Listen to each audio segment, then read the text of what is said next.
Okay, so that's starting to look a little bit better. I think because the head is so round, we probably would be able to see into the depths of more of these shafts of hair. So I might just throw a layer on. Just kind of darken this whole region down just a little bit more.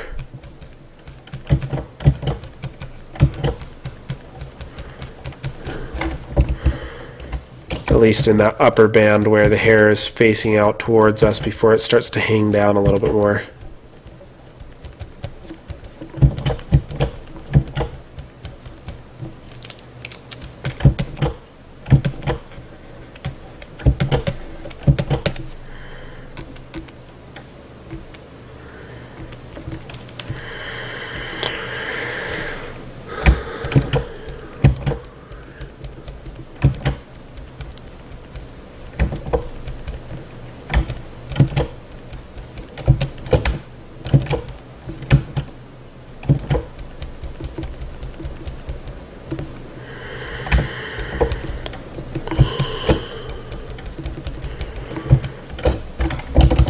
And let's just get this fuzz that I painted in a little bit earlier. It's kind of halfway between the short fur and the fuzz, but I just want it to stand out a little bit more.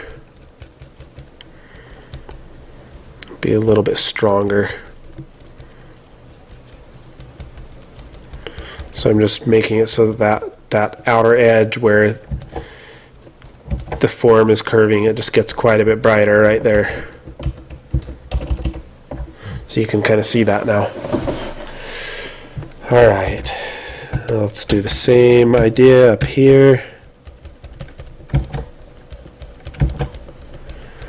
We'll have hair that's going up and kind of curling around almost like you would have with eyebrows.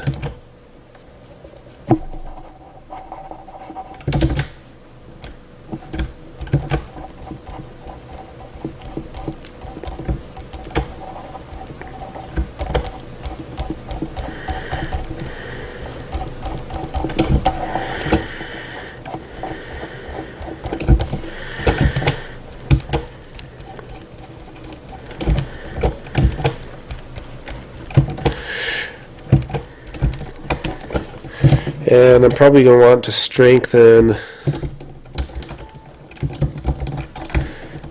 this shadow, especially the occlusion where it's meeting the hair underneath. So I'm just going to create a new layer and just strengthen that occlusion a little bit, as well as the cast shadow. You can tell I'm focusing mostly on this side of the face. I am going to paint the other side of the face also, but I'm going to spend less time on it just because I don't want to spend too long on this demonstration. I want to give you as much time for your assignment as possible. But I also want to demonstrate enough so that you feel comfortable doing what you're supposed to, what I'm asking you to.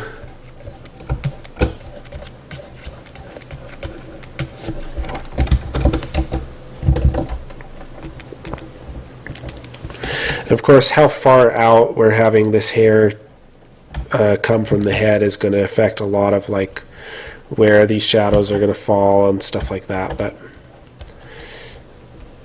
I may actually just for now make it so that they come out a little bit farther than I was starting to make them.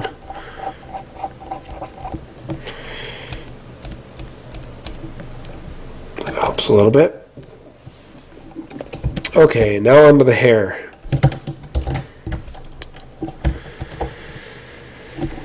So, first thing that I want to do with hair, because hair has a deep texture to it, similar to fur, but it also has a lot of, you know, if it's healthy hair, it's going to absorb a lot of light. You know, it's going to reflect back a lot of specular light, but it's also, because it's pretty translucent, it's going to absorb a lot of light.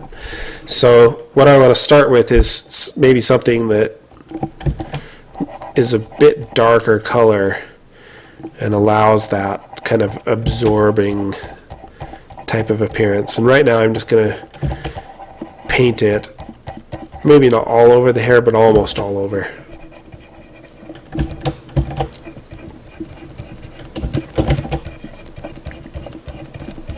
For certain in the shadows. And one other thing about hair is with a lot of hair, especially hair that's got, you know, the warmer pigments in it, like brown, it's going to tend to be a little bit cooler in the shadows and a little bit warmer towards the highlights in most lighting. In this case, I've got a blue light, so it's a slightly special circumstance and things are going to be slightly different. So I'm going to actually go a little bit warmer in the shadows as opposed to slightly cooler.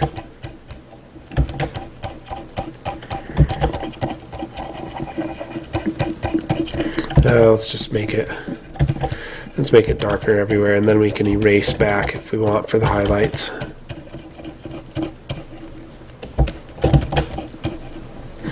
Because in the end, I do want the hair to be this light, or to be lighter like this, but I'm not going to start with it that light, because it's partially just an efficiency thing. When whatever color you start with in your background, that's the color you're going to have to be painting over. And if it's a color that you don't want in your image, you're going to have to paint a stroke over every single stroke in your image to get rid of that color.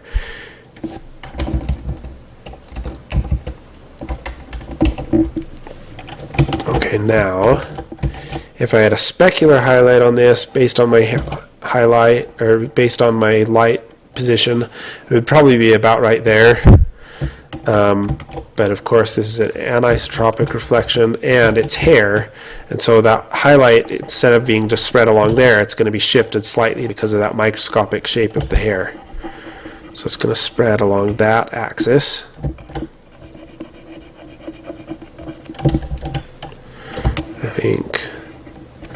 I need to think again, you know, if the scale pattern goes that direction, how's that going to change my angles?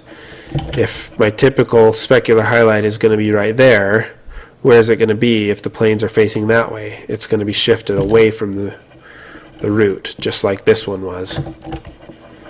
So it actually goes the same direction. And right now I'm not worrying too much about the specifics of the texture. I'm going to spread, and you know, because it's kind of a diffuse highlight, I'm just going to spread it a little bit more along these parts.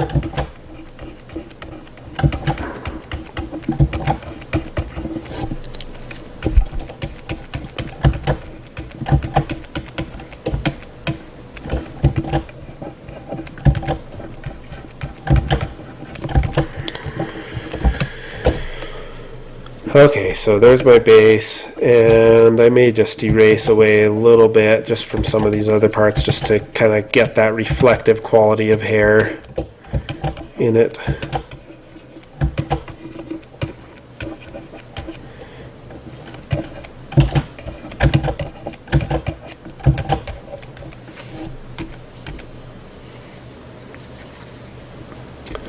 And of course, depending on how shiny your hair is, it's going to have, you know, a different level of how dark, you know, how shiny it is and how transparent it is. It's going to affect how strong you want this layer to be. In this case, I'm going to just pull it back a little bit and let it be a little bit softer, like I would with wider hair. Now, I'm going to create a new layer, and this time I'm going to use a slightly different brush. Now, I'm not going to get into specific hair placement, but I just want the general sense of where this hair is flowing before I start getting too much into the specifics of light and shadow on it. So I'm going to go back to that other brush that we talked about, the one that I created a while back.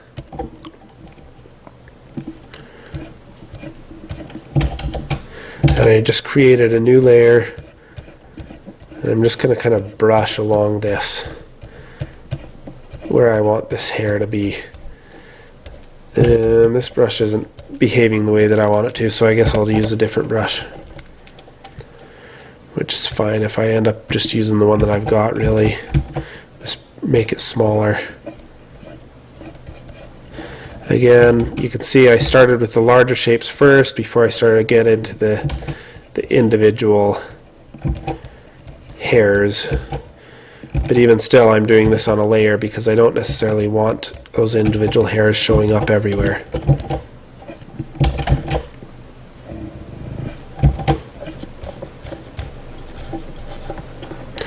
And because this hair is just a little bit less controlled, I'm not going to worry about making it perfectly clean. I'm going to let strands kind of go a little bit wild through it.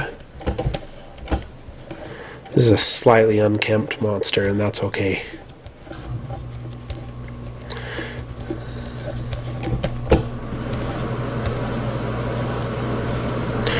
Don't just draw hairs like this everywhere. Kind of, you know, group them together as much as you can. Because again, you get that same type of clumping, except it's with larger groups of hair instead of larger groups of fur.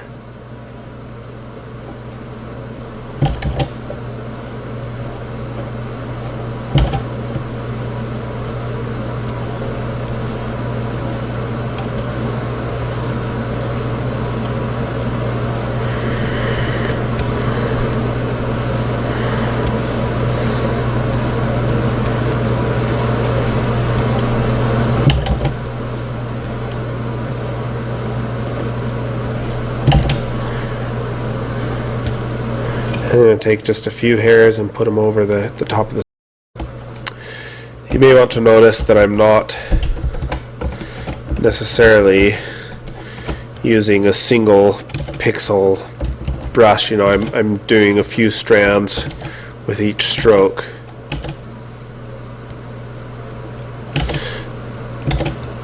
I think if you end up with a brush that's too small and you're doing too many individual strands, you're going to end up with kind of a mess in the end, unless you have a just incredible control.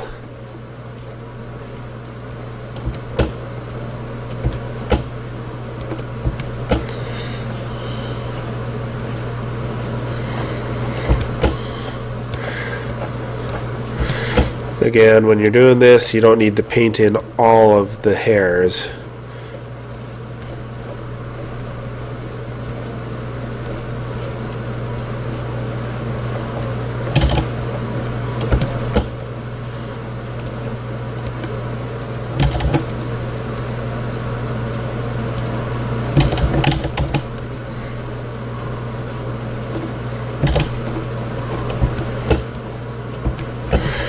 Okay, that's probably enough.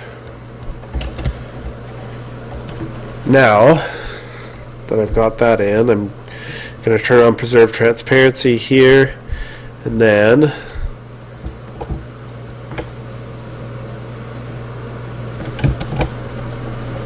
I'm just kind of darken down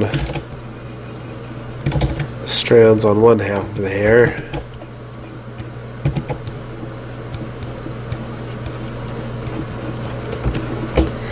And in the shadows on the other side of the hair.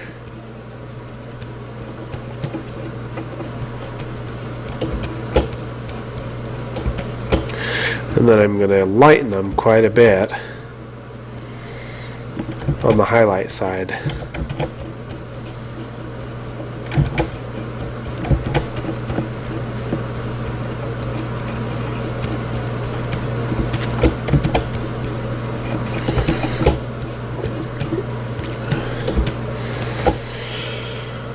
Alright, so what do you do in a case like this with what we talked about, with having the specular highlight on the outside versus the specular highlight on the inside? In this case, since the hair is blue, I'm actually going to, instead of using a warmer color, I'm going to use a cooler color. I'm going to use a more blue color for that internal reflection. But I'm going to make it just a little bit, not going to go too strong with it, just be a little bit subtle with it.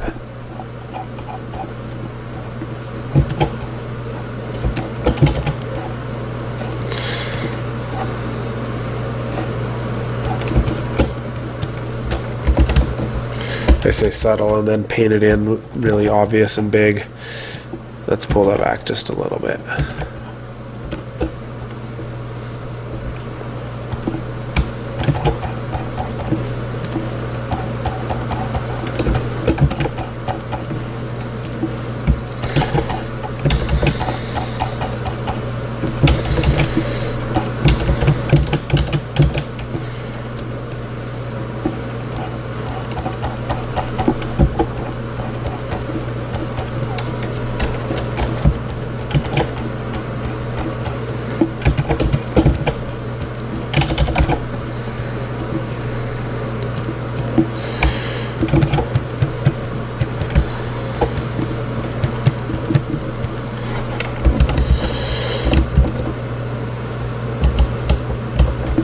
Okay, so what we're missing here is the occlusion shadows. So let's paint in just a few of them. Just kind of find some groups of hair and paint in some occlusion shadows just for those groups where the edges of them are meeting.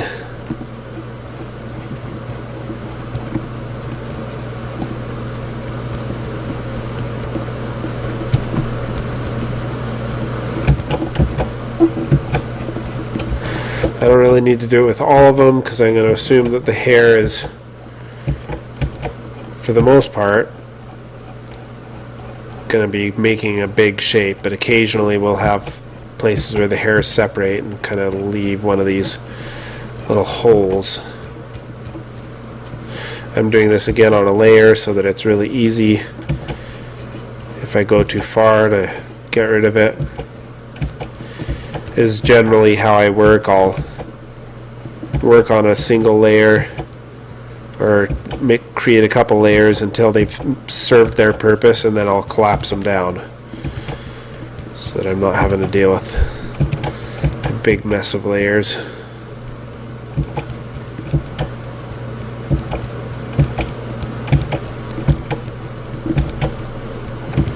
But I'll sometimes keep the layers for a while. I just keep them for as long as I think that they're useful.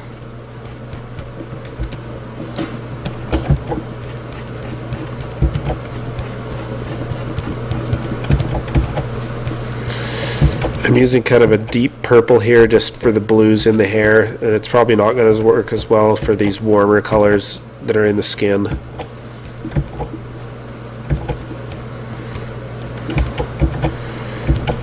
We'll use it. Since it's on a layer, I can color it in with a layer that, or with a color that works a little bit better.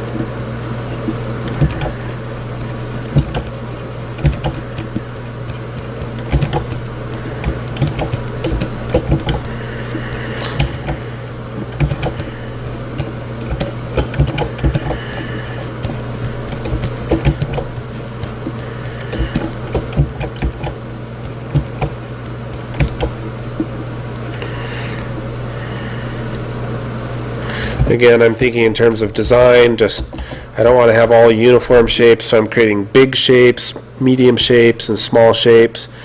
Again, just because that's more appealing. A larger shape here, a medium-sized shape, a smaller shape there. Whenever you're doing textural stuff, you want to think in terms of big, medium, and small in that way. And also think in terms of spacing. You don't want to space everything so that it's evenly spaced. You want to have larger spaces and smaller spaces and medium-sized spaces.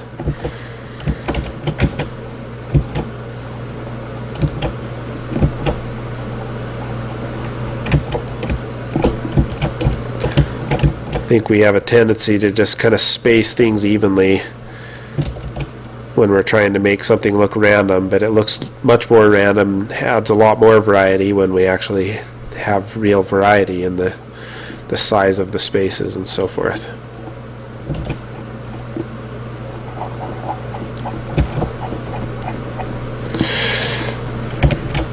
Okay, and I'm going to erase away a few of these parts.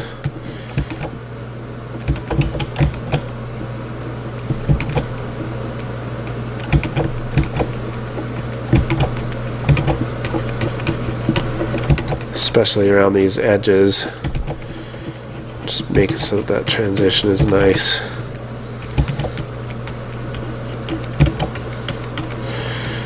Maybe just pull it back a little bit on this side of the head so that we don't have too many high contrast spots.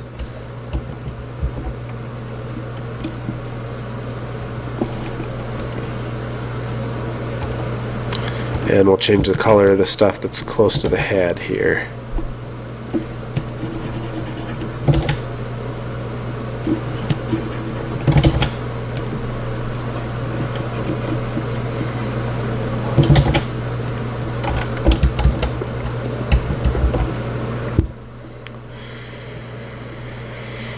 Okay, I'm just going to drop everything now. And let's desaturate this highlight just a little bit.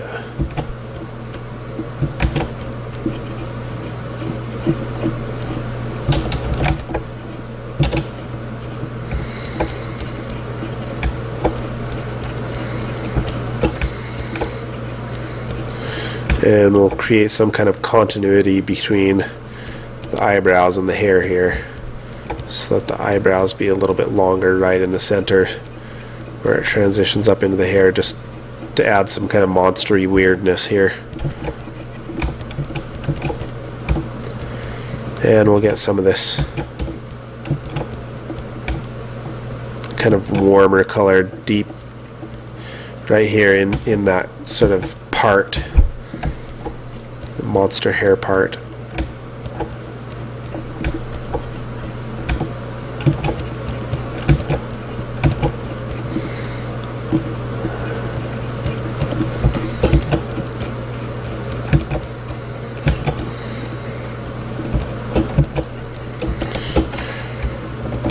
Close enough. And let's get our occlusion shadows just to be a little bit warmer in these deeper parts underneath the eyes, or underneath by the eyes.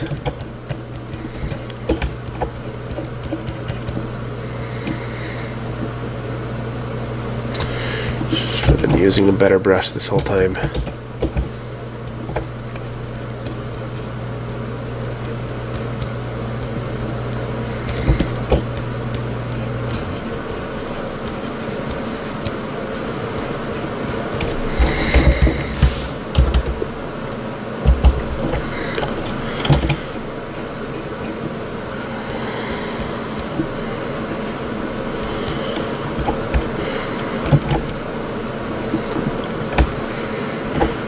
Let's strengthen that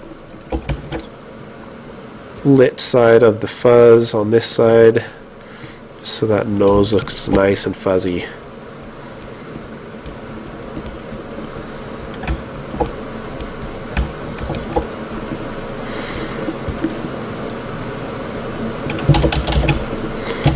And just make these eyes just stand out a little bit more.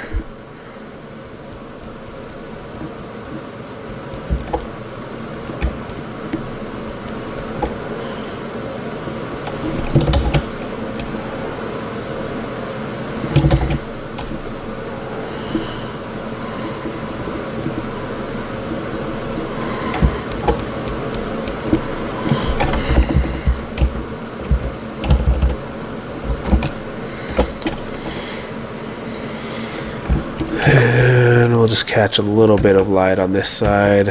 I'm not going to get into as much detail with the hair on this side.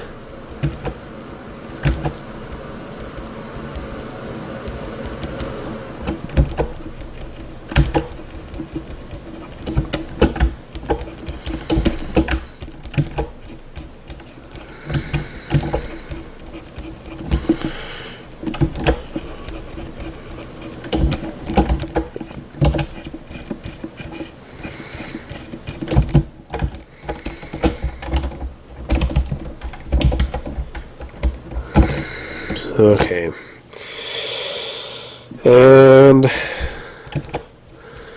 hopefully that's enough to get you going with the assignment. I'd just continue to do more of the same, maybe longer hair down here, maybe I'd have like little suggestions of feathers or something, but from here on it's just a matter of polishing, you know, making things just a little bit tighter, getting the detail to work, but that should be enough information for the assignment. Oh, one more thing that I didn't cover yet is the rim light, because you're of course going to want to talk about, or you're going to want to deal with stuff like the subsurface scattering. So your rim light,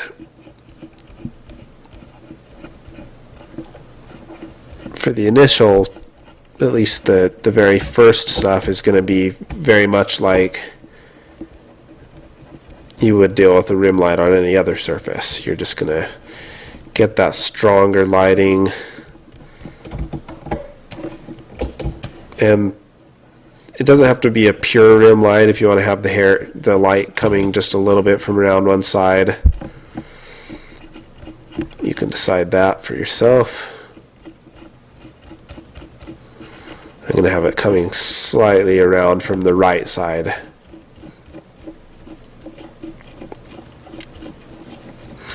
Again, I'm doing this on a layer. In this case, it may be really important to do it because I'm going to be wanting to paint underneath this layer for the subsurface scattering.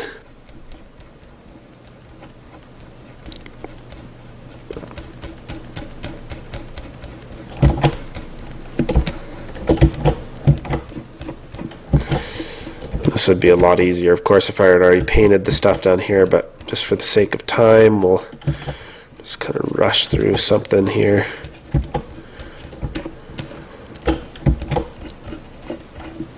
Okay, so I've got a warmer rim light, but as it comes through the hair, it's going to get colored by what the color of the hair is, which is kind of this light bluish color, and it's going to probably end up being kind of a mixture between the two. I'm going to take kind of a warmer green,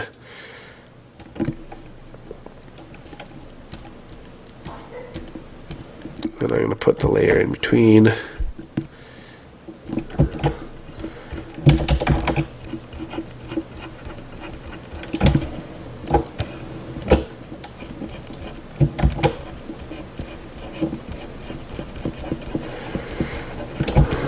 I'm just going to make sure that there's enough light coming through that it's kind of scattering through those hairs. It doesn't have to come very far because this hair is just a little bit dense. But I'm also going to put a little bit on the top of the hairs too, just because of that overexposure effect is going to blow out the hairs in the color of the light, but you'll get a little sense of what the color of the light and the hair mixing together is right on that edge.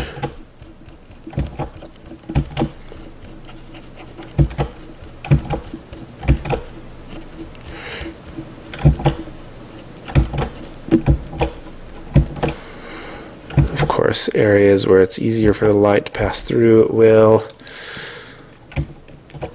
And sometimes you'll have the hairs blocking the way so the light can't pass through, and so in this case it's a layer, I'm just going to erase for those parts.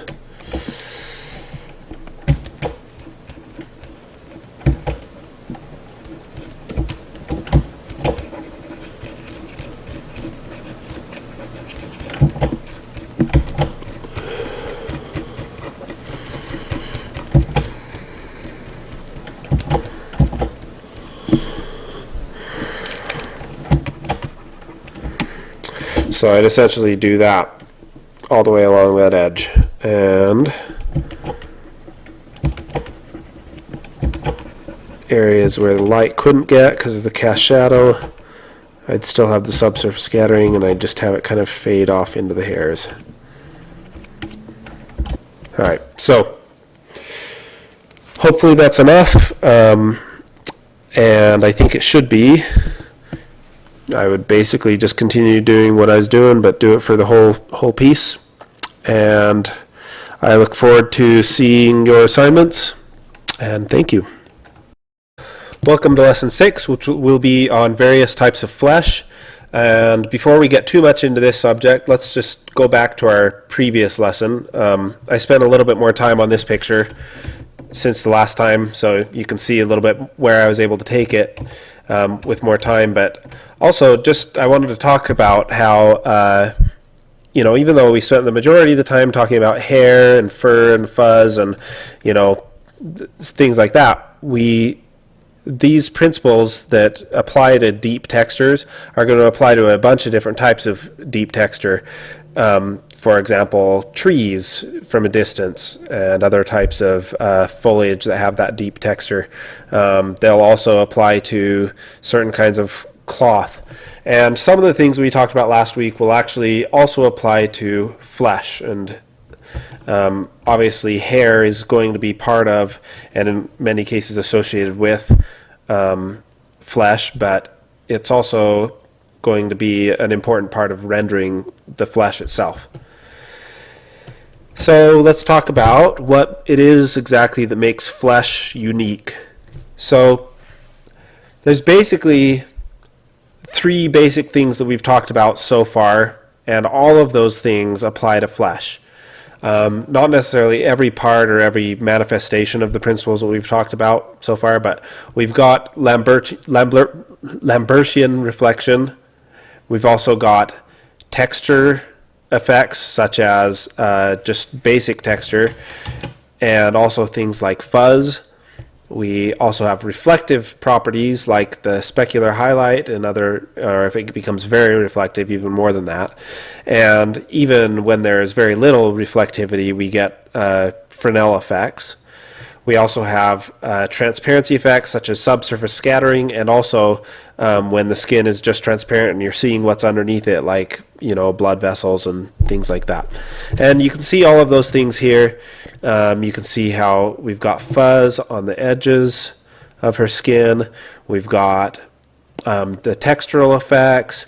We're able to see what's going on underneath the skin in various places, and obviously the other reflective effects like specularity. And then of course we've got the color, which we've talked about before, color variations across the surface. So, you know, little places where it goes, you know, freckles and things like, you know, pimples, and places where the sun has been able to like darken the skin a little bit. And of course, like here in between the hairline and stuff, the skin gets a lot wider because there isn't as much isn't as much pigment in the skin. We're also going to talk in this lesson about eyes, teeth, and things like fingernails.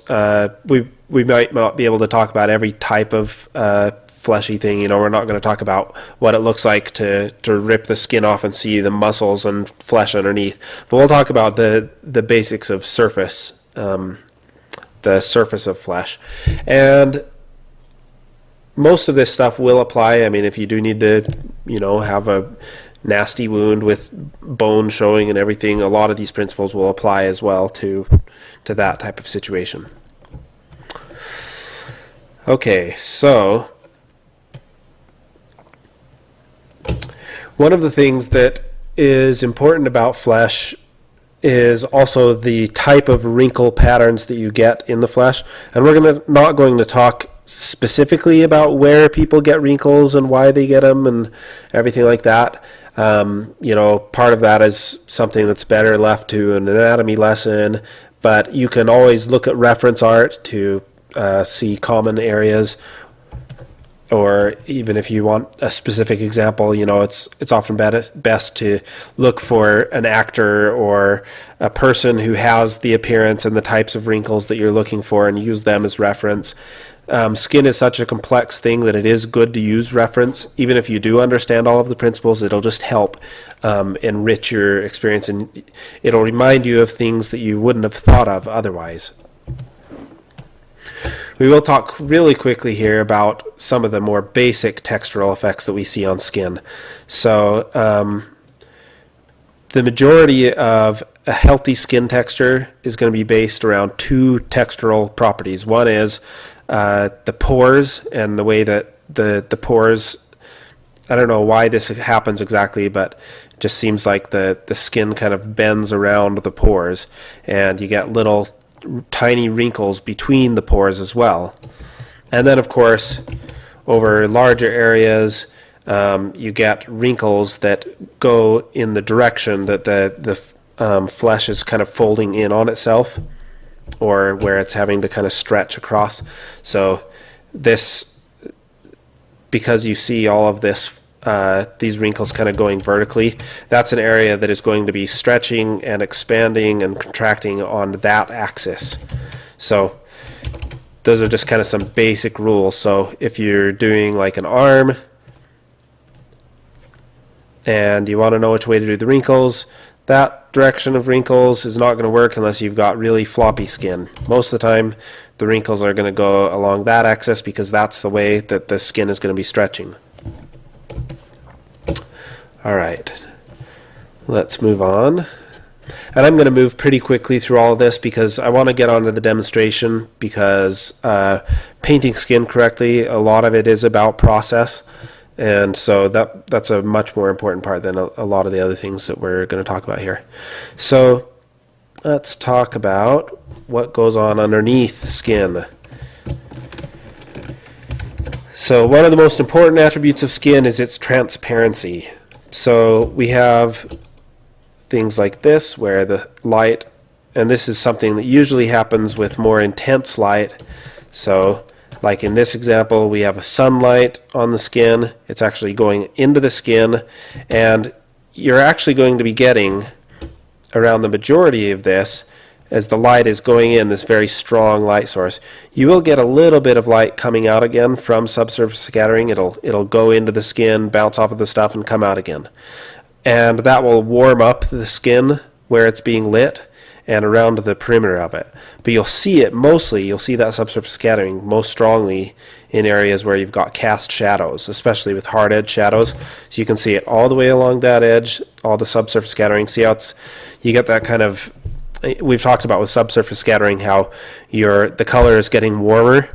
And in this case, it's getting extra warm, I guess, because, or sorry, not getting warmer, but getting more saturated. Well, yeah, it gets warmer also. Anyway, so it's getting extra warm here because the stuff that's under the skin, the blood and the flesh underneath there, is actually going to be warming it up even further just because that's the color of it. So we see the light coming, bouncing around inside the ear and coming out here in the shadows. We see it along this edge. We see it down here along this edge, and so forth.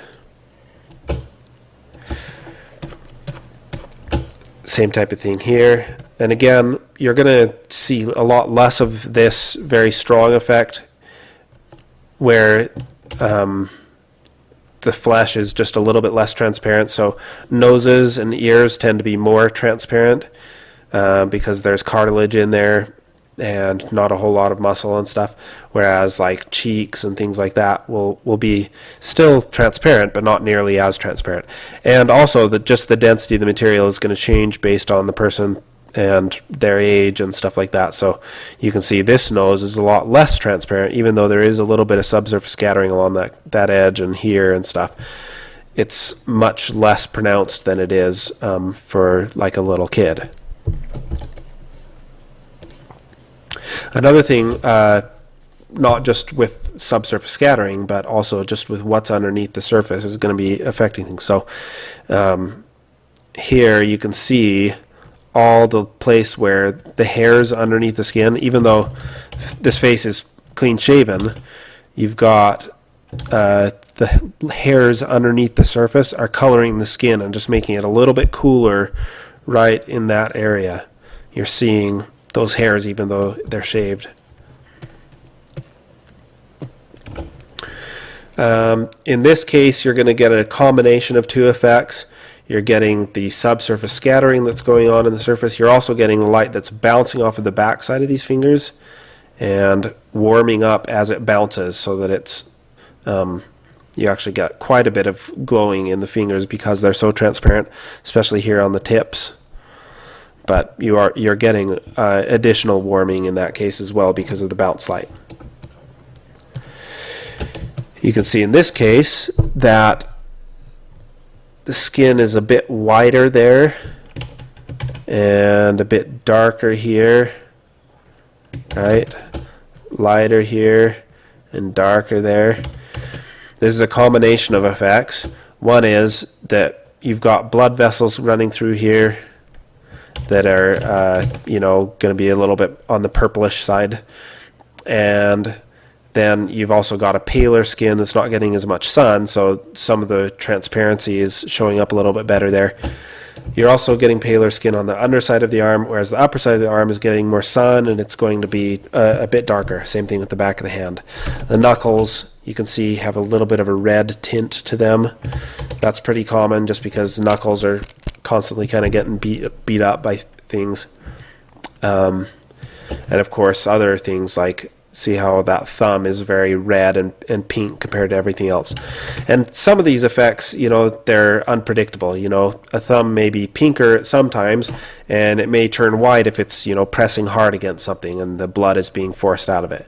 A lot of this stuff, again, like I said, it's better to have a model or to have reference so that you can get the stuff as accurate as possible. But if you have to make it up, you can do a pretty good job just guessing based on what you're seeing going on or what you would expect to have going on.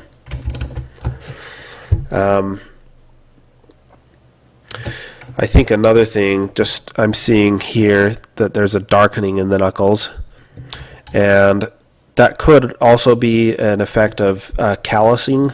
So when skin gets, a lot of, like with your knuckles pressing against tables and other things like that, the skin kind of builds up into this tougher layer.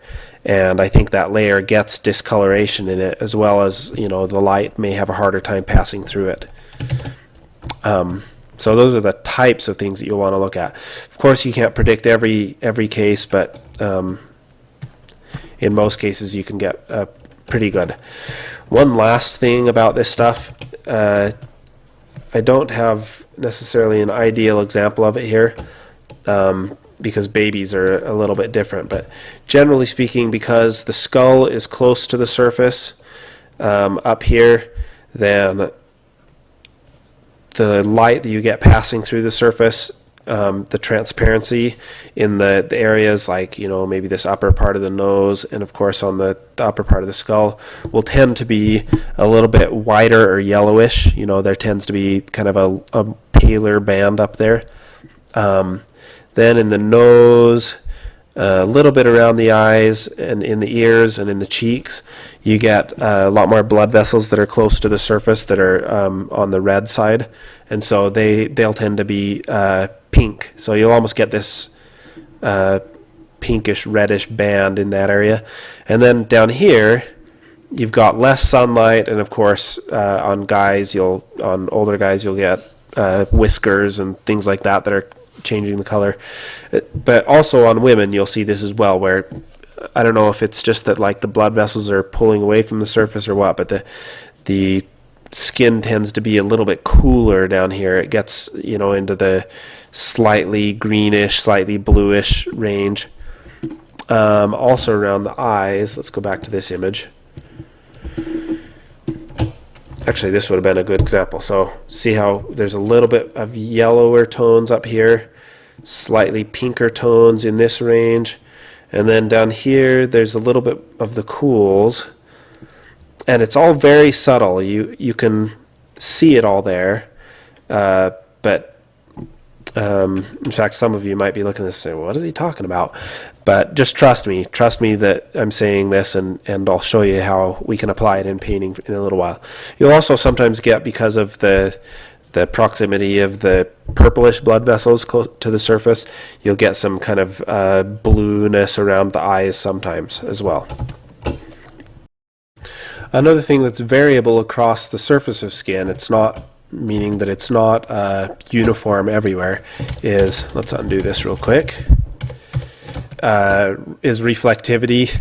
So you can see the nose is slightly shinier. You're getting these little like specular effects here, and on the lips, but not nearly as much in the forehead or on the ears or on the chin. Same type of thing here. Most of his skin is very, just kind of soft and not too reflective, but then right here on the lips gets kind of shiny. So what causes those variable reflections, on lips, of course, it's going to be moisture, but just from like the mouth, but on like the nose and sometimes around the eyes and in other places, it's going to be, in most cases, oil on the skin. So just there tends to be a lot more oil in this section of the face than there is, say, up here.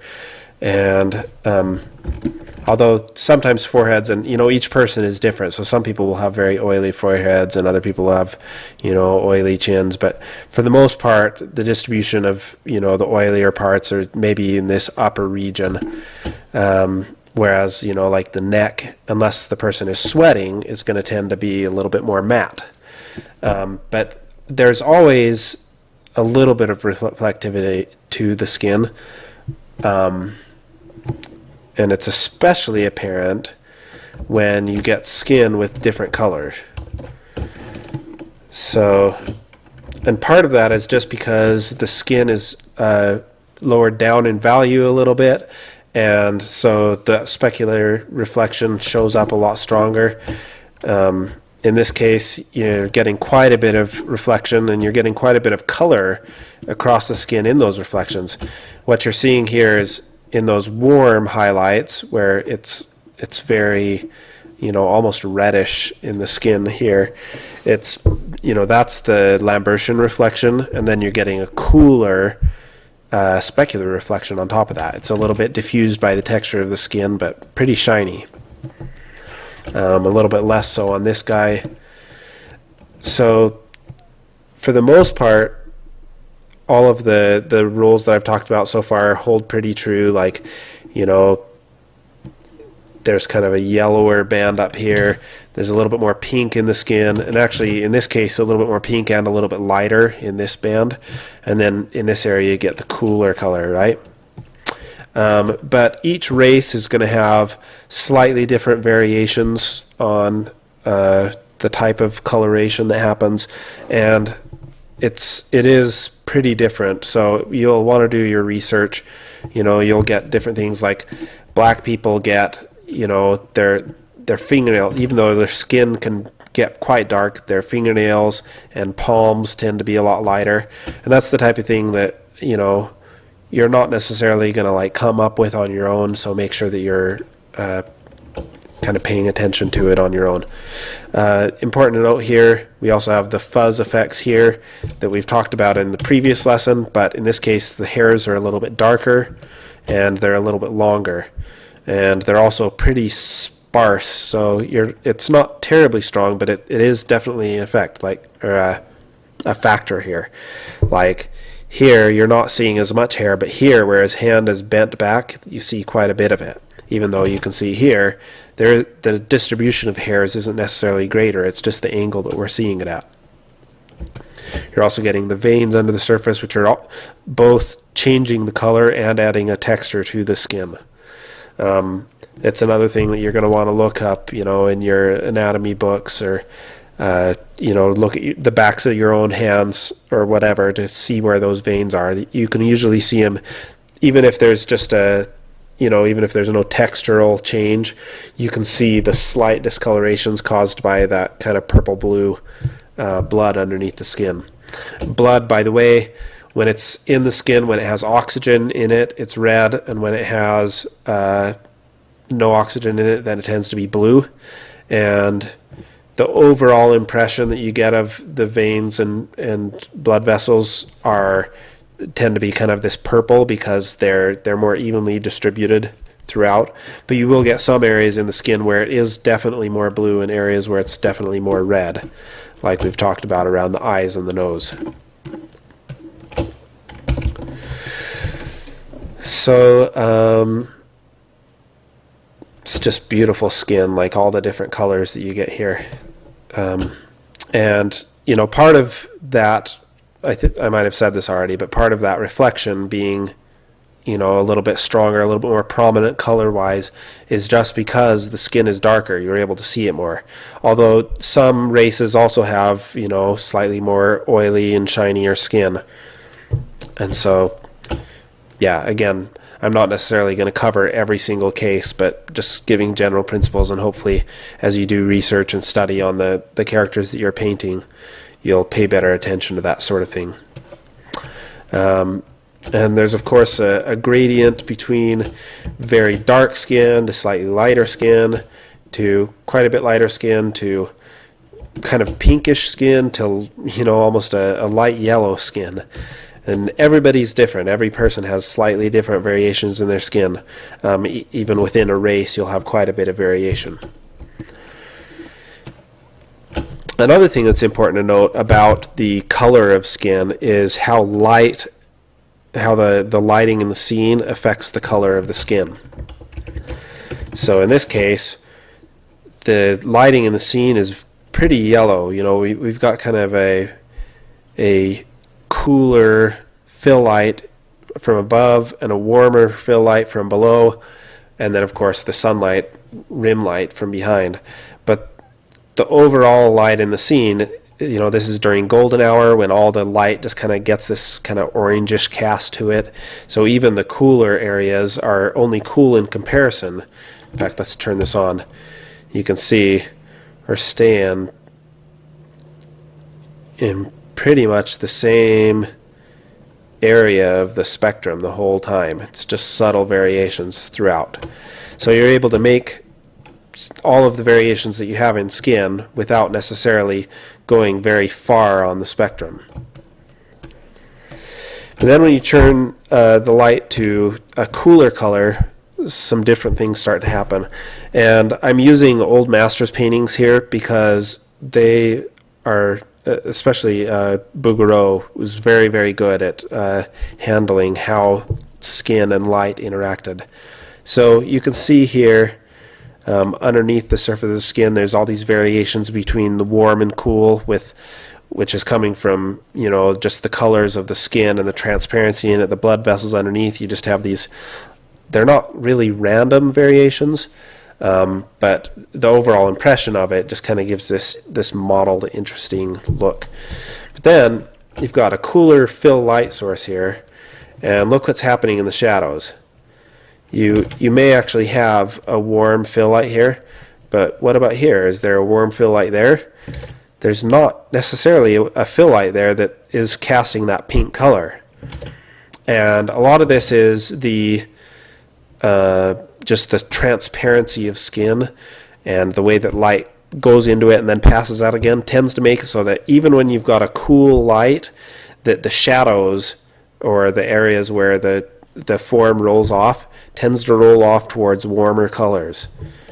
So show a different example of it here where things are doing something a little bit different, but the same principles are kind of applying. So in this case, you're seeing that the skin is pretty cool and it's rolling off into a cooler color, but look what's happening right at the edge.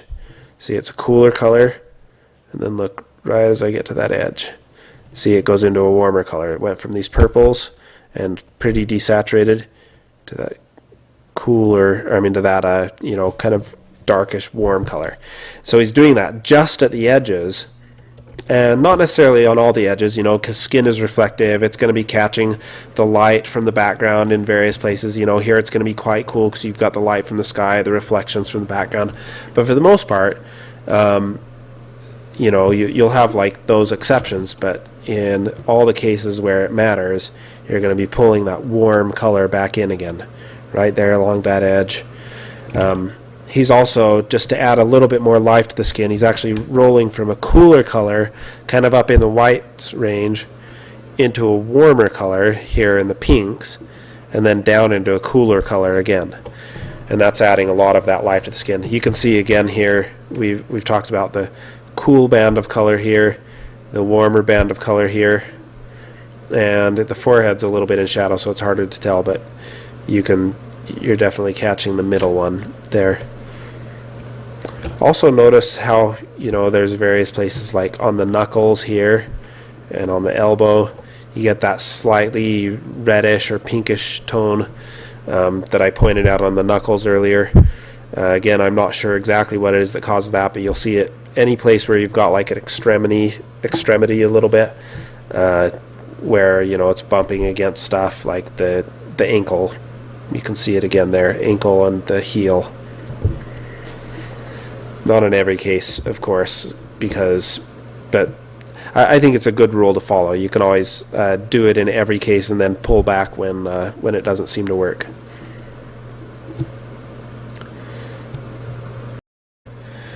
So eyes, they're something that is going to take, they're not terribly complex, but they're a little bit more complicated than maybe your standard skin, fleshy type of thing. So let's just do a quick demonstration on the types of things that you're going to need to look out for. So first of all, let's create a new layer, and we'll fill it with white. So the tendency with eyes, let's pick a brush that won't work. The tendency with eyes is to make them white and to, put whatever the color is. I want blue eyes, so I'm going to make the eyes blue. And it doesn't always give the best results. I've seen various other approaches to eyes that are interesting and work, but mostly I see people just kind of struggling with eyes. Eyes are kind of a hard thing to paint. So the first thing you want to look at is the white of the eyes. What's the Lambertian color and reflection to the eye? So first of all, that eye is going to be, it's going to have a lot of color variation. See how it's moving from kind of this pink range back there and pulling up into these sort of, in this case it's blue because of the lighting. In this case maybe a little bit more on the grays, in the gray area. And then it's going to actually, on most eyes, there's going to be a slight little halo of blue where it gets quite blue right before it goes into the iris. And you can see it right there also. Let's go back to this. Let's see, there it is. Because you're going to see it again here. See that slight blue halo right around the outside? So, first of all, the white of every eye is going to be different for every person. So, the whites of some people's eyes are actually going to be, tend to be kind of a skin color, a skin tone, but less saturated.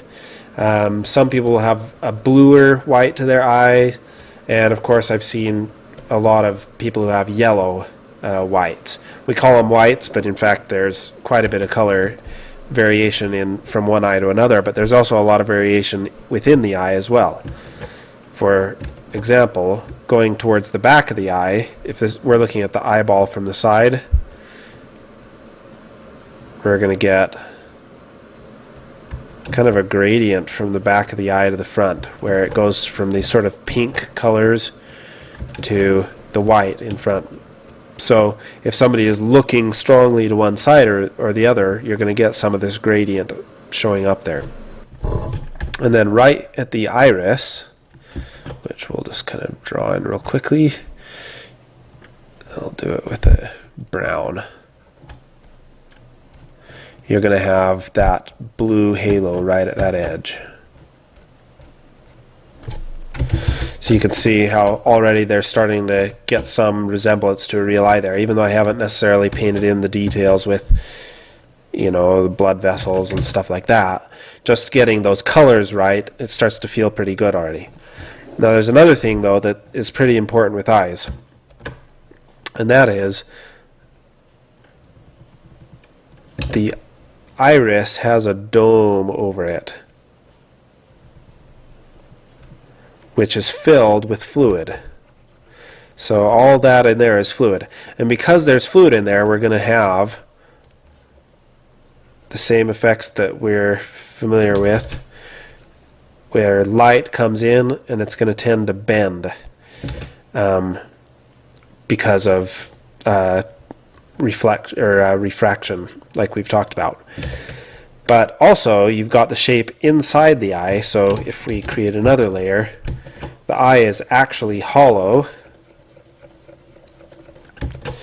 and the iris, let's just kind of draw this and say that that's the fluid. The iris is actually inside the eye right here. So you're actually going to get, it's inside the fluid area. So because of this, you're going to get your lights coming in and a this part of the eye is actually going to cast a shadow, depending on the light angle, on part of the iris there. And also the way that the light bends is going to it's going to change both the location of the pupil slightly because of the refraction there, but it's also going to change the way that the light bounces around and where it gets reflected to inside the eye here. So the eye is very reflective. Going back here, you can see how we're getting quite a bit of reflection here and right along that edge where you're getting the liquid in the eye, just, you know, the tears that are constantly, or the tear ducts are constantly creating liquid to cover the eyes. And it's usually not a lot of liquid. If somebody is crying or something, then you'll get a stronger reflection down here where that liquid is welling up. But for the most part, you will have a little bit of reflection down in these areas where the planes are, because of the water, facing, angling the light towards the viewer. And also because of, let's say that we are the viewer over here. Need to change the brush a little bit. There we go. So if we're looking at that eye, when the light is coming in at different angles, it's going to bounce off towards the eye in sometimes more than one location because of the shape of the eyeball itself. In fact, sometimes you'll even get the light bouncing off of 3 locations because of that. Not in every case though. Sometimes you'll just get a reflection here and a reflection here. But another thing that people forget to take into account is the volume of the eyelids. The eyelids themselves actually have a bit of, they've got some substance to them. And because of that, they'll sometimes cast shadows over where you would have a reflection.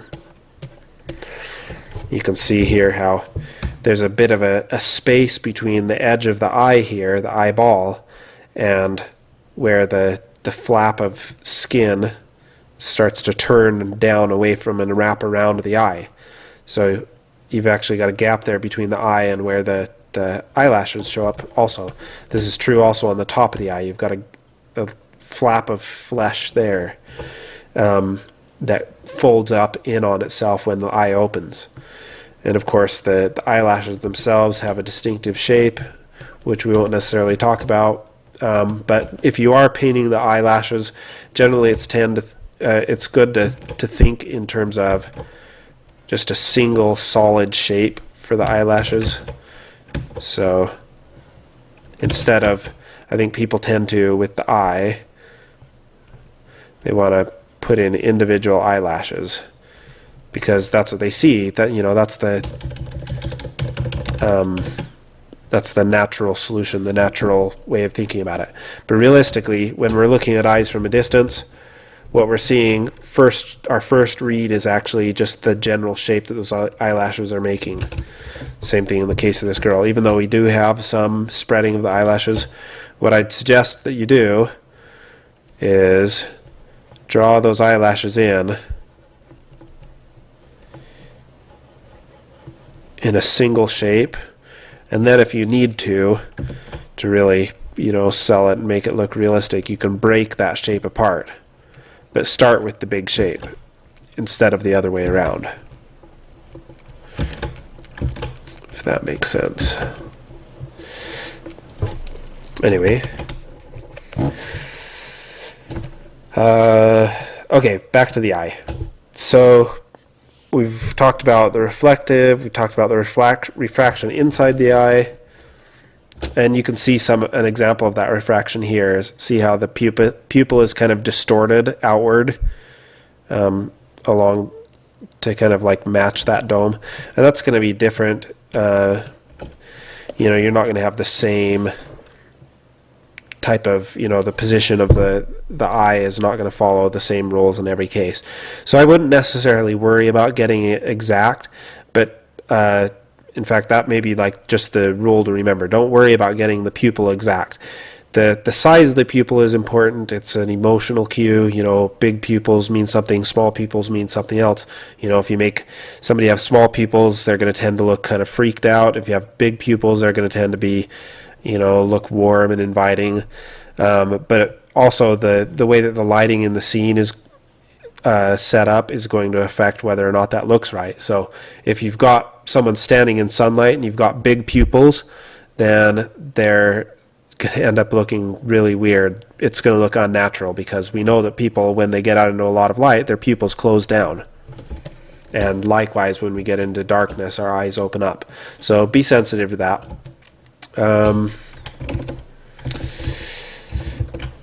As for the color in the pupil itself, you can see there's quite a bit of variation, moving from kind of this gray range into reds, you know, and this is for a brown eye, which from a distance reads as just being brown, but in reality there's quite a bit of variation, and there's striations in the muscle there.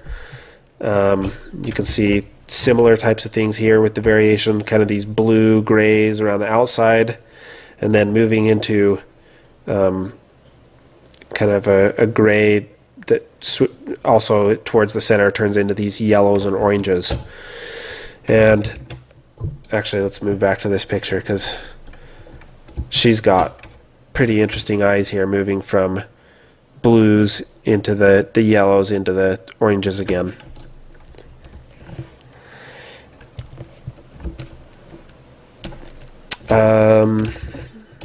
The flaps of skin, both in the eyelid itself and also up over the eyelid, will cast a shadow along with the eyelashes over the eye a lot of the time. And because of that shape in the pupil, sometimes it'll actually cast a shadow. So let's say we're casting a shadow across this eye. Our shadow location is going to be slightly different inside the pupil, because the pupil is recessed a little bit, than it's going to be on the eye itself. And we'll paint an example of that in a little while. But you can see it here, how that shadow, if it was just moving across the eye, it would go like that, but instead it dips down a little bit here as it moves across the iris.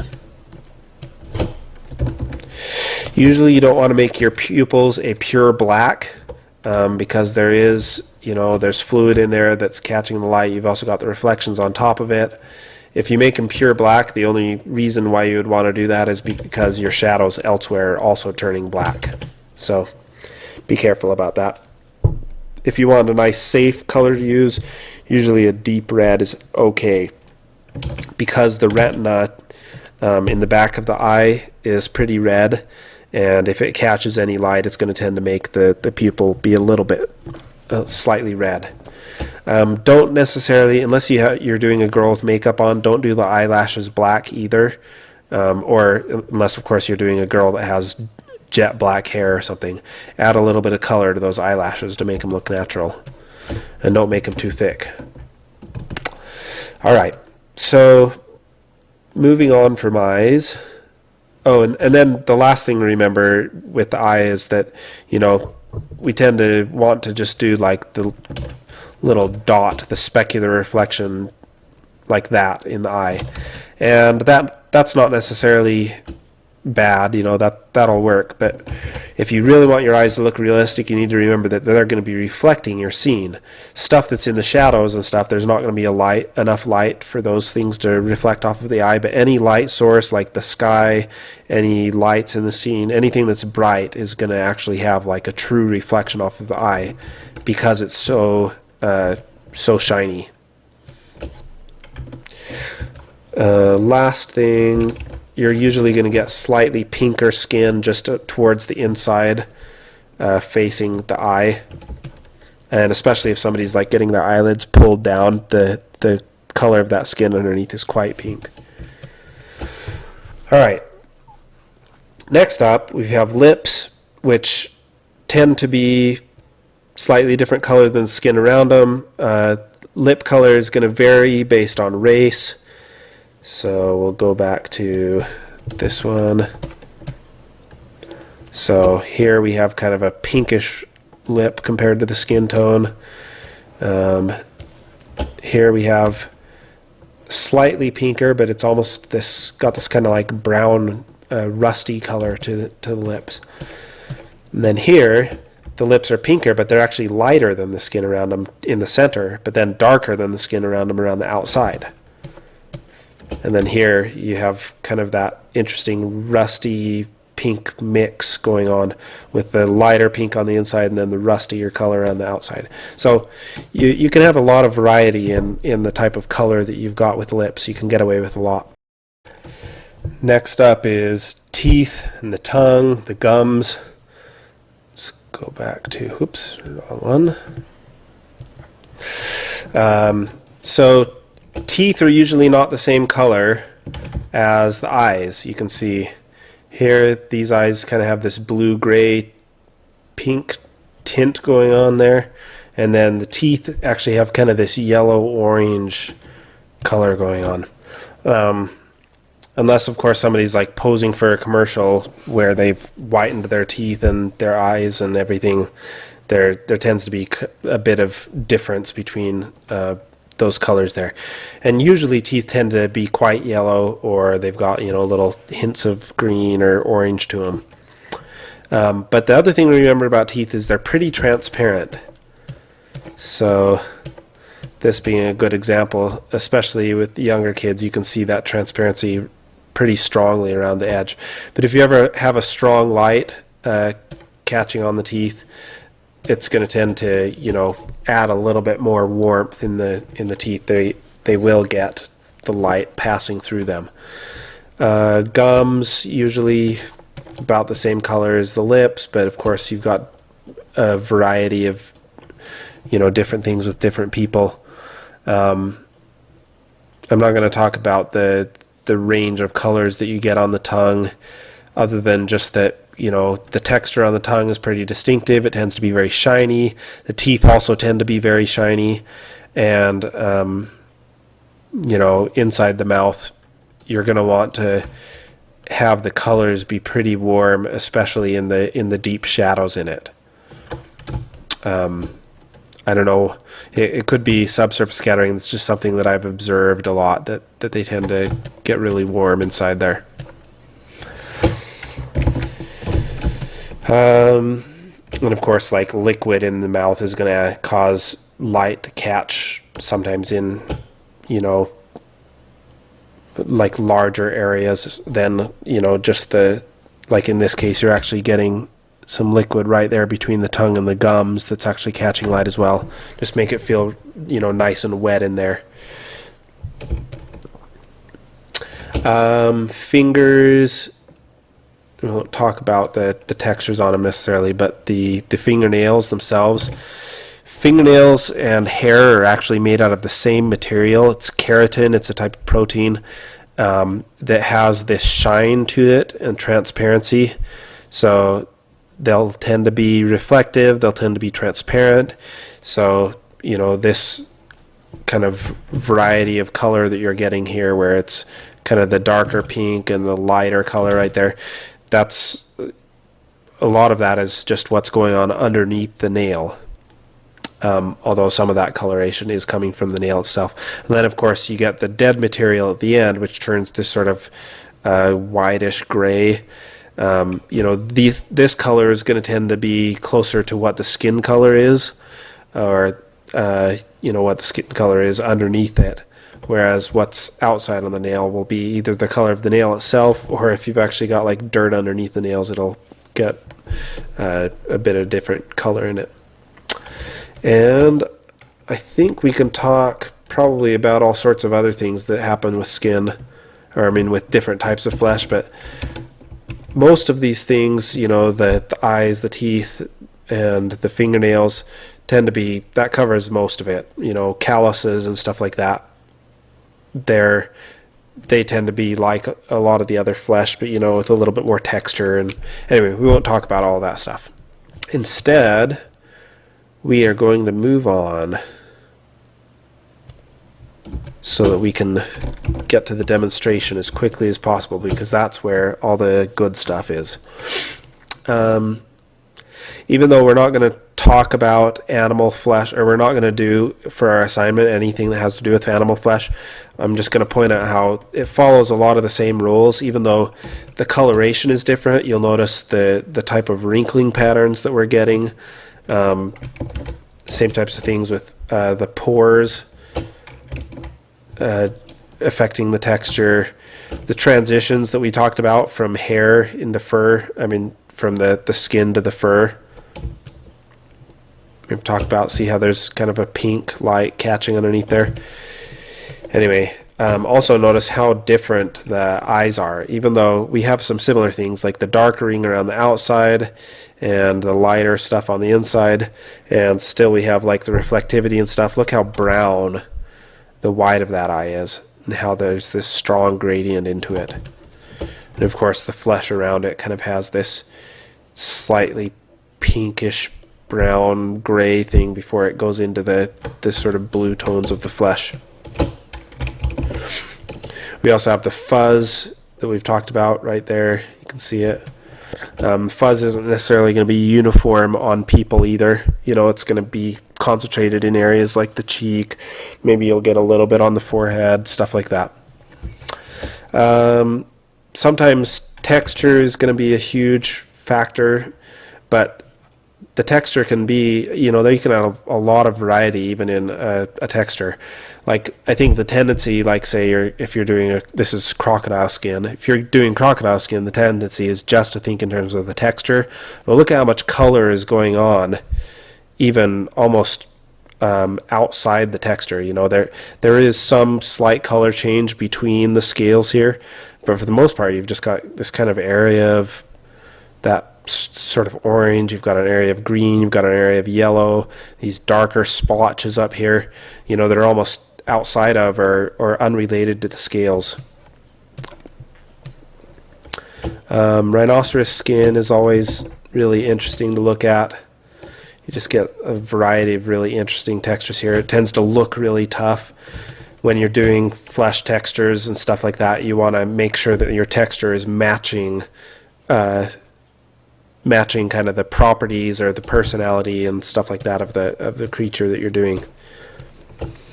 Toad's another interesting one because you have pretty strong textural properties. You've got subsurface scattering and transparent properties, and of course like the variations in color and specular reflection. Also, look how different that eye is than what we're used to. Still all working on the same principles, but the coloration is different. Just wanted to show this, how the wrinkle patterns are the same as what I talked about before, where they kind of move along the direction. This neck is going to tend to contract and stretch along that axis, and so all of the wrinkles mostly move that direction. Same type of thing here. All the wrinkles go that way. So when you're doing wrinkles, even if they're subtle, whether they're big wrinkles or subtle wrinkles, tend to, do them the direction that things are folding. You'll notice in some areas, like here in the neck, you're actually going to get folding in both directions. And so because of that, you end up with a slightly different texture in that area. Same thing there on the shoulder. You can't really see that well, but can't really see it in that version either. And I also just wanted to show this just so that you could see how crazy the colors can get in flesh. Mostly on humans and mammals, they tend to be like a little bit more boring, although you do get a little bit of variation with some mammals. But if you get into frogs and salamanders and lizards and other things like that, you can get some pretty wild variations with flesh. If you are doing like a reptile or an amphibian, you're going to want to look at creatures that are like that, and not necessarily just going off of the stock. I think I guess the point of what I'm saying is that there's no way, if I was drawing this frog, that I would ever think of that color variation and patterning and that surface.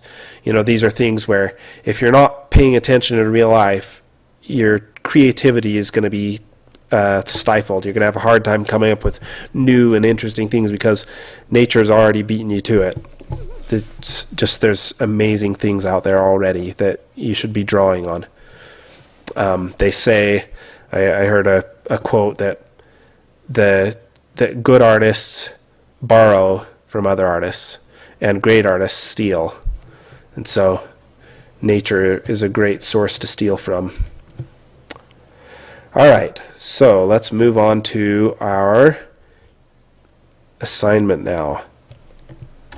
Your assignment is going to be to take one of these two line art characters that I drew, and I made them kind of in between a race, because I wanted you to be able to paint this as a white guy or as a black guy or a Chinese guy or whatever you wanted without it looking too strange with the character design. So that's true in both cases, where I tried to pick a character that could work with multiple skin colors. And I'd say just pick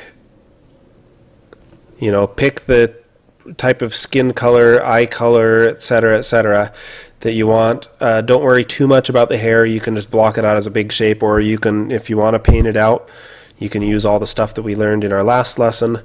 I'd say use a lighting scheme. Oops, that's the one I'm going to paint as an example in a minute. So use a lighting scheme like this. I painted up this example just to kind of feel out the forms. So I'd get a light source that's mostly from the front, top, and it can be different for each of these characters if you want. And then, of course, a rim light coming from behind, depending on which one of these characters that you'd want to do. The point being, and you don't have to do the light from exactly these angles, but the point being so that we can get the form and just how light is interacting both in the light and the shadow areas, but also how is light passing through the skin, here in the neck, on the ear, and so forth. So if you want, you can refer to this and use this as your lighting model, but I'm not going to give you this file necessarily because I don't want you to follow it too closely. I wasn't being terribly careful when I was painting this. So let's just give an example of how I would attack a problem like this on this image. So like I said before, getting skin to look right is going to have a lot to do with the process, how you're approaching the whole thing. So I'm going to show you, the process that I do.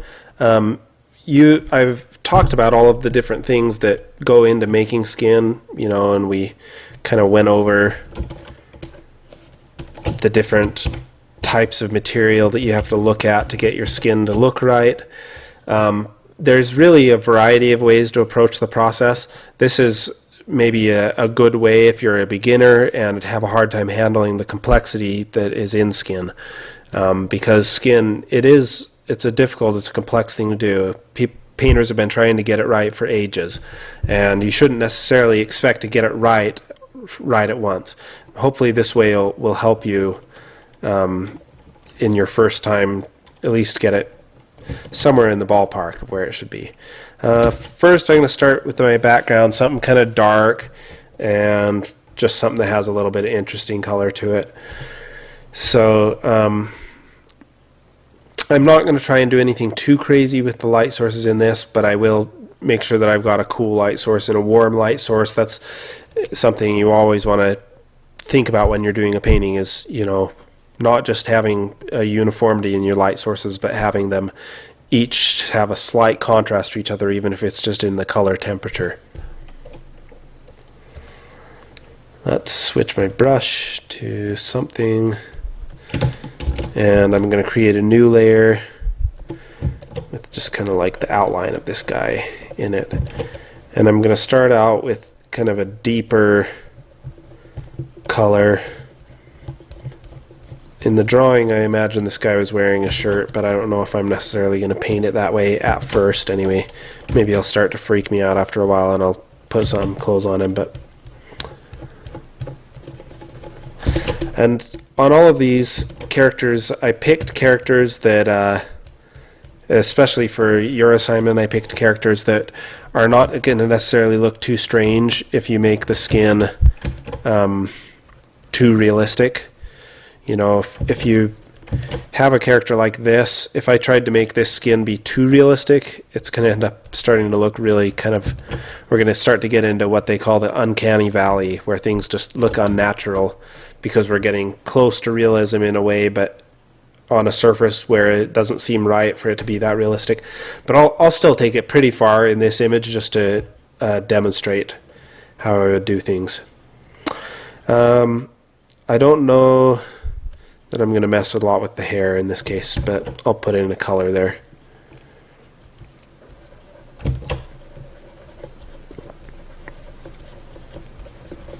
But I will want to deal with the transition of the hair into the skin. So it's good to have kind of the base color of what that hair is.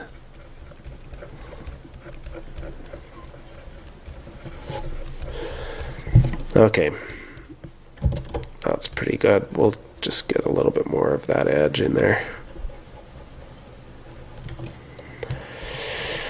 Alright, so there's a number of ways that I could take it to this point. I could, if I wanted to just deal with the color variations in the skin at this point, it would be fine too. You know, I could put in stuff like what color the lips are, what color the teeth are, and just leave that as a layer.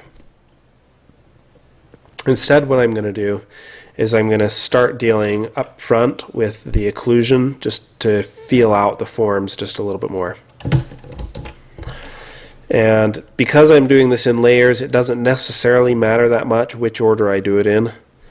In this case, I'm just doing the occlusion because I think it'll help to kind of get it out of the way. Let's make this image a lot bigger.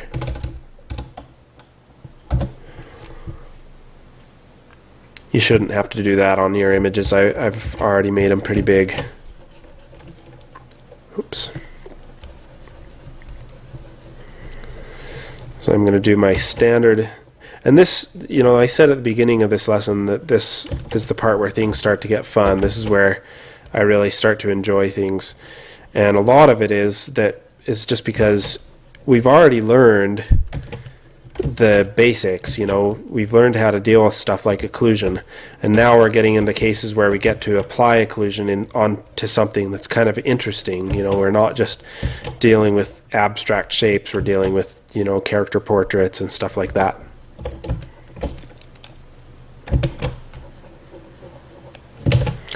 Let's use this eraser instead.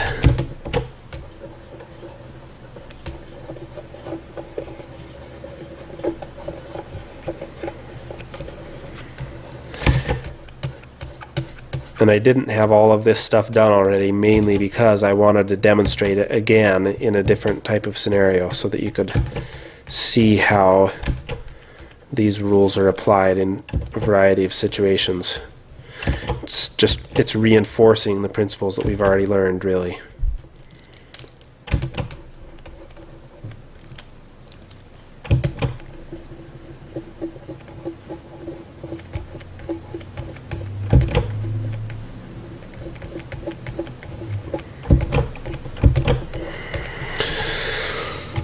Okay, that's pretty good for the mouth for now.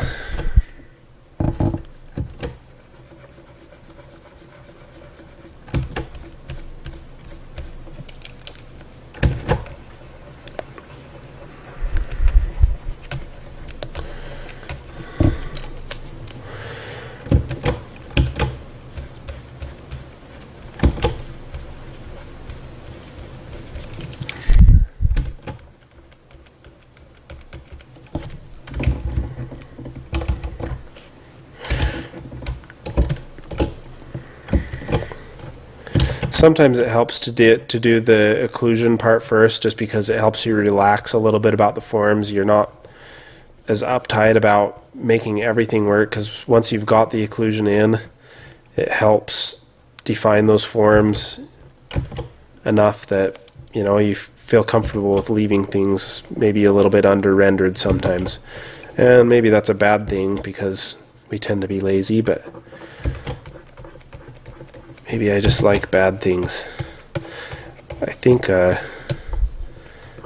there is a virtue to be said about being able to relax about your work, though, to be able to, you know, just take a step back and kind of enjoy the process and not just, you know, not be quite so uptight about how everything's working out.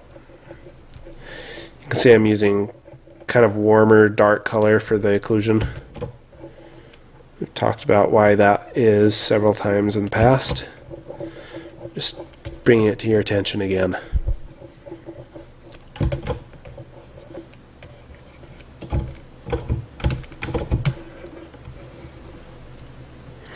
And I'm not going to necessarily define the occlusion in all of these parts. I'll do it here on the ear as well, but I might just leave it at that afterwards.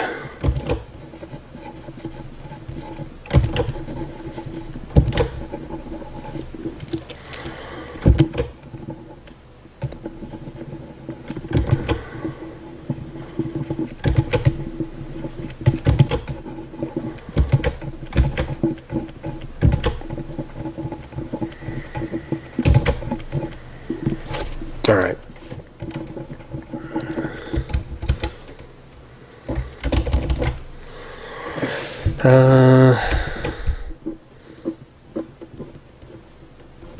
I thought that was going to be good enough, but now that I'm looking at it, I might just do a little bit under the hair as well.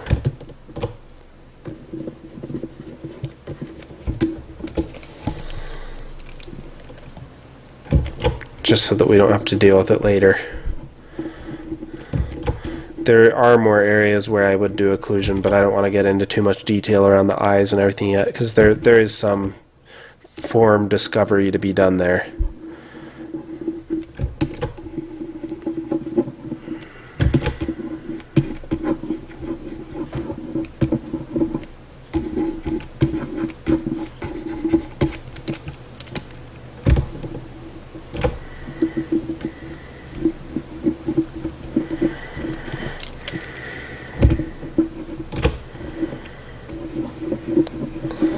Okay. And I'll pull it back just a little bit now. All right. And let's just go ahead and turn that off for now. And now what I'm going to do is I'm going to go back to this part of the image and I'm going to start painting in what is going on underneath the surface. Because again, transparency is going to be a big factor here. So my first thing is going to be, let's paint in the guy's skull underneath there. At least the areas where the bone is going to be close to the surface. And we'll paint in, use a more speckled brush here.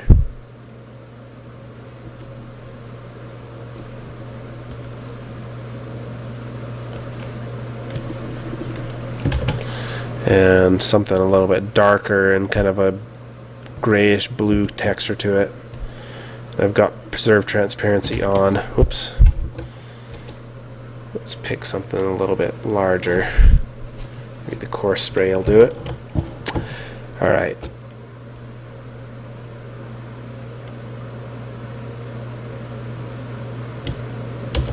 That's still not enough.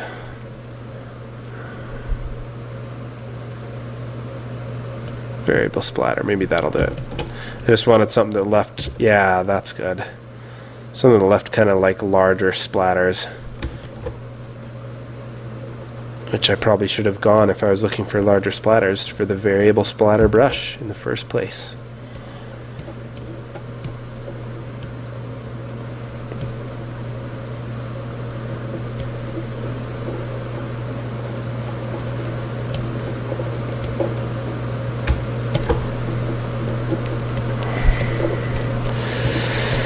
And again, this is what's going on underneath the surface, so I don't have to get it perfect. It doesn't have to be necessarily ideal in every case. What I want to do is just kind of get a general impression, get it generally correct for what's under the surface there.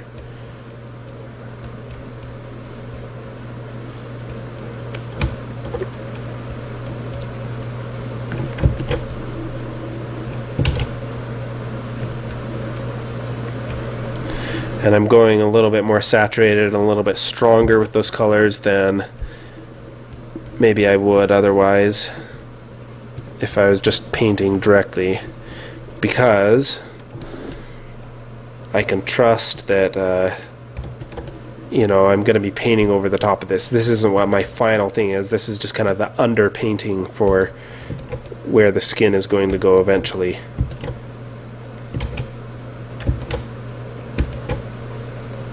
So we'll get some of that redness where the blood vessels are closer to the skin. Here on the nose and in the cheeks.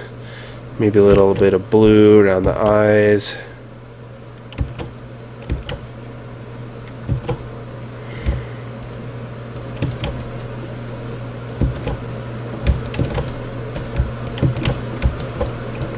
Same type of thing in the ears.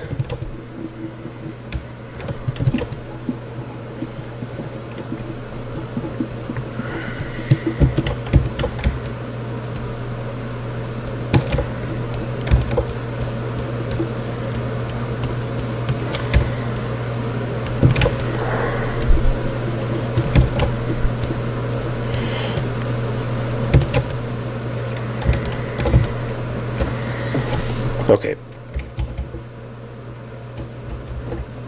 That looks very extreme right now, which is okay because we're going to tone it back a little bit.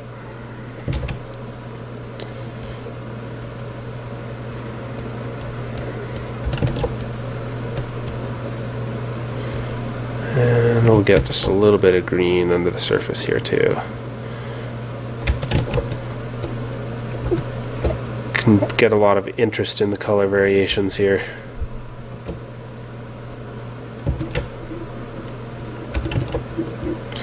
Alright, now that we've got that, now I'm going to duplicate this layer and I'm just going to paint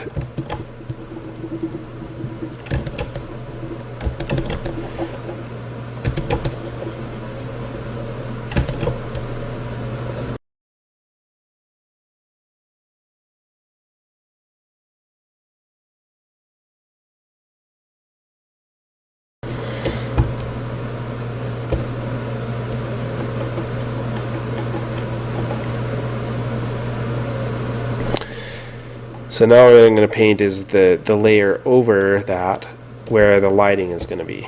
So let's do our standard model of lighting, and we won't worry about the hair in this case, but let's treat it like we would in some cases with a I mean, like I've talked about before, doing it like cell shading on your first pass. And I'm going to deal with the larger forms first. So I'm going to treat this head almost like it was a big egg or something sitting on top of some kind of interesting platform.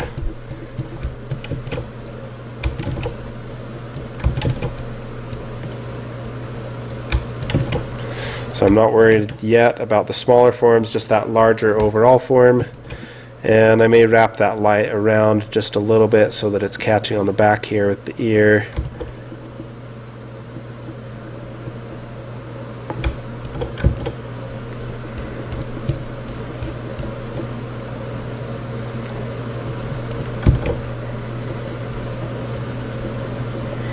So in order to do this, I would actually need to have two light sources. So this, or a larger light source that fills up most of the scene.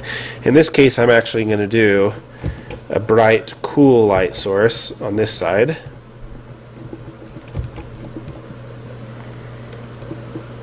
As we wanted to talk a little bit about how cool light sources affect the skin tones. And then on this side I'm going to do a light warm light source.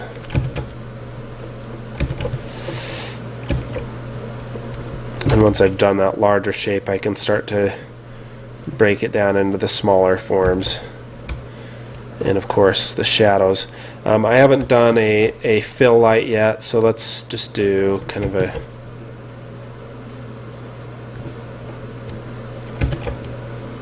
another color just to throw into the mix for the fill light. And there's any number of ways that I can mix this stuff together, but let's keep it at default and just see what happens when we turn the saturation down. So you can see, turn the opacity down. You can see that stuff starting to show up underneath the skin, but I don't think that these colors are quite good enough yet. What we need, what we need is that roll off from the lighter, more saturated or less saturated color down into the slightly warmer and slightly more saturated color. This is the exposure effect that I'm dealing with right now.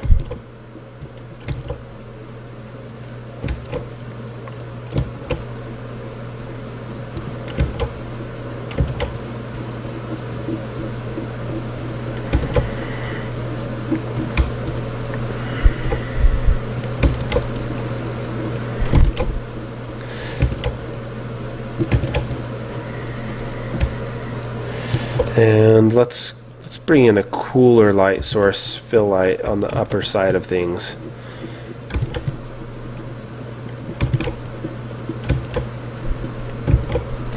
So maybe the upper side of his cheek is getting a little bit of light.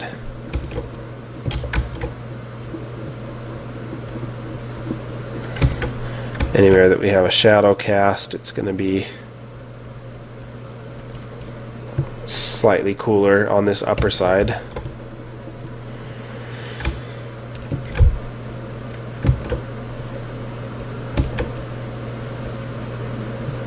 And so forth. Alright,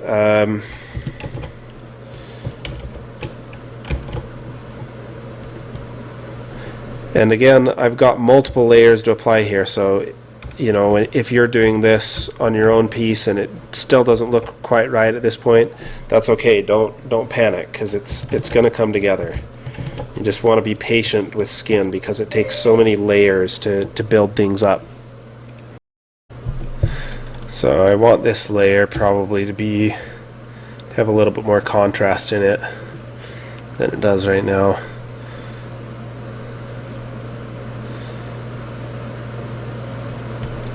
That might be a little bit extreme.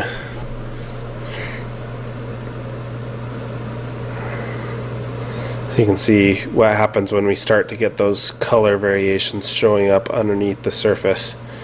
And some of them I'm seeing now are just a little bit too extreme. So what I'll do is I'll just go back and just pull some of these things back a little bit. Oops. It's just drawing on the wrong layer.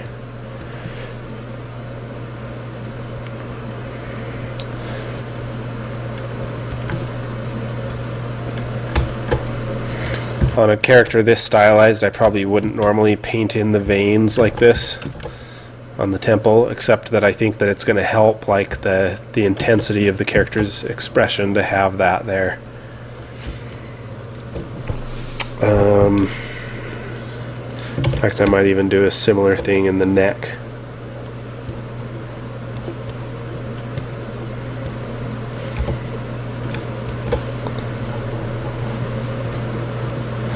And because this character isn't terribly anatomical, I'm not necessarily worrying too much about whether I'm being accurate with the placement of the blood vessels. Obviously, if I was doing a realistic character, I'd probably find a map of where the blood vessels go. All right, let's start anyway, blocking in where the teeth are.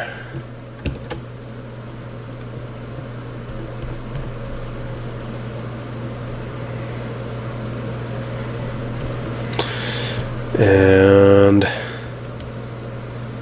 we can probably do tongue here as well. In fact, the general color of the mouth and everything can be blocked in at this point too.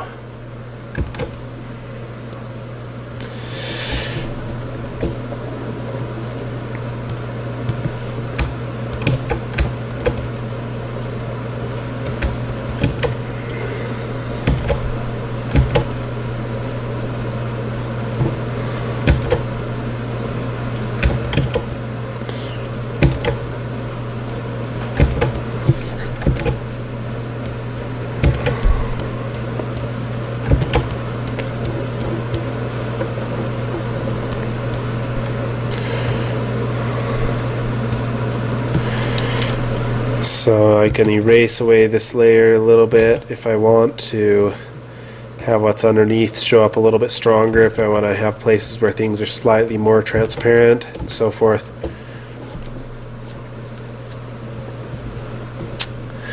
And of course with things like the teeth, I'm going to want to start dealing with what's going on with them in the shadows. Mixing my colors on the canvas like I've talked about before. Just kind of taking two colors that I think are in the lighting, putting them together, and then using the color picker to get what the result of the mixture is.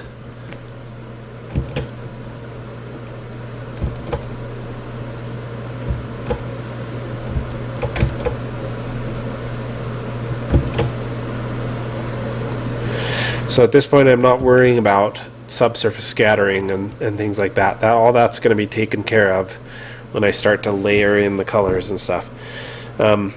If I was doing this a traditional method, or if I wasn't using layers, then you can do the same type of thing. In fact, you want to approach the skin a similar way, where you're adding layer on top of layer on top of layer. In fact, in that case, probably, I started in this case doing the occlusion first. If I was painting it that way, I would probably do the occlusion as one of the last steps or one of the later steps. I'd probably do this stuff first, layering in the stuff on top of each other.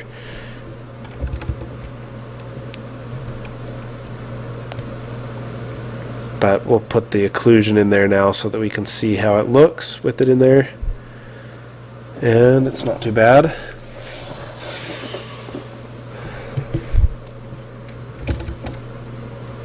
Let's turn it off though so it's not interfering with what we're trying to accomplish here.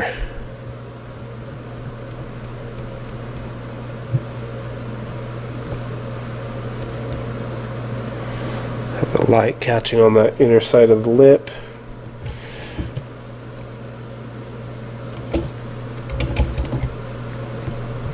And I had those bands of color that I was talking about earlier, but they're not quite strong enough here, so I'm just gonna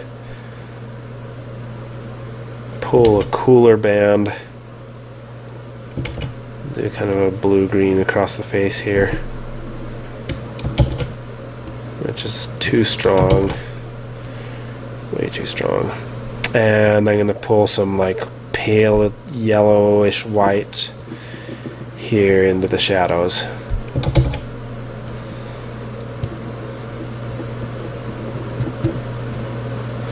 And same type of thing in the lights. I'm just gonna desaturate these colors just a little bit more. And let's go ahead and deal with our lip color. I'm just gonna create a new layer. And this one I'm gonna make like a multiply. Just going to do a light purple color, magenta over the top of it all.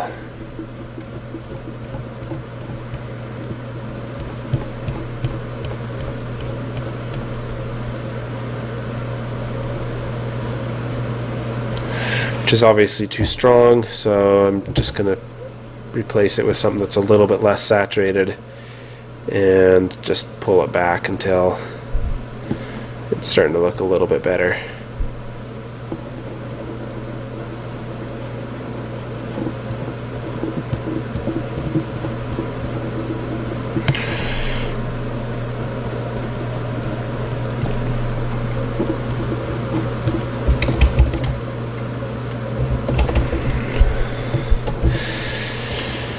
Okay. Now what we're gonna, oh, and let's just do the eyes real quick also.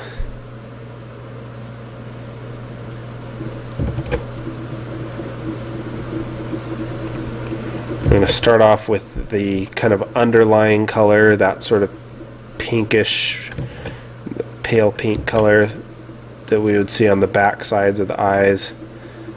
And actually, let's do this as a new layer.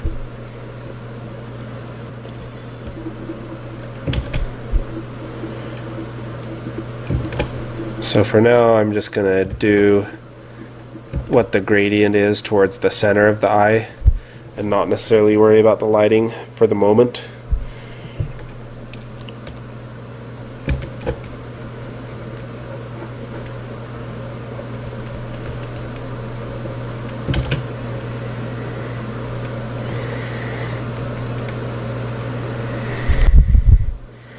And let's do some of the blue-green in the background. Just bring some of that into the eye as well. The eye color. Make it quite light. And now, create a new layer and do a cast shadow over it. We'll make it cool since the fill light coming from above tends to be a little bit cooler.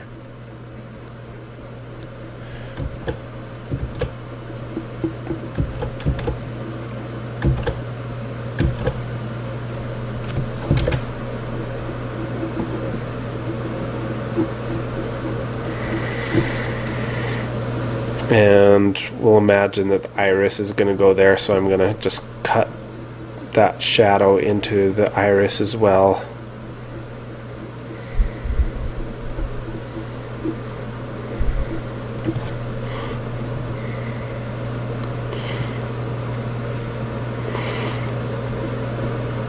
Pull that layer back just a little bit. And let's make these eyes kind of a brownish, yellowish color.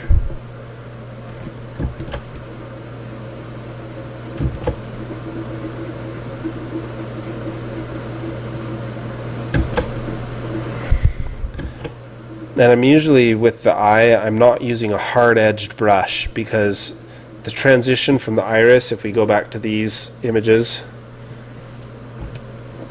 the transition from the iris into the eye is not necessarily a hard one.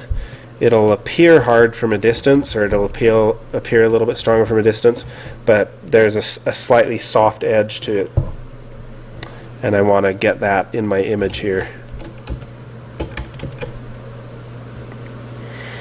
And I'm also going to get that blue edge right around the outside.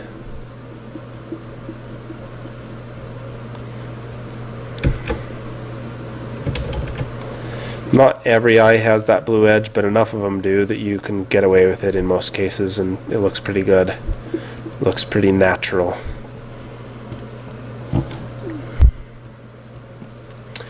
Now, the black part, which I'm just going to go with my default of the slightly darker reddish color, which I'm going to need a new layer to do that.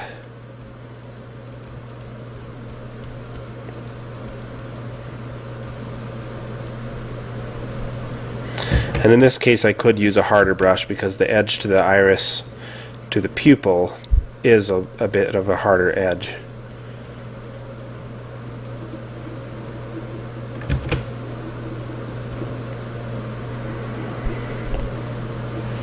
But instead I'm going to refine those edges instead of using a harder brush.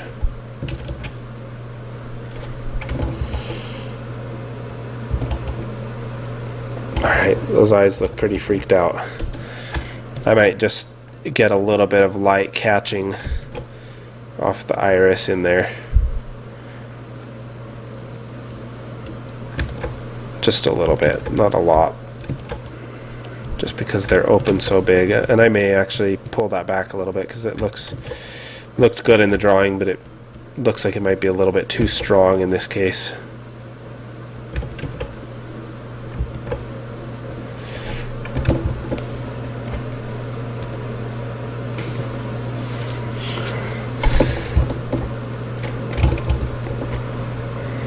Let's go into that background and just add a little bit of variety to this background.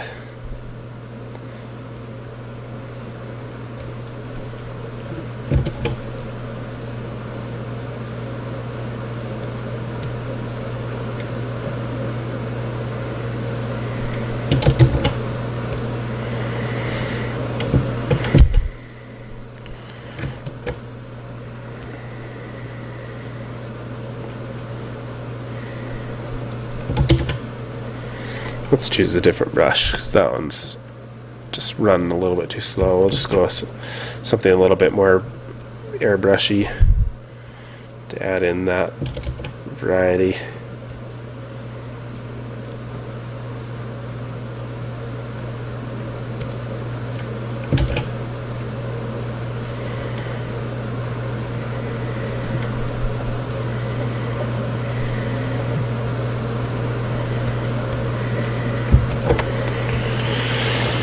Okay.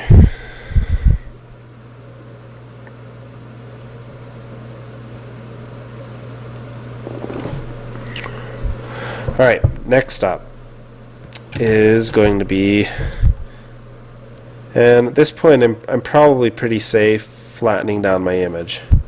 I'm going to continue to work in layers in Spirit, but I'm not going to work with like literal layers. I'm not going to separate it out like that.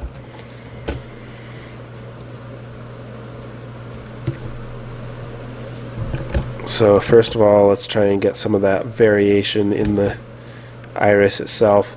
The striations in the muscles tend to move outward from the eye, but they aren't necessarily like, these straight lines. They tend to curve a little bit, of course, because of the distortion of the liquid in the eye, but also they tend to get these sort of semi-oblong circular shapes in them, because of the way that the muscles are and the way that they stretch as they move across the eye. And let's go ahead and put in kind of a darker blue edge.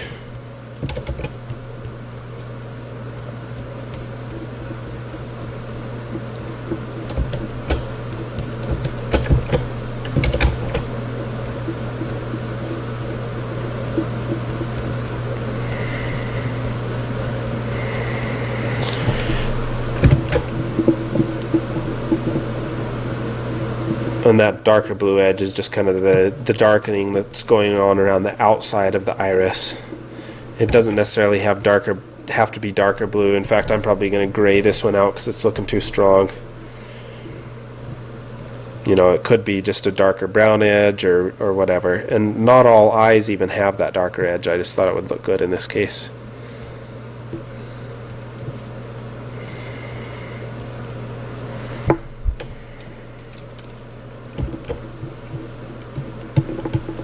It's getting a little bit too hard edged along there, so I'm just going to soften it off just a tiny bit. Alright, and we'll go back to this, the striations.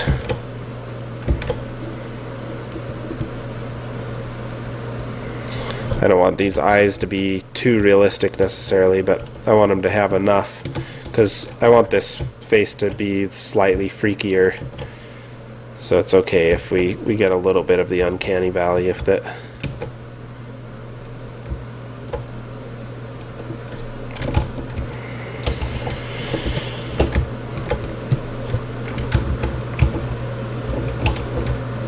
And now we need to paint a reflection in these eyes.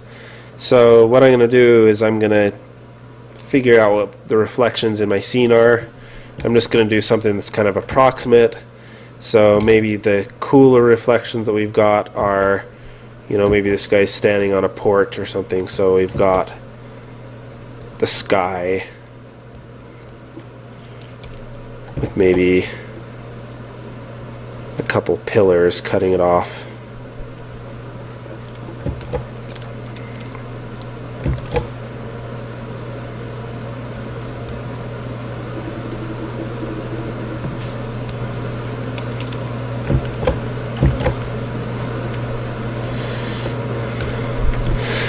And we'll do,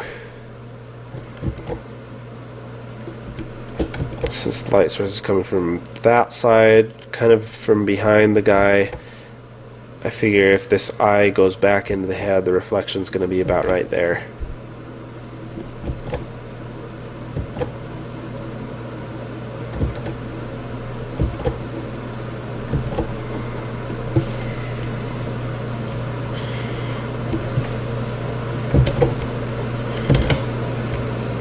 We'll darken the upper side of the sky.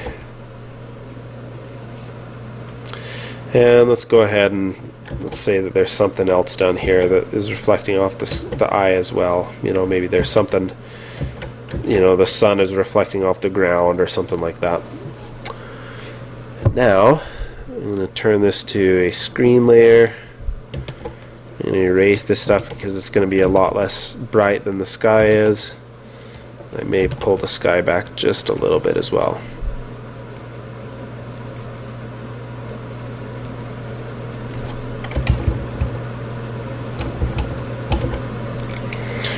And we want the distortions in it to kind of match the shape of the eye, so I'm just going to make it so that there's a little bit more distortion right around that pupil. Right around the pupil and iris.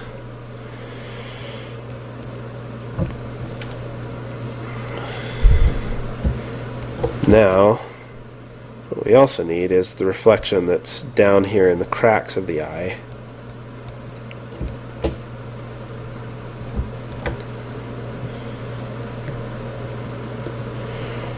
Which, depending on the angle of the light and everything, is going to be different. It's going to be brighter in some spots, darker in some spots, and so forth.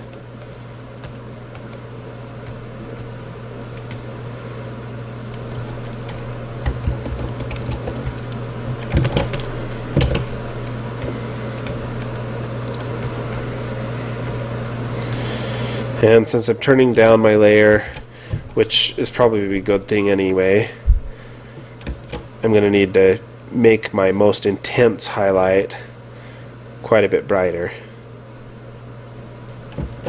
I'm going to want to keep that reflection pretty strong and bright.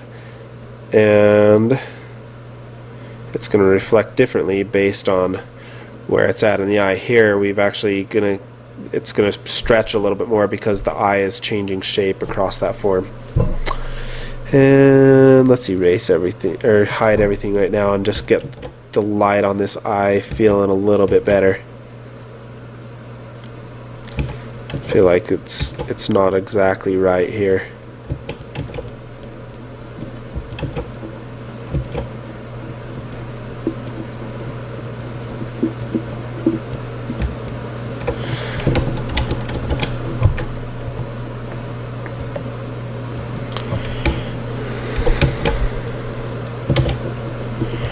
And of course I never did paint in the form of the eyeball on this side, so we'll just do that real quick also.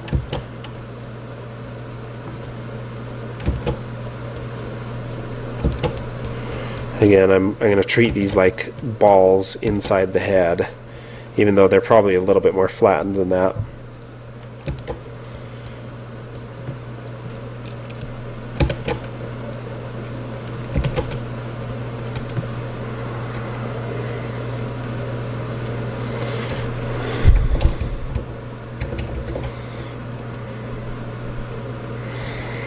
That's pretty good.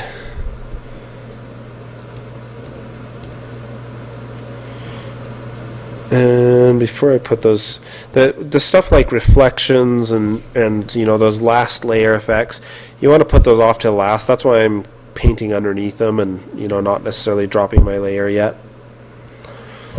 So I'm going to be really careful about what's underneath that stuff before I drop it down finally. I'm going to make sure that the lighting on the eyeballs underneath feels pretty good first.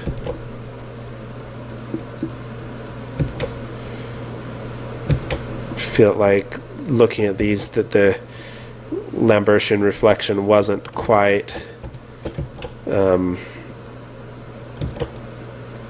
it wasn't quite strong enough. We weren't getting enough light, enough white in the eyes, you know, again, because white is going to be reflecting all of the colors. It's going to tend to stand out above all the other surfaces just a little bit.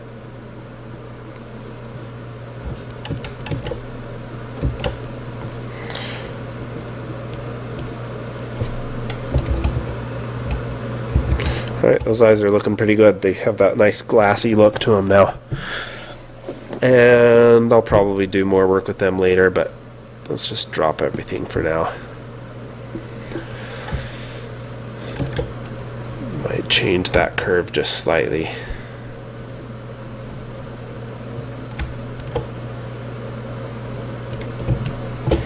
Alright, what I haven't dealt with is the flesh around the eyes yet, and part of that is I want to figure out what my subsurface scattering is going to be.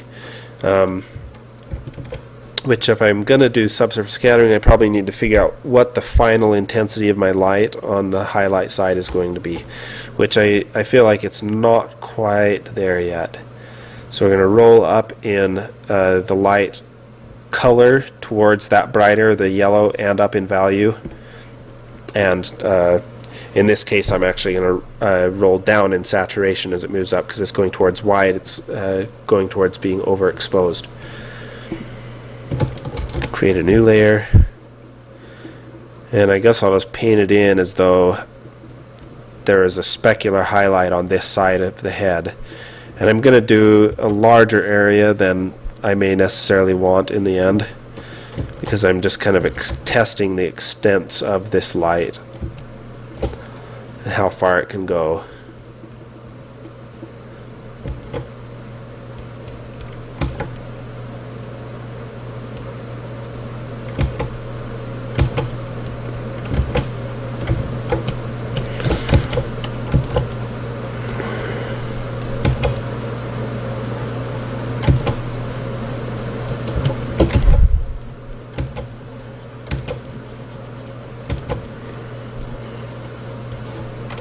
All right.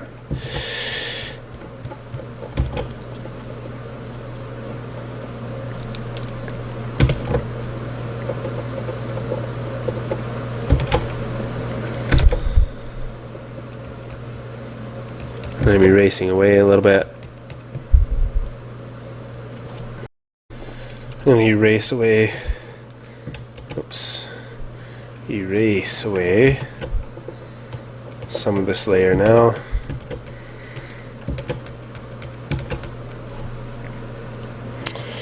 So that it's left at basically what it's doing is just kind of defining the brightest extents of that highlight, or of that light end of things. And what that does, it lets me know how much subsurface scattering I need to put in order to make things look good. So we'll start with the nose, since it's pretty transparent, and we'll go with a color that's a bit brighter and a bit redder and a bit more saturated.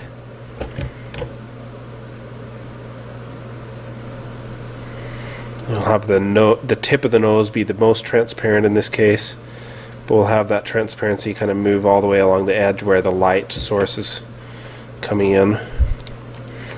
I don't want to have the nose be uniformly transparent, but I could have some transparency all the way along it.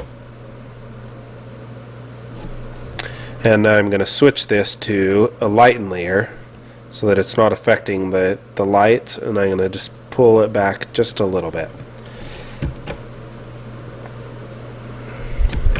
Anywhere that I've got that hard edged shadow or the hard cast shadow, I'll do a similar thing. Just let that subsurface scattering come through a little bit stronger. I'm going to let my occlusion be a little bit stronger in this area than what I painted originally. Just throw on a new layer. Just kind of darken it in just a little bit more. Pull it back.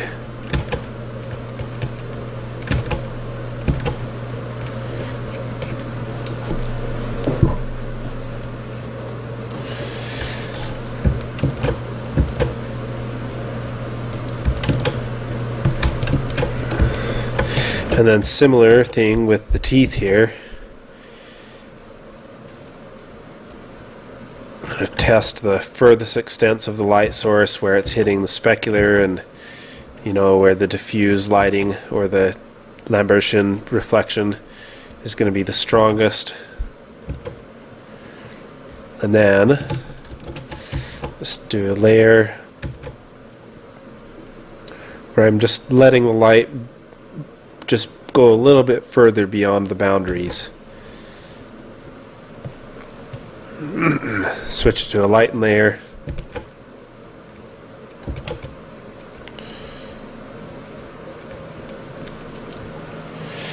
And that doesn't look quite right yet. So let's just paint it in a little bit more carefully.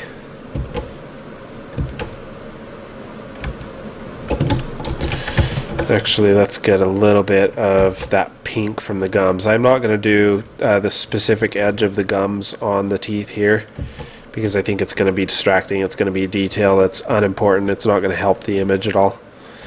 But I will have the general color of the gums transition into the teeth here. I may even suggest some of the shapes there.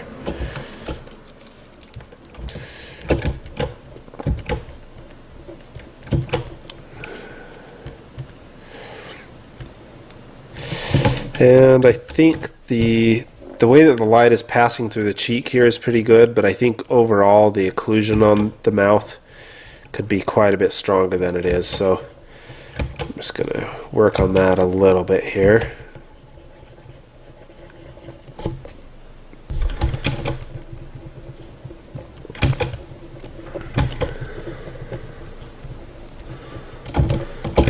Doing this again on a layer.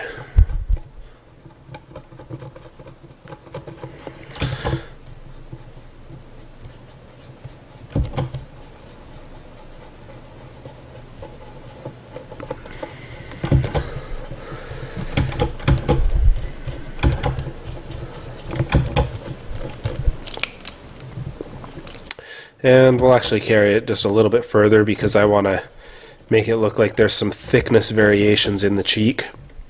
So we'll first start by creating some bands of transparency. And then we'll erase away just a little bit more. That makes it look like there's a bit more going on there underneath the flesh than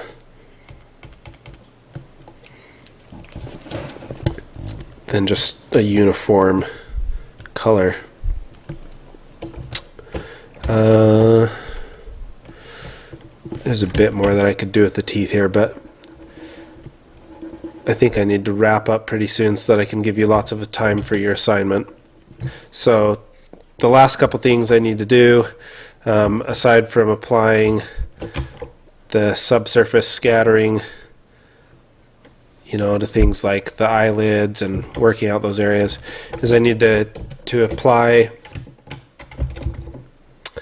just a couple other things. One of them is any of the like fuzz and Fresnel effects. So if I've got material on the chin here, whether it's, you know, the light fuzz or the darker hairs from his chin, then I'm going to want to paint those in. I can do darker ones on the bottom and lighter ones on the side maybe.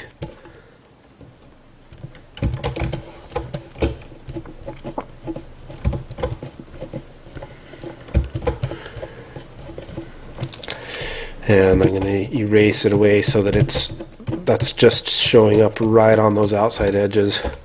I probably should have used a brush with a little bit of texture to it for this, but this will work, at least for the general impression. It just adds that slight amount of just fuzziness and interest to the face. And then up here I left it kind of light, which if I was really doing this right, what I'd want to do is I'd want to get something that feels a little bit more reflective and is reflecting what is going on in the environment behind the guy, and at least for the light sources have something that is a little bit more reflective right on those edges. And I'm doing this on a separate layer, and we'll just shift that color a little bit. And I think we'll keep it at default, even though it probably should be getting lighter. It should, most of the time those reflective effects are more additive than anything else.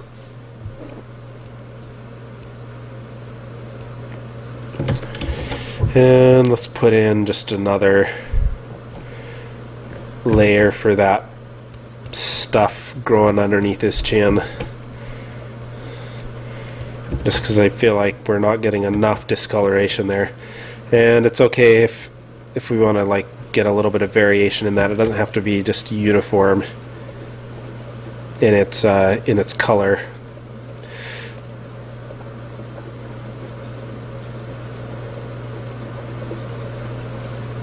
Maybe he's got a little bit of irritation, so he got some darker reds and stuff as well as grays.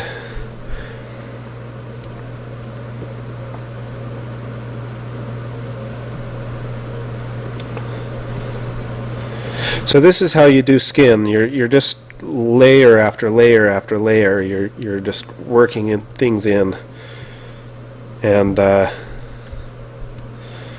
it takes a lot of patience. It doesn't all happen at once, and doesn't come all easily. But if you're patient with it, eventually it's all going to start to come together, and the final things that I'd want to do with this is texture effects. So if I want to have, let's switch it to this brush. If I want to have like the pores kind of catching some light here, I can paint all of those things individually.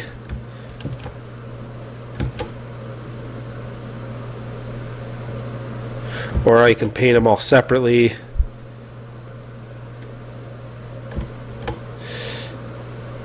Or I can just use a photo overlay and then just kind of touch things up. You can handle that stuff however you're most comfortable with it.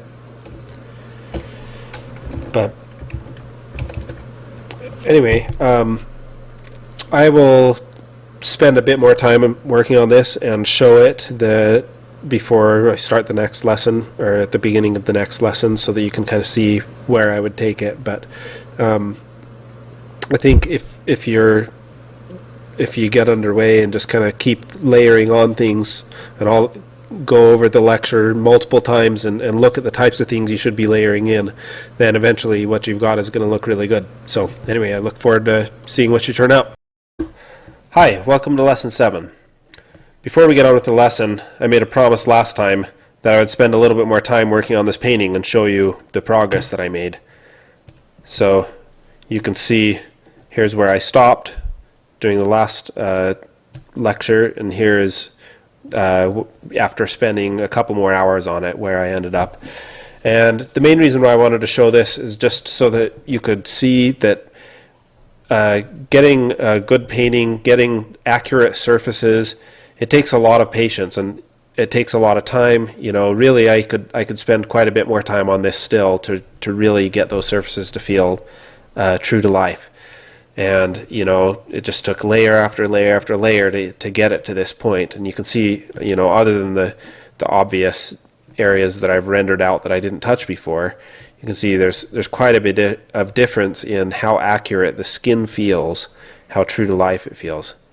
So the main reason why I wanted to show this was just so that you knew whether you're struggling or not. You could see, like, this is just something that takes a lot of work. It takes a lot of thinking through things and just being patient with the process as you go. So, as we were talking about before, this is lesson 7. We're going to talk about atmosphere and atmospheric effects. We're going to start by talking about 3 ways that atmosphere reacts to light, or in this case creates light in some cases. So there's light emitting atmosphere. This is stuff like nebula, plasmas, fire, the aurora borealis, or other things like that are either emitting their own light or they're reacting to something else, some other energy that's hitting them and creating light. Then there's light scattering atmosphere, or atmospheric effects. So in this case, you can see the blue from the sky above kind of coming through these clouds. Even though you can't see the blue of the sky, it's filtering down through these clouds and coming down. Even out here you can see it. You're also getting a lot of light coming through this haze and being kind of scattered back towards our eye, and of course through the rain in the middle of that cloud as well. So light scattering, of course, there's the typical light bouncing type of thing that we've talked about before, but then there's also actual scattering, and there's a couple different kinds of scattering. They're a different physical phenomenon, and so we'll learn a little bit more about that. But in most cases with light scattering, what you get is light actually coming through the atmosphere and reaching your eye, even though it is possibly being changed or redirected in the process. Then there is light blocking, and so this can be caused by either a very dense atmosphere where you've just got regular scattering, or you've also got atmosphere that absorbs either certain parts of the spectrum or just block the light completely just because of the density or size of the particles. And you can see in this picture how very little, even though a lot of light is coming through these clouds up here and the edges of them, you're getting a lot of scattering up there. These clouds down here are getting very, very dark in comparison. Next, we're going to talk about atmospheric perspective. You've probably learned about this before. So there are a bunch of different ways that atmospheric perspective displays itself, or we see it. So one of the things that you need to understand before you start painting your atmospheric perspective is what is in the air. So whether it's humidity or fog or just any regular, just atmosphere, even just oxygen and nitrogen and things like that are going to cause some amount of atmospheric perspective. And the idea behind atmospheric perspective, in case you don't know about it, is that closer objects have an increased amount of contrast. You have darker darks and lighter lights, and as things go back into the distance, the contrast is reduced because particles in between, in fact, let me switch to my brush so I can demonstrate this. There's all sorts of particles in the air here. And so in between us and that hill in the background, there's a bunch of water particles and other things like that are causing this. And as the light is coming down from the sky and bouncing off of the earth there, that light is either being occluded or blocked by these particles, or it's actually coming, as it bounces off of the greens or whatever, it's actually being scattered also by those particles. So and with distance, as things get farther and farther away, just the volume between us and that thing of that gas or whatever that atmosphere is going to increase. And so we'll actually lose detail, we'll lose the brights and the darks, and we'll lose, in most cases, we'll lose the shadows first. I'm not sure if this is just a visual phenomenon or if it's actually like physically that we're losing the shadows, but it always looks like, you can see here, that dark hill becomes a flat shape pretty fast, whereas we can still see quite a bit of detail in the lighter areas here. Usually, most atmospheric effects like fog and haze, smoke, humidity, things like that tend to be very gray. So what it's going to be is it's going to be a combination of the light that's hitting it. So in this case, there's a little bit of warmth to that light, so there's a little bit of warmth to the atmospheric perspective in the scene. In this case, the light is a lot cooler, and so we get a lot cooler atmospheric perspective. And same type of thing in this case.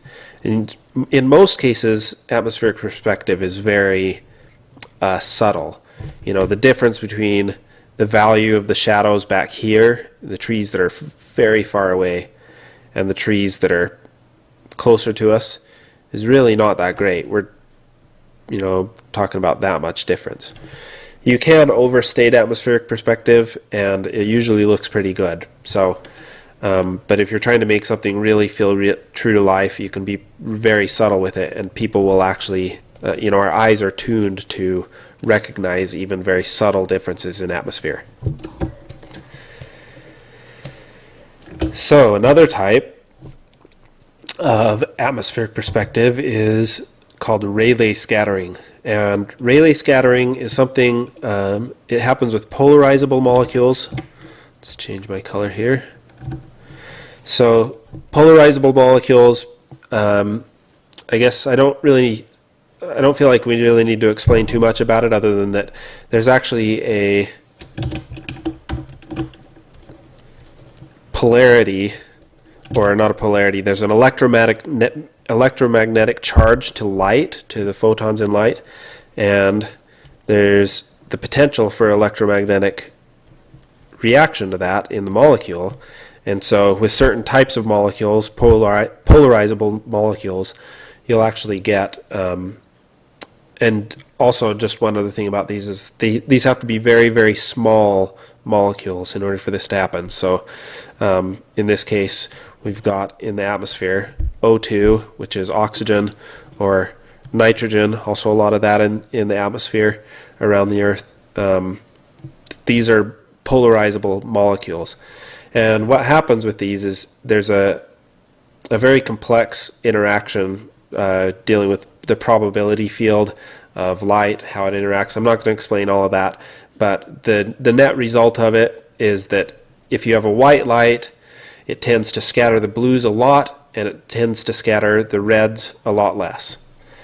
So, as you can see here, we see same type of atmospheric perspective as we have with the fog, but it's very blue. In fact, the whole sky is going to be blue because of the Rayleigh scattering in the sky. So same type of thing happens. We're getting a lot more blue in the, at least apparent blue in the shadows, than we're getting, you can see here how blue it is there. And it's still pretty blue in the highlight areas, but we're getting a little bit more color there, at least visually speaking. So I wrote here, this is also why bright or white objects redden or yellow with distance towards the horizon. So for the most obvious example is going to be the sun. When the sun's up in the sky, it kind of looks, whitish yellow. As it gets towards the horizon, it becomes very red. And any light that's bouncing off the clouds at that point becomes very red.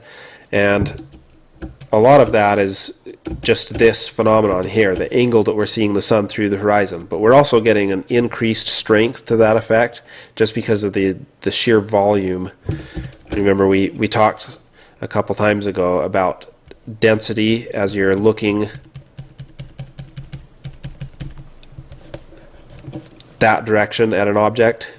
When you're looking this way, you're going to be seeing more of the surface underneath, and as you're looking that way, you're actually going to see a lot less of it. Because there's just so much distance between us and that. So for that reason, as the sun gets closer and closer to the horizon, this reddening happens much more strongly. It's always happening because there's always Rayleigh scattering in the sky, but it's just most pronounced when the sun is near the horizon. You can also see this with the moon. Usually doesn't get quite that red, but often gets pretty orange. You can also just see it in the sky itself. So out here on these edges of the sky, we get a lot of blues and purples and stuff in the sunset, just because this is where the sun is coming. It's bouncing off of particles, and the blues are being scattered towards us. The reds are mostly hitting those particles and just being scattered in that direction. But here, the light is coming towards us, and the reds are being scattered in our direction. I mean, the reds are being scattered in our direction, and the blues are being scattered away from us. And an easy way to remember this is, even though it's more complex than this, is that the blue wavelengths are very tight, whereas the red wavelengths are very long. And so you can just remember, because those are closer and higher energy, there's a higher likelihood that the blues are going to interact with something than the reds. That's maybe an easier way to remember it. Whether it's accurate or not, maybe irrelevant. Okay, we'll also see this with very bright objects that aren't necessarily light sources. You know, we talked about the sun and the moon. We also have stuff like clouds. You can see how here in the clouds that are close to us, it's very white. And then the highlights, as the distance increases, become more and more yellow. And this is a very subtle thing. The difference is mostly happening in value. You're getting your highlights quite a bit darker as you go back in the distance, but there actually is a little bit of warmth happening as well. You can see that the spectrum is rolling off towards the oranges as it goes to the clouds in the distance. But this is just happening in the highlights. The shadows of the clouds are actually getting lighter blue because of the other atmosphere in the sky. And this is the same type of thing. This is caused by the same type of thing again. There's very little atmosphere between us and this cloud, so what we're seeing here is mostly the white, but there's a lot of atmosphere between us and that cloud, so the whites are actually losing the blues to they're being scattered out to the rest of the atmosphere, whereas the redder colors are actually reaching us. You'll also see this type of thing with snow. If you have like snowy topped mountains, they'll get more yellowish with distance. Okay. Now let's talk about atmospheric density, because this is going to affect, and also composition fluctuations. So anytime that a gas gets more hot, or as it warms up, the molecules or atoms in it want to expand outward. And anytime a gas is cooling off, the molecules or particles in it contract inward. And so you have increased density with cooler gases and decreased density with warmer gases. And less dense gases want to move upwards. Less dense gases, or more dense gases, want to move downward. This is just the way that the world works. You see it with lots of different things. You probably learned about this in school. What this means for atmosphere, though, is usually you don't have a discrete little group of atoms or a group of molecules like this. What you've got is a large mass of, warm and cool parts of the atmosphere. So how do those parts of the atmosphere, how do they go past each other? One's got to move one's got to basically get out of the other's way in order for the other one to move. So as this one pushes down, this one's going to have to move up a little bit, and eventually what's going to happen is they'll start kind of sliding past each other, and this one will eventually kind of push its way through, as will this one, and we'll have additional sliding.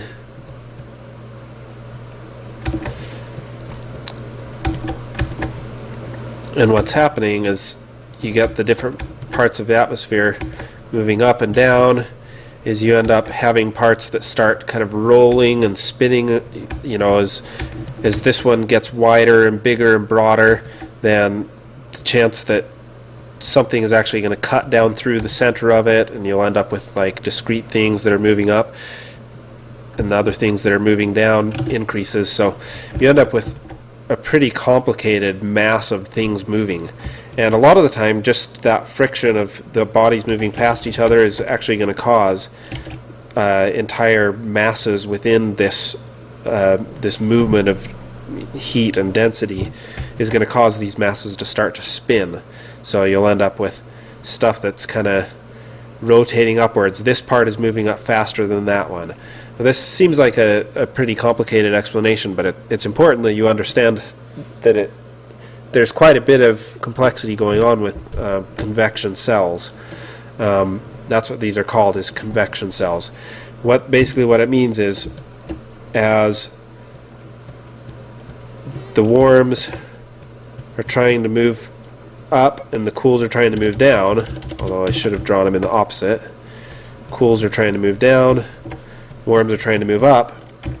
One's got to find one way to move past the other, and usually what that means is that one slides to the side while the other slides to the other side, and so they end up creating these rotating, and often you'll have side-by-side convection cells kind of rotating in opposite directions. So you'll see this in every type of atmosphere. This is what causes the way that clouds are shaped. This is what causes wind. This is actually seen in all sorts of things in the world. Ocean currents. What causes the continents to move on Earth. Convection cells are important to understand if you want to understand the world. And, if you're trying to create concept art, especially, understanding the world is very important.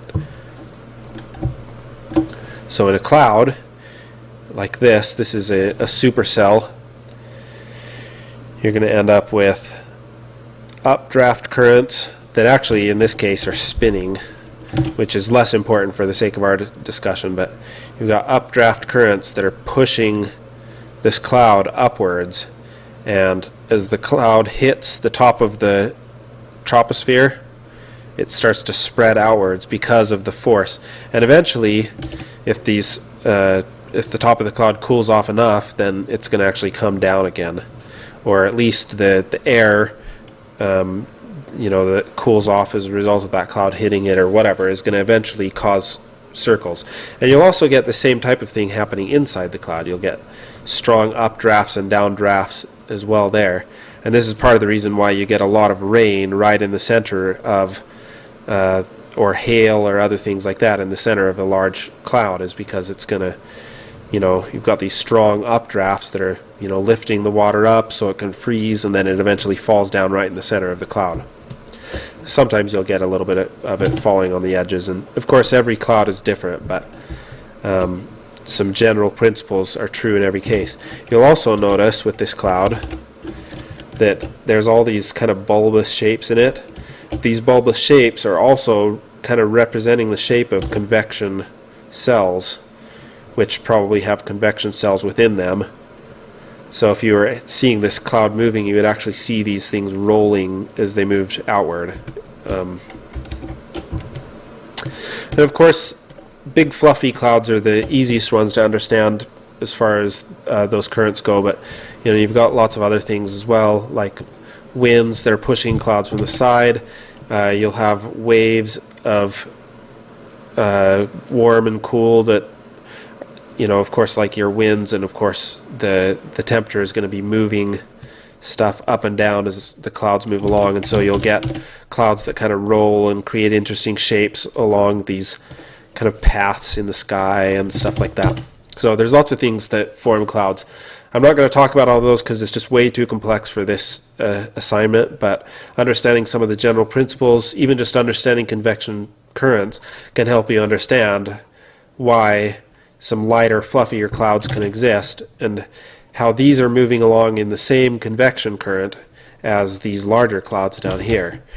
Because again, there's giant macro convection currents that are moving the entire system, and then there's smaller ones within the system, and so forth and so forth. So you can get quite a variety just by understanding that. Just another example of the type of variety that you get out of clouds. You can get some just really interesting shapes because of these forces. So the color of clouds comes from something called Mies scattering.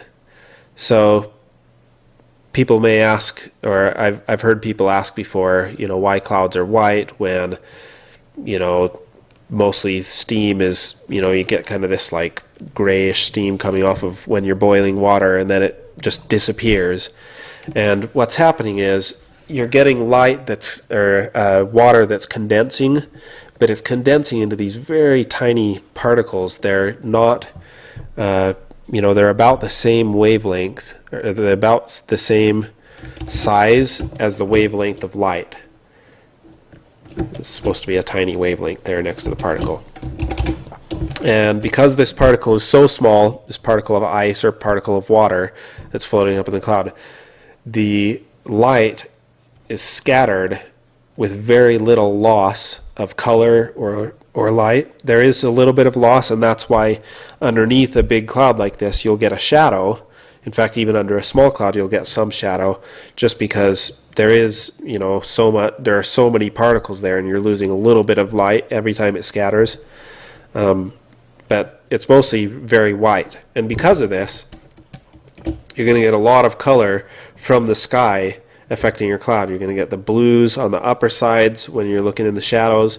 You're going to get the warm colors if the sun is setting or something like that, or if you've got I saw driving through the Arizona desert, we have a lot of red ground, and the sun was beating off of that ground and bouncing up onto the underside of the clouds and making them kind of this deepish red underneath. And same type of thing in this case, except in this case it's caused not by the sun bouncing off the ground, but by the sun kind of scattering through the clouds and by the reds in the horizon here. And of course, if you've got other colors in the sky, if your sunlight is very yellow, it's going to make your sky very yellow and your clouds very yellow. Just like any white surface, it's going to tend to pick up the environment a lot. But another interesting thing that you're going to see here, see how intense the light is as it bounces off of the undersides of these clouds. And you're almost getting, you can see, a reflection of where the sun was set, just here on these edges of the clouds. And basically what I wanted to show with this is that when you get light glancing off of the clouds, you do get a little bit of specularity, even though it's all these spread out, droplets or ice particles. They kind of act together to reflect the eye back, or to reflect the light back to your eye. So there's not clouds are not made out of a single size of water particle though, and actually, just I don't know if it's over time or just because of whatever forces, sometimes those particles tend to get a little bit bigger. The drops of water get bigger, the ice particles get bigger, and as they get larger, they lose Mies scattering. Mies scattering only happens with the smallest particles. Because of that, those larger particles tend to be pretty white still, but a little bit less bright, and they actually get a little bit gray. In fact, they can get quite gray if you get a very like heavy rain cloud or something like that. But you can actually see a little bit of it in this picture. See how dark some of the parts of that cloud get. You can see it pretty strongly here. you can see the white parts of the cloud here, and then these kind of areas where the cloud is getting just a little bit darker. There are no other clouds in the sky in this area, and the sun was coming from above, so there was nothing casting a shadow. So this is all just from changes in or variations in the makeup of this cloud. And I imagine that probably the reason why the particles kind of get differentiated like this is, again, because of all the movement, the convection currents and stuff like that in the cloud probably tend to move all of the lighter particles to certain areas and the darker particles to other areas. And I've seen all sorts of makeup of clouds. I've seen where they get dark towards the bottom, where they're very rain saturated. Usually that's caused by shadows, but I've also seen it caused by this phenomenon. I've also seen it where the top edges of the clouds, or even the entire outside edge, is kind of covered by this thin layer of darker particles, and then the interior is white. You can see some of that in this picture right here. See how this entire cloud is in shadow here. So basically this entire cloud is being lit by blue light from the sky above, and maybe a little bit of light kind of being cast this way by the sun filtering through the clouds. Or not the sun, but just the sky that is lit up in the west by the sun. And you're seeing these kind of dark edges up here. And this is pretty common. You could probably go out on any given day when it gets cloudy and see this type of thing, where or any day when you get these kind of puffy clouds where you'll see these kind of darkening edges. It doesn't always happen, and usually when the clouds are up against the sky, it's a little bit harder. Of course, in this case, it's easier because it's in shadow. But when it's happening on the lighter parts of the sky, it's harder to see because the clouds, even the dark parts, are so much brighter than the sky is. And of course, remembering the reason, you could probably get, like, on the extremities here, like, have a whole part that gets darker. But if you have, like, a thin layer of the cloud where it gets darker, if you're looking at it this way, it's going to appear to be light in the center where you're seeing the least dense part of those particles. But then those particles are going to appear to get very dense right around those edges. So kind of the edges of those blobs are going to get dark as a result of that. And you can see that same type of phenomenon going on in this cloud that's in full sun. Same type of darkening going on up here. Going back to convection currents, or convection cells, clouds are not the only case you're going to see that. You're going to also see it with explosions or fire. Same type of thing happening where you've got the cooler air or the cooler parts of the explosion are trying to move downward, and the hotter parts of the explosion are trying to move upward.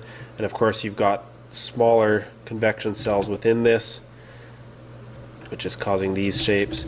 Also notice how we've got the hotter parts in the center here, and then it's getting darker towards the outside where it's hitting the air, it's cooling off, it's turning to smoke, the fire is going out.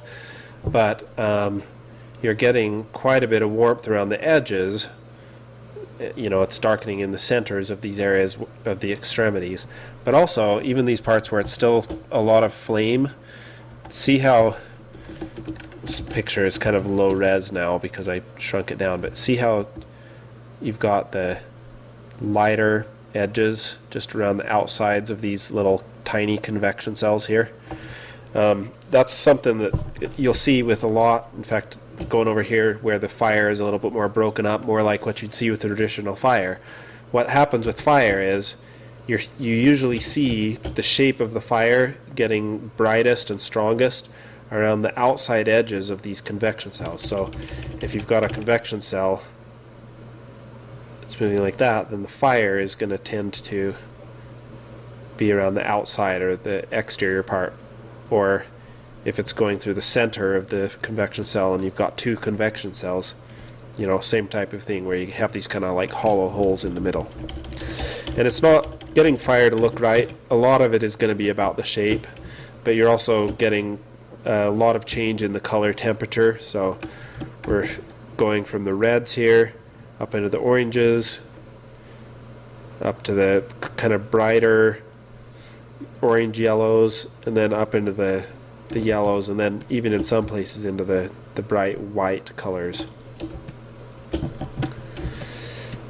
Obviously the cloud or the smoke is going to be kind of following the same types of forms, but there's some other phenomenon going on here, which you can see how the edge of this building is kind of wiggly. Again, it's kind of like low res, you can see it there too. This is something that you've probably seen a lot with heat distortion. You know, a hot day, you look over the tops of the cars, you get a little bit of heat distortion. This is actually, you know, you're getting those same type of density fluctuations. You have really tight, dense pockets of air followed by rapidly expanding sections of air because of the heat. And what's happening is the same type of thing that happens when we look into water, and as we hit that boundary, or water or any surface that since we're going to talk about water next week, the boundary where light where the light is going from one medium into another, it's actually going to, especially on the angles of those things, it's going to refract the light. We talked about that before. So, you know, looking through a glass jar or something like that, the reason why that happens is because of the density of the glass, even though it's transparent, with respect to the air. So same type of thing happens just with air if you've got really strong density fluctuations suddenly. So that's why you end up with heat distortion effects, is because of that same type of effect. And that is also an atmospheric effect. If you want to make a day look really hot, just kind of make a selection along the you know, horizon, and then add like a glass distortion, you know, especially if you've got a texture that's kind of stretched out horizontally, and it'll look pretty good. This is not the best example of this, but Tyndall scattering is another type of scattering that you're going to see, which Tyndall scattering is related to Rayleigh scattering in that Tyndall scattering tends to scatter the blues more, and in this case I think it actually does the same type of thing as Rayleigh scattering. It lets the reds tend to either pass through or it blocks them entirely. So but I think mainly what happens is the white light goes in, you get a lot of blue scattering from it. So with you're going to see this a lot of the time. It's with Tyndall scattering, it's happening because you've got particles that are kind of floating in you know, fairly dense particles in a medium. So milk, you'll notice, especially with skim milk, you'll notice that it's pretty like blue at the edges. You'll see this kind of like blue edge to it. Same type of thing if you put flour in water, it's going to get kind of this blue cast to it. This is Tyndall scattering that causes that. And you'll also see it with stuff like exhaust from cars at times, and you'll also see it at times with smoke. So smoke has a very different appearance than clouds do, and Tyndall scattering is one of the main reasons for this. Of course, smoke is going to have its own colors to it that will also affect things, but you can see in this case we have a lot of the blues are being scattered away from this light here, or as it hits this cloud, and so the cloud looks very red as the light passes through from behind. But then see how blue the cloud looks from a distance. Sorry, this is quite a grainy photo. I didn't have a better one of smoke that showed this effect. But anytime that you're going to do smoke in the distance, you know, having it be like a little bit warmer is effective, but you can also put a little blue edge to it, and it really makes it look like real smoke. It kind of gets, if you've ever been somewhere where there's a forest fire, you get kind of this like strange cast to the sky, and a lot of it is because of this Tyndall scattering.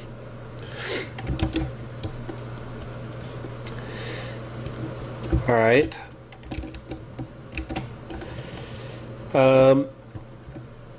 Using atmosphere for expression is something I just wanted to talk quickly about, because you can imagine, if you look at this picture that I did, if we changed that sky to, you know, something that was like overcast, or maybe it, you know, had like a large ominous cloud instead of this white fluffy one, how much it would affect the mood of the scene.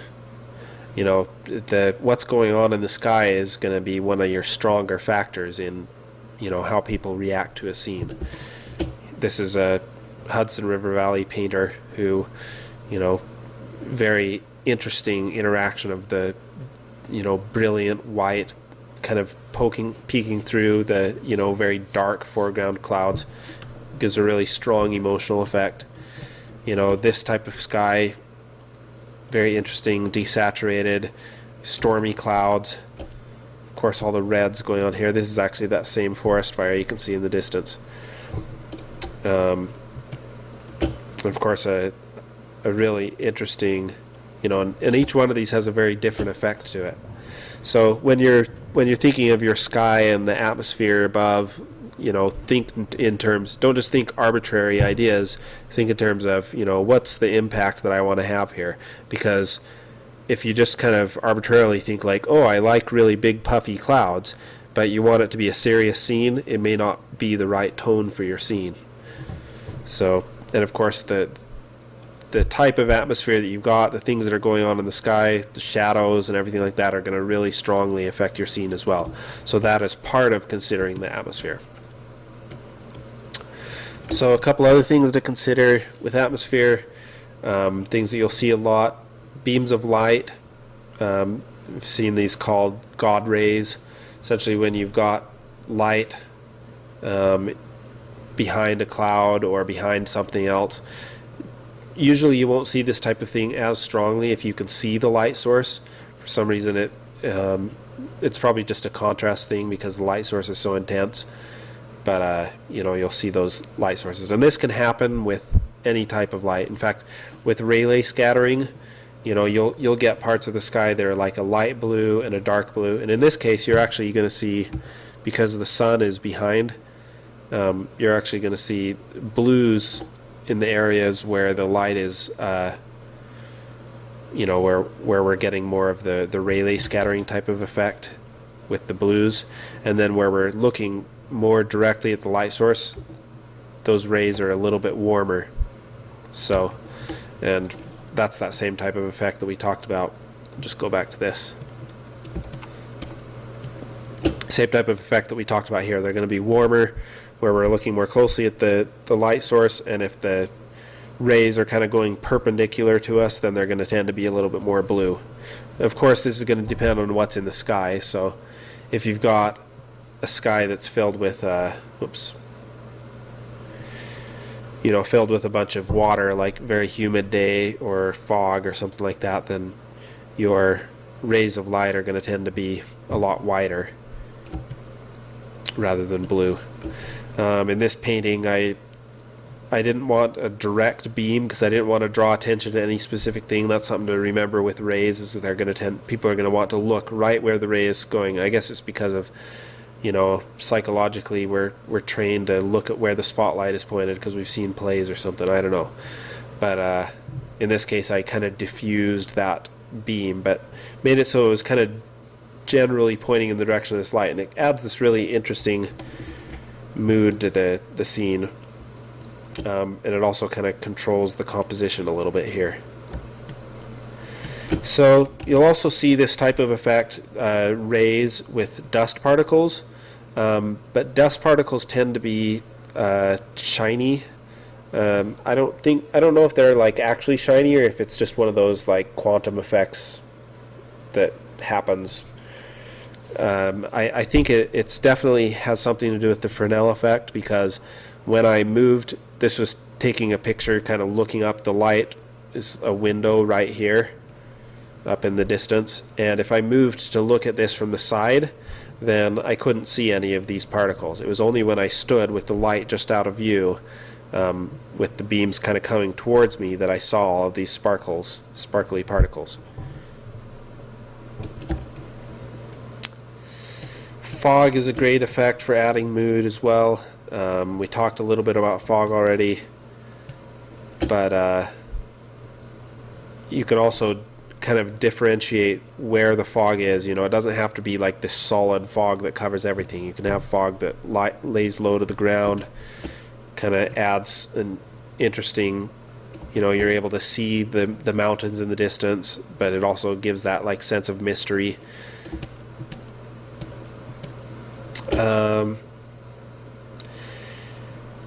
Generally speaking, when you have a lot of particles in the air, you know, stuff that's not just atmosphere, but, you know, like stuff that's thrown into the air, whether it's water or sparks or whatever else, fire, it tends to just add a lot of like energy. So that can be a great tool. It can also be a distracting thing if you use it wrong. So just be careful about how you use particles flying in the air. Just wanted to point out we're seeing the same types of shapes going on with the flames here. That's sort of like traditional fire shape that we're used to seeing. That's just with where the heat is kind of trailing off towards the top and the fire is going out and being replaced by smoke. But very interesting picture here.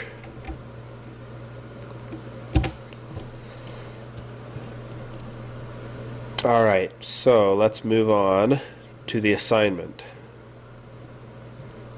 Oh, actually, let's just go on to this picture real quick. I just wanted to show you this. Looking at the atmosphere from a distance, you can see the blue on the edge of the horizon that's caused by just the blues in the atmosphere, caused by Rayleigh scattering, as we talked about. You can see the Earth's surface down below, kind of. Well, actually, I'm not sure if that's the Earth's surface or if that's just clouds. It's hard to tell in this photo. Of course, you can see the light of the sun reflecting off of the river below. But look at these. These are those supercell structure types of clouds. You can see how this center part where... Let's get a different color here. Where the updrafts are kind of pushing the cloud upward, and then, of course, as it hits that boundary between the troposphere and the stratosphere, it spreads outward, and then the winds eventually kind of carry it one direction, which I'm not sure which direction the winds are going in this one, but I just thought it was a cool picture. It's cool seeing the shadow that's being cast by the clouds on the atmosphere, that kind of misty, foggy stuff, and then very interesting shapes in the clouds too. Another thing just to remember when you're designing clouds is, you know, think of you get lots of large scale design things that happen with clouds. You know, it's not just random clouds pockmarked everywhere. You get these kind of clusters of clouds, and, you know, you get these interesting threads moving through things. So that'll help your clouds look a little bit better if you just think in terms of design. You know, use your big, medium, small, and flowing shapes and things like that. Okay, so here's going to be your assignment. I did this line art for you. You have a couple of mountains and kind of a distant mountain / valley thing. You can interpret it how you'd like, but essentially these planes should be facing one way, those planes are facing another way. Same type of thing here. That's the boundary between the planes that kind of face that way and the planes that face that way. It's not going to matter if you get this like perfect, whether you like color that in with being hit by the light or whatever. I just wanted to make sure that you understood that, you know, these aren't flat mountains. They should have dimension, and that's what I want to see in this assignment, is a sense of dimension. You know, atmospheric perspective. I want to see, you know, how you paint in the sky in the background, and of course the clouds here, they can be interpreted a number of ways. I drew hard edges, but you don't have to necessarily follow those edges. In fact, I wouldn't make it hard edged, especially like down here at the bottom. Don't make it too hard edged. This is kind of the way that clouds are. They flatten out those big ones on the bottom, but don't make it so flat that it looks silly. And if you want to introduce any other atmospheric effects, that's fine. But in this case, I'm not giving you a lighting scheme because I want you to concoct the lighting scheme, figure out what's going on in the sky and decide a direction that the sun should be coming from, or what type of light you want going on in the scene. It could be a completely cloudy day or overcast, and, maybe you're painting everything that way. Don't worry about putting too much detail into these rocks. Keep them pretty rocky. I suppose if you want to paint in, the trees or whatever, you can, but don't spend too much time with that. Just get the atmosphere correct. And actually, we didn't talk about sky color much. Let's see if there's a picture here that shows. You can kind of see an example here of kind of a traditional breakdown of how the sky gradient goes. You've got the darker blues up above that we can't see, then it gets brighter blue, and also the colors of the blue tend to roll a little bit towards that cyan as you move down in the horizon. So down here we're getting into the cyans, but we're also losing saturation. Of course, this is towards sunset, so some of these effects may be a little bit stronger, but you're going to see this type of thing in the sky no matter what, where you're getting a gradient from the top of the sky where it's darkest down to the horizon where it tends to be a lighter blue. And then sometimes with the sky you'll actually get this sort of brown area towards the horizon. Let's see if I can find it in another picture here. Because sometimes it's a lighter brown, and other times it's a darker brown. I painted it in here, just that really subtle. I'm not sure if I've got another picture that demonstrates that idea, but anyway, so with your assignment, I'd say just enjoy working on it. Don't stress out too much about it. Just be patient with it, and if you need to, look at a lot of reference. Clouds are kind of a complex thing to paint. If you're just coming up with it out of your head, it can be kind of hard. And of course I'll do a demonstration now so that you can see how I would attack a problem similar to this one. Let's switch to the painting that I'm going to start on. This is going to be a more monumental piece than the one that you're working on. There's no way I'm going to get through it all in this lecture, but kind of get started on it and we'll see where it ends up. So, to start off, what I'm going to do is block in my main colors. Get the sky in there.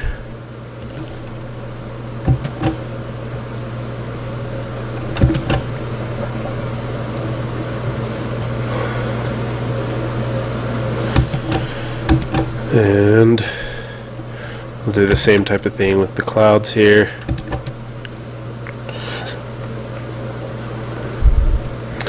And you can block in the colors however you want. If you want to try to block in the atmospheric perspective right away, you can, or you can just paint everything like it would be a flat image and then paint in the atmospheric perspective afterward.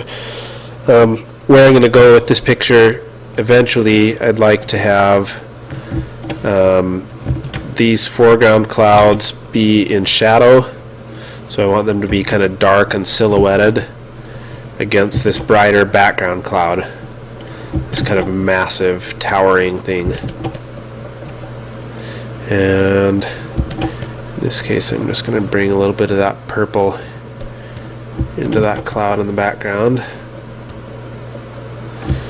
And we'll have a gradient just because I want the sun to be coming from behind here, a little bit to the right and from behind, and I want it to be kind of sunset lighting, so I'm going to bring some oranges and yellows into the light. In fact, I'm going to have a gradient kind of cast across the clouds because the sun at this point, you know, especially if it's being diffused a little bit by clouds on the other side of the sky, is going to have, you know, on these lower parts, it's actually coming through more atmosphere, because clouds are big, you know. I mean, a cloud this massive is probably going to be 36,000 feet tall from top to bottom. So on the bottom of the cloud, it's going to have completely different lighting conditions than what's going on at the top of the cloud. So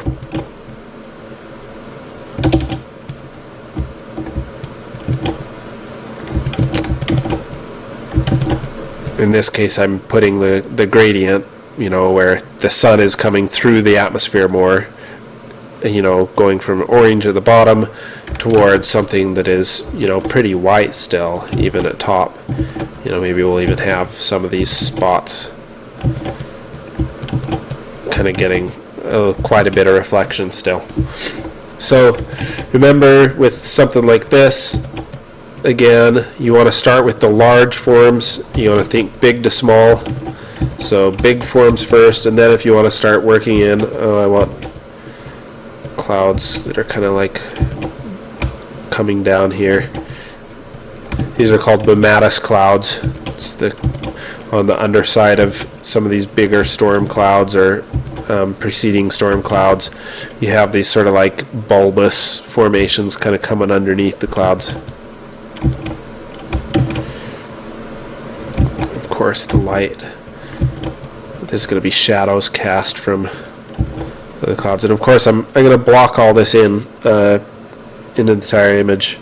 If I was going to continue doing this, I would continue to block it in like this, but what I'm actually going to do is go to a version where I already have all that stuff blocked in a little bit, and we're going to go to how I would treat the mountains. So in this case, I kind of blocked in with the atmospheric perspective and the lighting all together, but one method that I can recommend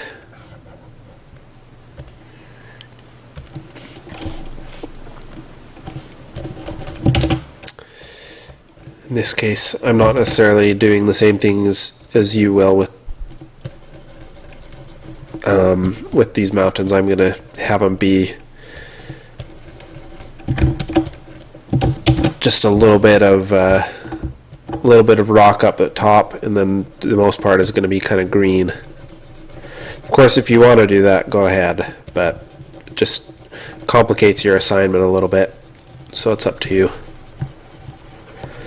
So in this case, I'm going to paint, I guess I'll just go ahead and paint the entire shape of the mountain in there so that you can see.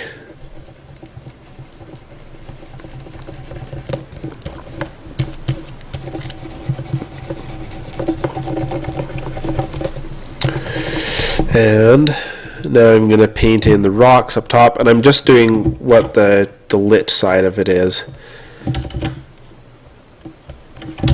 That's too white. I'm going to make the, you know, because the sunlight down here is going to be fairly orange. So even if those rocks are white, which they probably are not white, they're not going to be that bright. So just kind of carve out where those rocks are up top. Actually, I think I'll just do the whole area where it's going to be rocky in a single color in this case.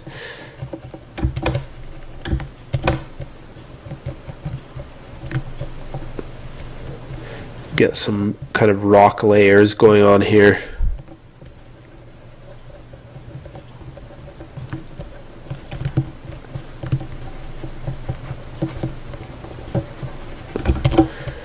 Of course, have the greenery kind of growing up and kind of breaking these shapes up a little bit.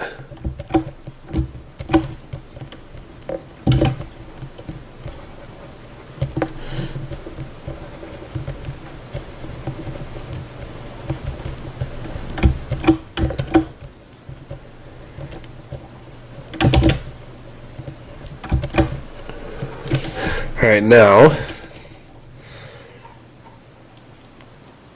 I'm just going to duplicate that layer, and now I'm going to have kind of a, let's fill that one up with white. I'll switch it to a gel layer, and I'm going to paint the shadows in now, keeping the preserve transparency on.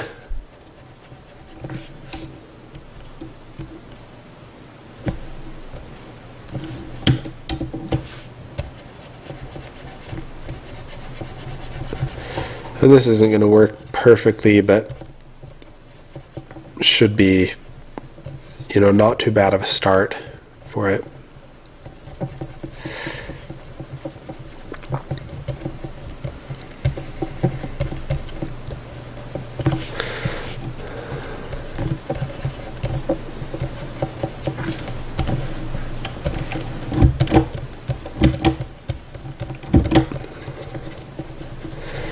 Just kind of putting in some valleys that are made by stuff, rainwater and things like that.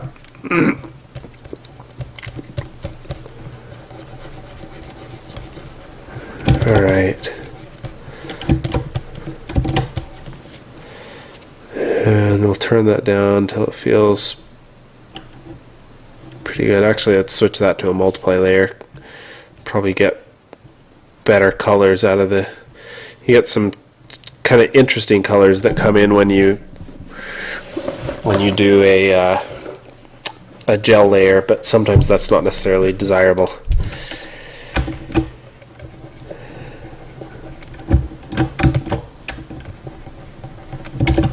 Alright, that's a different eraser than the one I want. Alright, that's pretty good.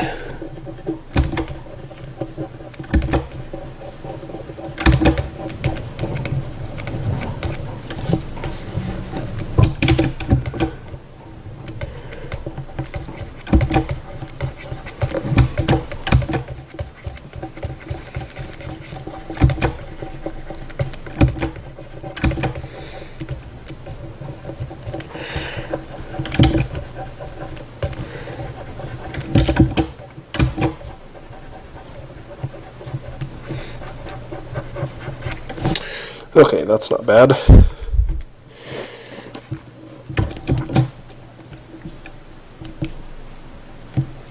Alright, I collapsed those layers together and it created kind of this weird boundary around it, but I'm not too worried about that right now. I can clean that stuff up later.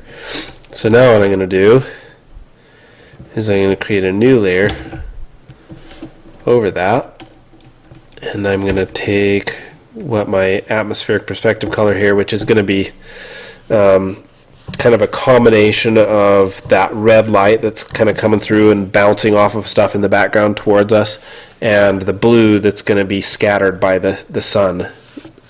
In fact, I might even just go a little bit more towards the blues in this case, even a little bit more than that. And I'm going to actually, starting with a slightly darker color might be good in this case. And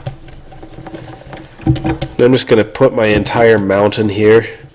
I'm going to color over it. I'm going to switch this layer type.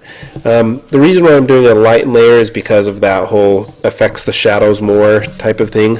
Lighten layer may not necessarily work in every case, but it's not a bad way to go. So I'm going to erase away this foreground mountain a little bit more and fade it back a little bit. And then I might erase a big swath of both mountains. I'm going to just pull it back again a little bit.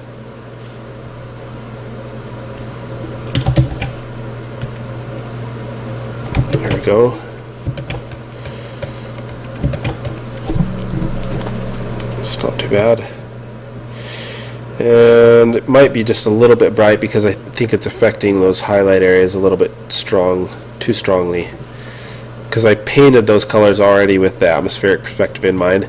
If you did want to paint that, just, you know, what would those trees be like if the sun was, you know, if they were up close and the sun was hitting them, and then apply the atmospheric perspective, you'd probably want to do it differently than I did, but let's pull the value of this down a little bit and see if that works. That's a little better.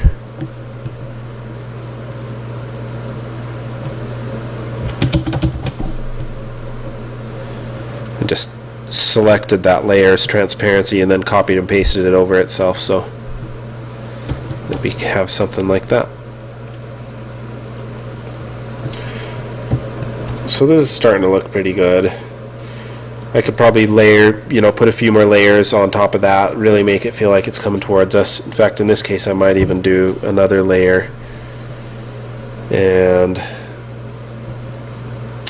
let's see, which brush do I want? That one's probably fine. Well, let's do something different. And I'll do an overlay layer, and this time with white. I just want to bring out this foreground stuff. I want to add a little bit more contrast to the stuff that's coming towards us. And it's got too much texture to it. We'll go back to something else.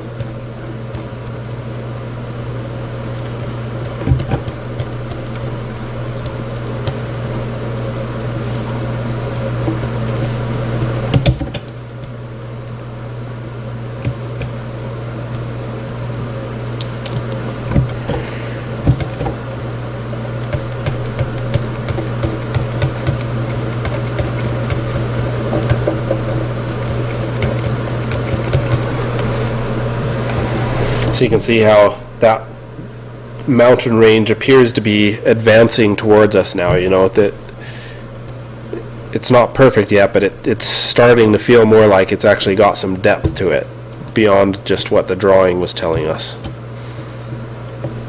Let's select that layer transparency again and copy and paste that layer. Oh, not both of them, that one. Not bad. Okay.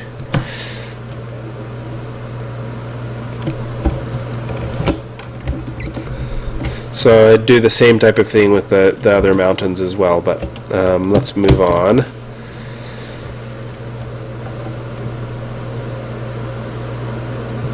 And show you kind of where I got with this image with a little bit more work. You can see I just took the clouds a bit further. I didn't do actually nearly as much with these mountains as what I just barely did. So maybe I'll just bring this one in there. I'm just going to correct the colors on this and let it be a little bit more red and a little bit less blue. Maybe that's going too far with it.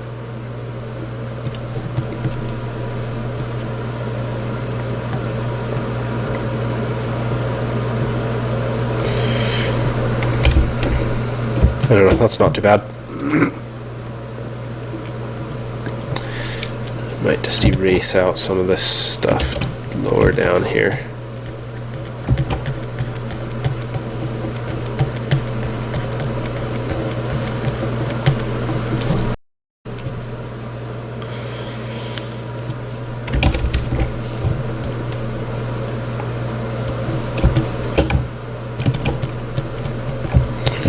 And I might have the sun kind of hitting this valley back in the background here a little bit more.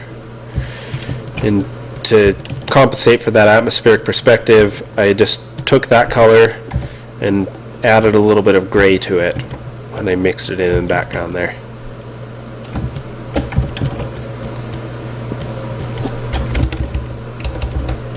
I'm not sure that I'm loving the effect that that has though.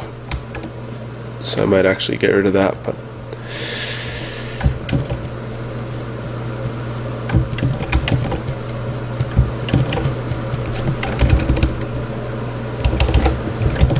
I don't know, it's okay.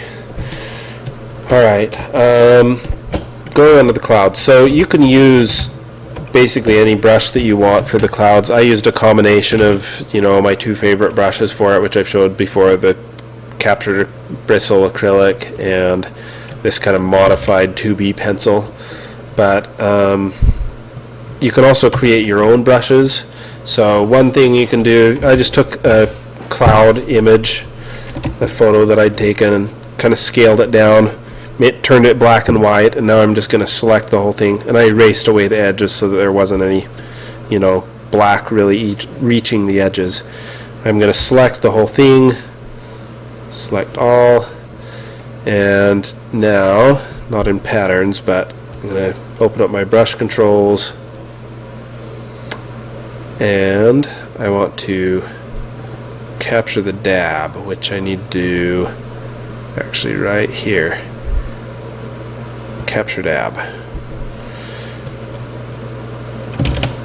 So now, using my modified 2B pencil cover, I'm going to be able to go back to my scene, and if I want to have kind of these softer cloud edges, I can actually use that cloud. Right now it's all kind of coming the same direction, so if I don't like that, I can, if you add a little bit of squeeze, you can actually make it go at a random angle. So I'm going to do the angle range pretty high.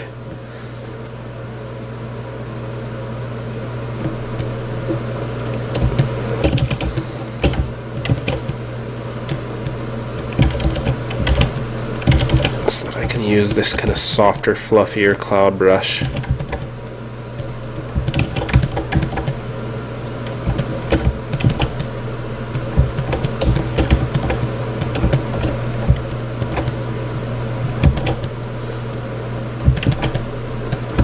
So again, this is just up to you and your preference. You could just detail in all that stuff, or you can use a brush. You can also use photo overlays, although I tried photo overlays when I was working on this earlier, and it just didn't work with this image. So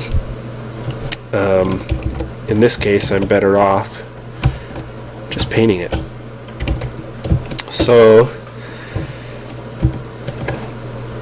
in most ways, or in most places, you can kind of deal with this cloud like you would with a traditional form. Just kind of find the places where the highlights are and let those areas be the strongest lit areas. But it's not always going to work to do that, and it's not always going to look, you know, it's not going to necessarily look true to life with what a cloud should look like. So sometimes what you're going to have to do, if I can wrench myself away from coloring on this part,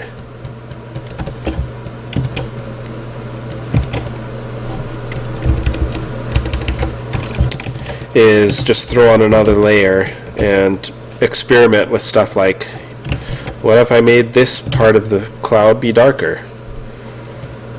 You know, what if I have just that kind of darker cloud edge down here? And you don't even have to do it uniformly over the cloud. You can just do it in like a localized area.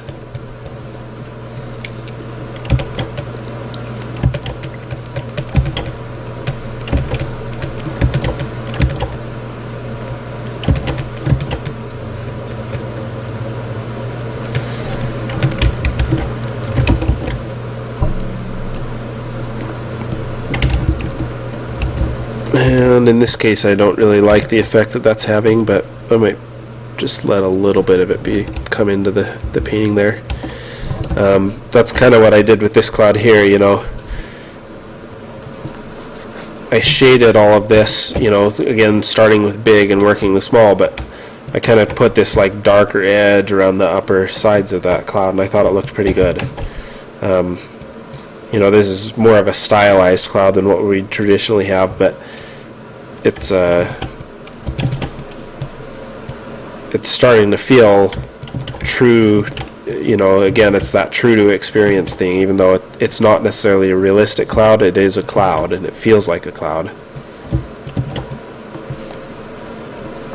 Just bring in a little bit more blue bouncing in from the sky up above.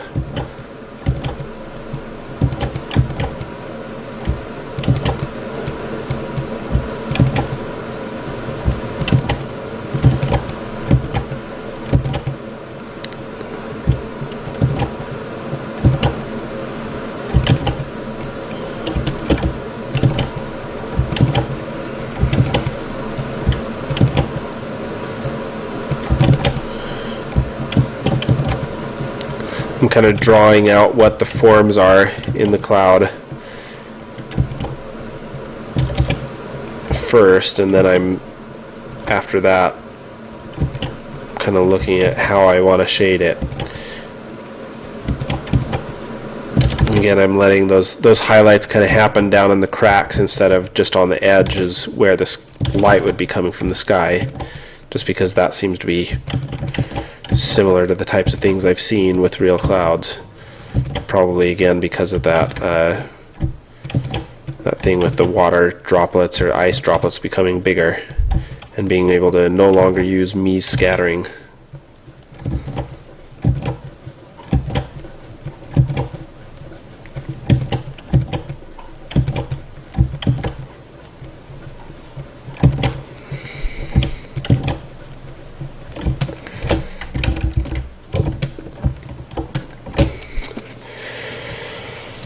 Okay, so this mountain over here is starting to feel a little bit distracting to me, and I'd probably deal with that. I'd probably have to spend a bit more time with the details on the cloud in general, but I just want to show you a couple of quick tricks just before we end off this presentation, showing you how to kind of get away from that sort of brushy, realistic look that, I mean not realistic, painted look that I've got going on here. So first of all, what you can do, and in this case I'm just going to use one of these pictures instead of a larger resolution one.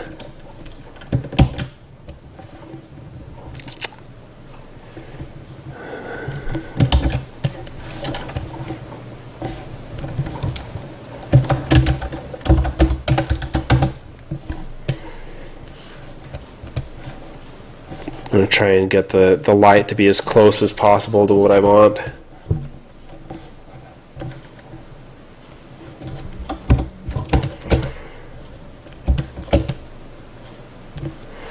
And I'll just apply an overlay here, which is not going to work if I just leave it in those whites. I'm probably going to have to bring these values way down and probably pull a lot of the color out of that cloud.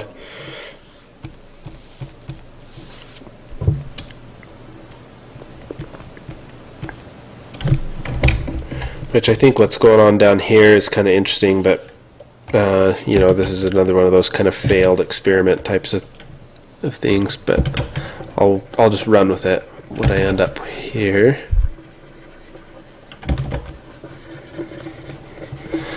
Let that bottom side of the cloud get a lot darker.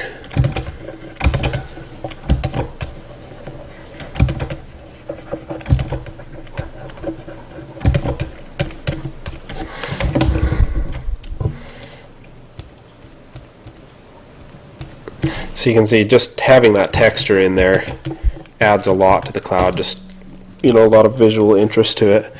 It's just that, like, you know, you could paint in that amount of detail if you wanted, especially if you had like a brush that was kind of like scattering the colors, but painting it in by hand can be kind of tedious because, you know, you're having to do these shapes within shapes. Again, think in terms of design when you're doing clouds, you know, do big, medium, small, don't have things spaced evenly out, stuff like that. But this class isn't really about that, so it's not a big deal if with your assignment you don't necessarily worry too much about that stuff. It'll just make your painting more appealing in the end if you do. So you can see if I just keep iterating on this, eventually all of the little spots and details and stuff on the cloud are gonna, you know, look pretty good. It's gonna look fairly accurate. But if you're impatient about it, you can just throw in an overlay and try and get some of that stuff in more artificially. I'd probably need a better photo to really make this work. But that's not too bad. But then the other thing that you get with clouds that is actually in some ways going to feel like it's negating what I'm saying right now, but they're both on the clouds, is how much just kind of like spreading and smudging that happens just because of the winds and forces that shape clouds. So let's go ahead and drop this down. And one way that you can get that is you can select the cloud. In this case I'm going to make it into a layer so that I can erase away the edges, and I'm going to do a motion blur on it, and I'm just going to kind of switch the angle till it's, I don't know, feeling pretty good. Actually straight across might be okay, maybe a little bit of angle to it, and we don't want it to be too strong, just a little bit of softness to it. We don't want to have too much spread to it either. This thinness thing kind of allows you to see the motion blur, and we don't want to blur it out too much. Then what I'm going to do is I'm going to leave that part in, but I'm going to erase away some of the edges that I want. So any areas where I want that hard edge back in, whether it's details or silhouette stuff or whatever. This is actually a technique that was taught to me by Dave McClellan. He's been a great resource for teaching this type of thing. You can see already how, let's erase around this guy.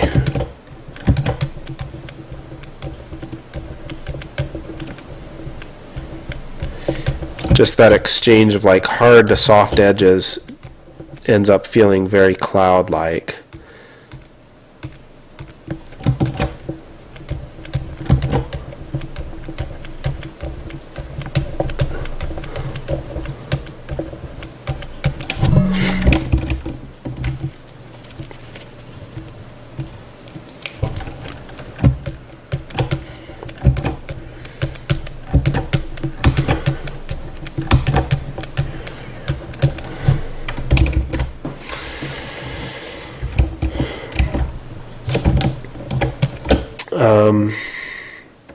So yeah, I think with this I would just keep painting on it, you know, try and get everything at least somewhere in the range of this, because this cloud is feeling pretty good. I think there's areas where the lighting on it could be improved a bit.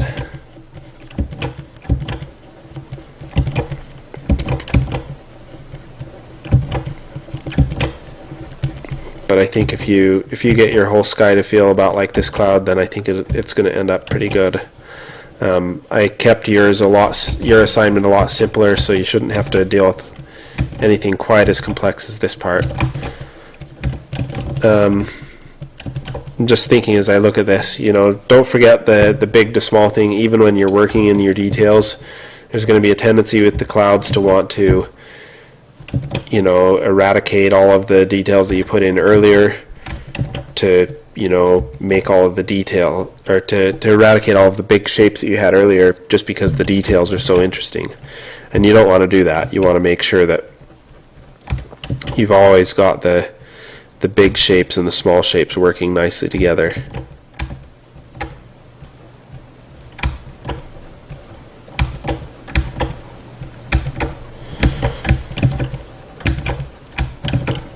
Also remember that clouds have subsurface scattering in them, so that's why I have these kind of like reds coming through. I think I maybe overstated it a little bit too much, but it's a good thing to think about and remember as you're working on this, to think of where's the light coming through, and you know, how's the light that's coming through this part of the cloud going to affect this part of the cloud versus this side, where here we've maybe got some warmer light coming through that's scattering, whereas this light is going to be lit by the ambient light in the sky that is in the shadows, or that only reaches the shadows, and so forth. Same type of thing here. I've got some blues kind of coming in from the sky up above. I may actually increase that effect if I spend a little bit more time with this. Just try and get a better sense of just the light that's coming through and passing into this cloud. So anyway, that's about it, and I look forward to seeing your assignments. Thank you. Hello, welcome to Lesson 8, which is on water. A lot of the principles that we talk about in this lesson can be applied to other liquid types, but water is one of the most complicated that there is, and so that's what we'll focus on. Water is an extremely difficult thing to paint. probably the most difficult thing to paint. Like skin and some of the other things we've talked about, one of the only ways that you can really get it to work well is if you either layer in the effects as you paint progressively, or actually use layers to put in the stuff that's going on. You can see in this photo just a myriad of things that are going on, both in the actual properties of the way that the water moves and splits up, gets into the air, and of course in the colors and the way that it's scattering the light. So let's start first talking about the color of water. Water has a really unique way of scattering light, and the theory is that that's because of the flexing of the two hydrogen molecules on the H2O, both in and out. I overstated this a little bit. I'm sure it doesn't wiggle that far back and forth, but the idea is that vibration causes it to scatter light in a way that's kind of unusual. So as light, let's say sunlight, goes into the water, it scatters water. Different colors are scattered depending on the volume or depth of the water. So at very low depths or volumes, it absorbs the reds but scatters the blues and the greens. But as you get deeper, it actually starts to absorb the greens as well and just scatter the blues. And as you get very deep, then it starts to absorb the blues as well. But even at very great volumes, you don't lose the blues completely, but you do lose a lot of them. So because of that,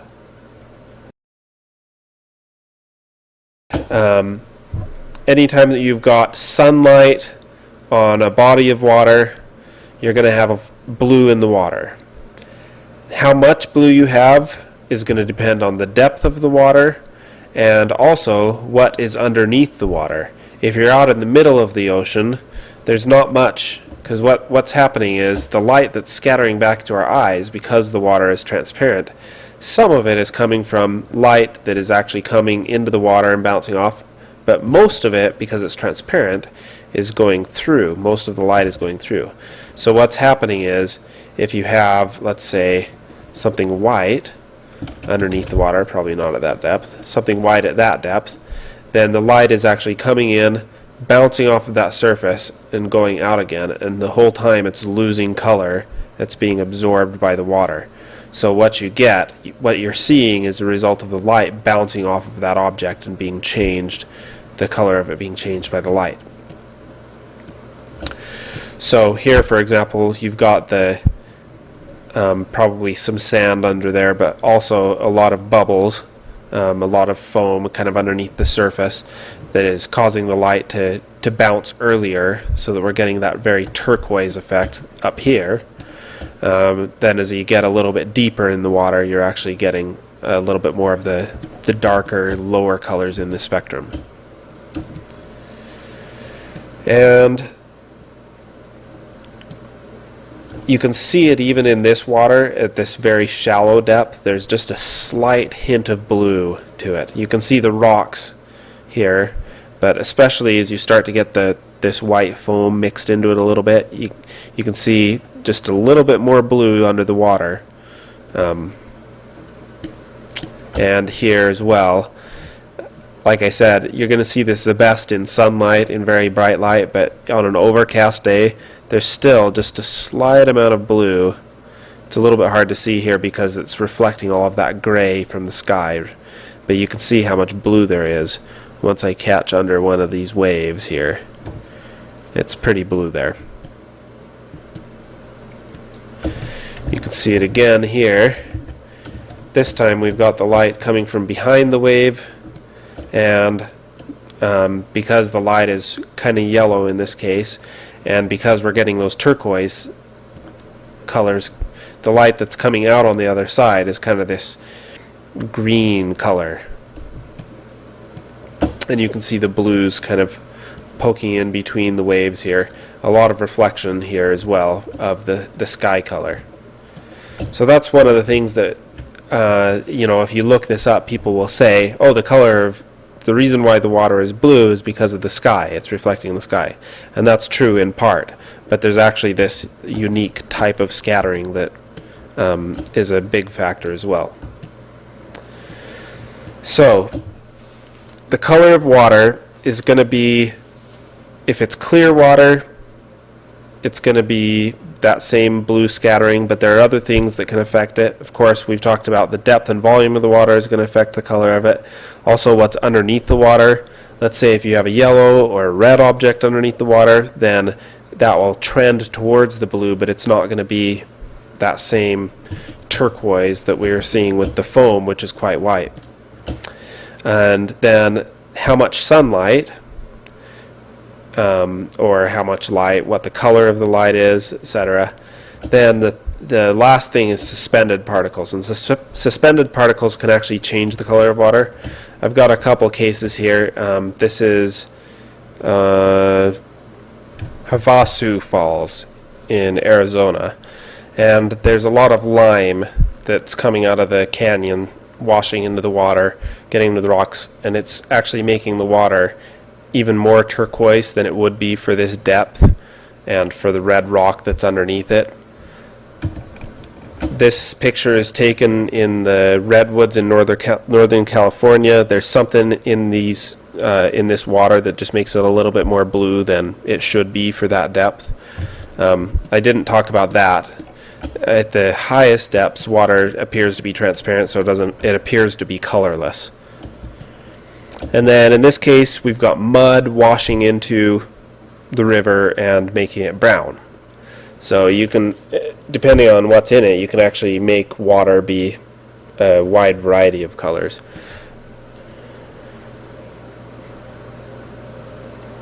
Now we're going to talk about what happens with open water, because the way that water moves is an important part of how it looks, how it responds to light.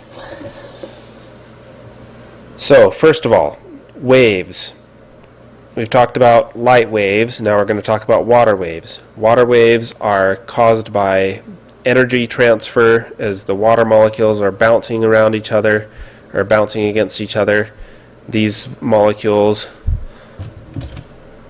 will bounce against those molecules, which will bounce against those molecules, which will bounce against those molecules, and just kind of in a chain.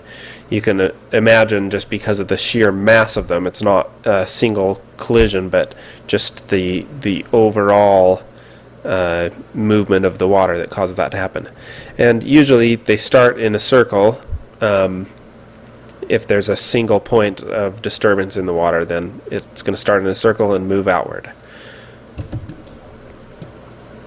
And waves will tend to form bow shapes with the rounded part forming the trough.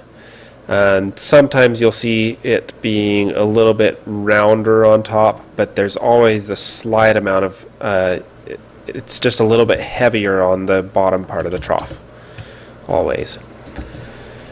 So,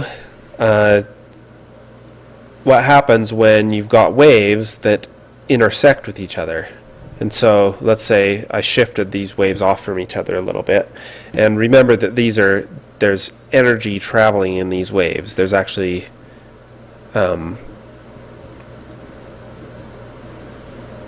actually the waves can they're also transferring energy downward, and which is probably rebounding back up a little bit as well. And so here what's going to happen is the energy of this wave and the energy of that wave and the volume of water in it are going to add on top of each other. So you're actually going to get probably a lower trough if you mix like this, and a slightly higher wave with a flatter peak. A lower trough again, which I didn't draw, and a slightly higher and a lower trough. And in this case, where they're offset exactly, we're going to have the same type of thing that we talked about when light waves cancel each other out. In this case, the water waves will cancel each other out, and you'll end up with a fairly flat and calm surface.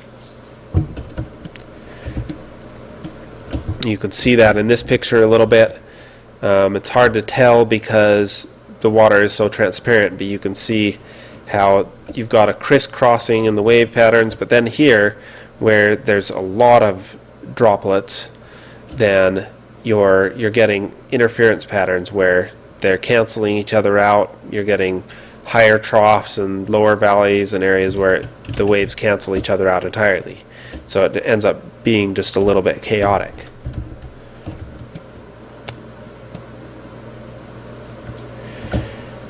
And in most cases, you're going to have waves in any standing body of water. It takes pretty unique circumstances to make water be this smooth so that it's just glassy.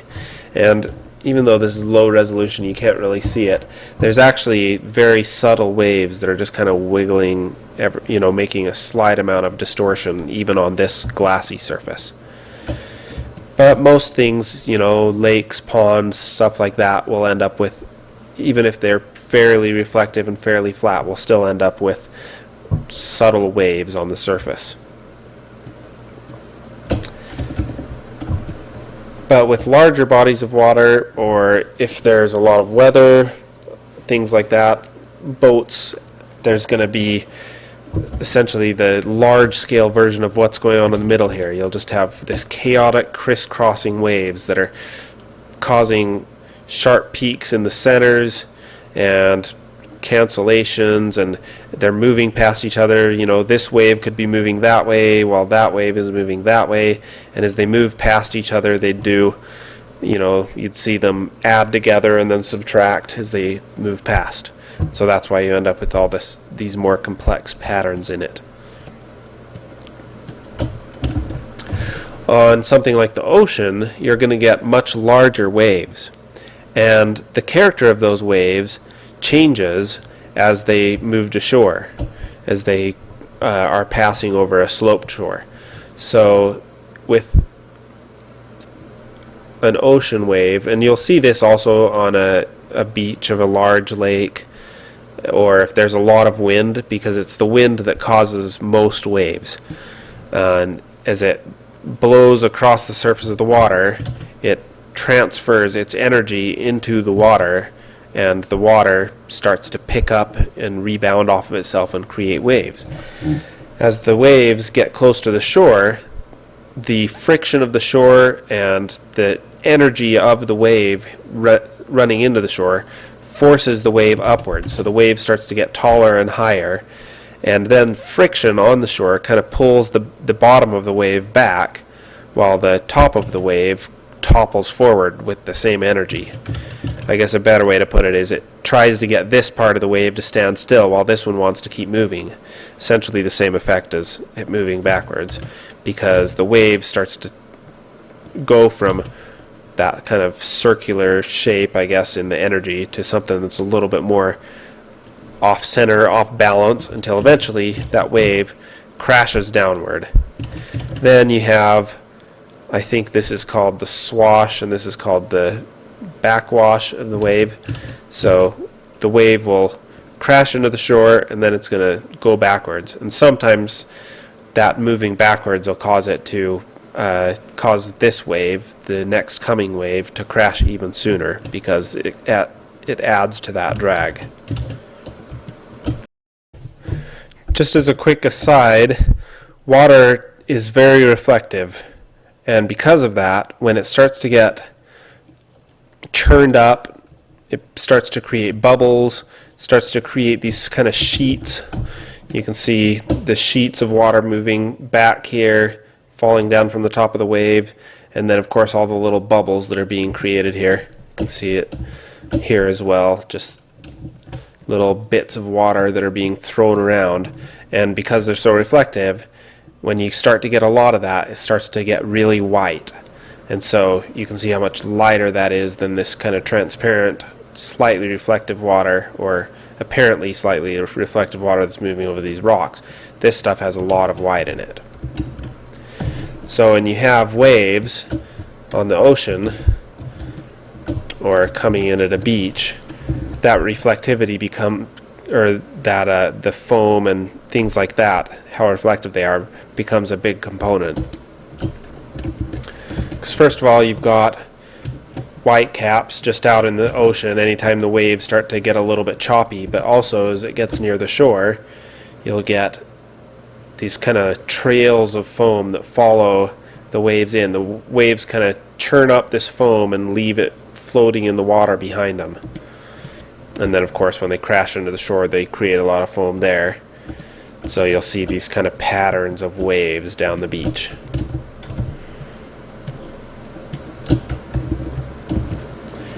And you can see it here. Here you've got the nice transparent and reflective water moving over here, but then all this water that's being churned up by the wave.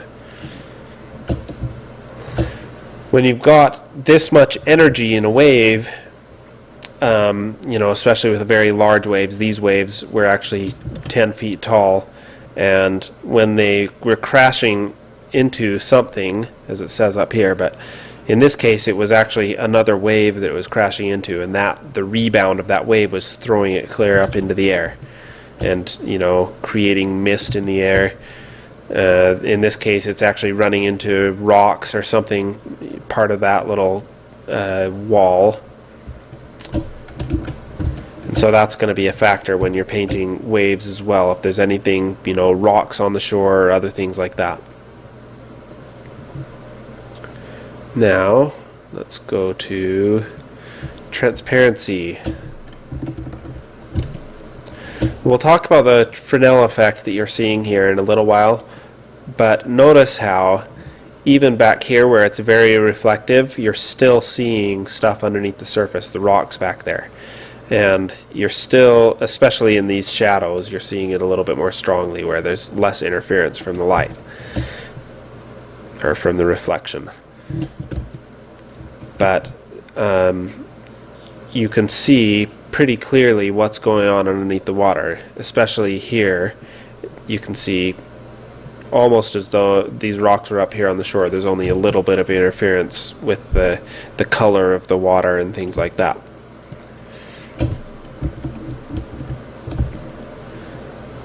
So this water, you can see the rocks as well, but then you're starting to see the foam underneath the water as well. All the foam that was kind of churned up by the waterfall over here added kind of this milkiness to the water. And actually, in this case, it kind of adds some subsurface scattering as well. You can see these rocks a little bit more clearly than these ones here, where the light is just being scattered and mixed a little bit more. There's another kind of scattering, though, that happens because of refraction. We talked about that before, how when you've got a change in from one surface type to another, one surface density to another, that the light changes direction, and usually it's going to change downward from whatever your viewing angle is. So if you're looking at it from over here, the light is going to be refracted that way. So and if you're looking at it from directly above, there's very little refraction, if any. And the stronger the angle is, this is just a review now, the stronger the angle is, the greater the refraction. So you can see with these fish, there's some refraction going on that you can't see, but there's also some that you can see. And this refraction is heightened by the waves. And we talked about this with atmosphere, how you'll have density fluctuations even within the water, where it's spread out a little bit more, and then it gets very dense because of the energy of a wave that's traveling along. That density actually causes the light to curve as well. So you'll see on these fish that you can't really see them. The edges on them get a little bit broken up, just like we saw with heat distortion. Another type of, we talked a little bit about subsurface scattering up here, but you'll also see it just in general in water, especially when there's those white particles, but even just as you're looking down into a deeper water, there's going to be more and more scattering of the light. So you can see these aren't terribly high resolution at the moment, but you can see this little stalk very clearly. You can see this stuff up here pretty clearly, but as it gets deeper and deeper, it just gets slightly more fuzzy. It's a little bit harder to see what's going on down there. And if this water was even deeper, there would be a point at which those edges got very indistinct. And you're not going to see that endlessly, because the other things, the color and shadows and depths that the water creates, is going to make it impossible to see too deep.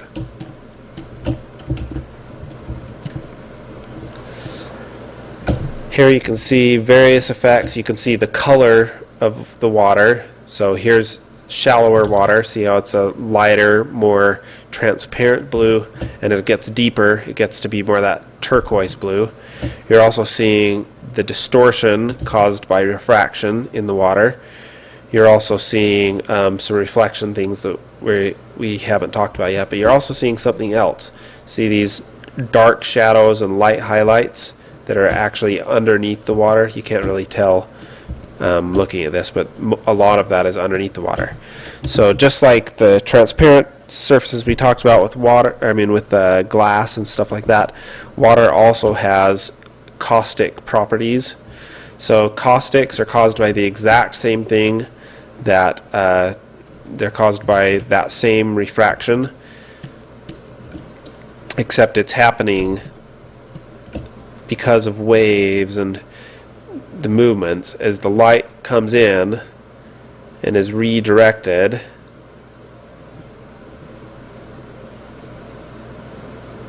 and it's going to be redirected differently depending on what parts of the waves that it's hitting, and you'll end up with these areas where the light is very focused and areas where the light is actually being scattered farther apart and then concentrated in specific areas again. So you'll end up with these really bright spots and these much darker spots than is even natural, almost like a shadow is being cast in the water as a result of the movements of these waves.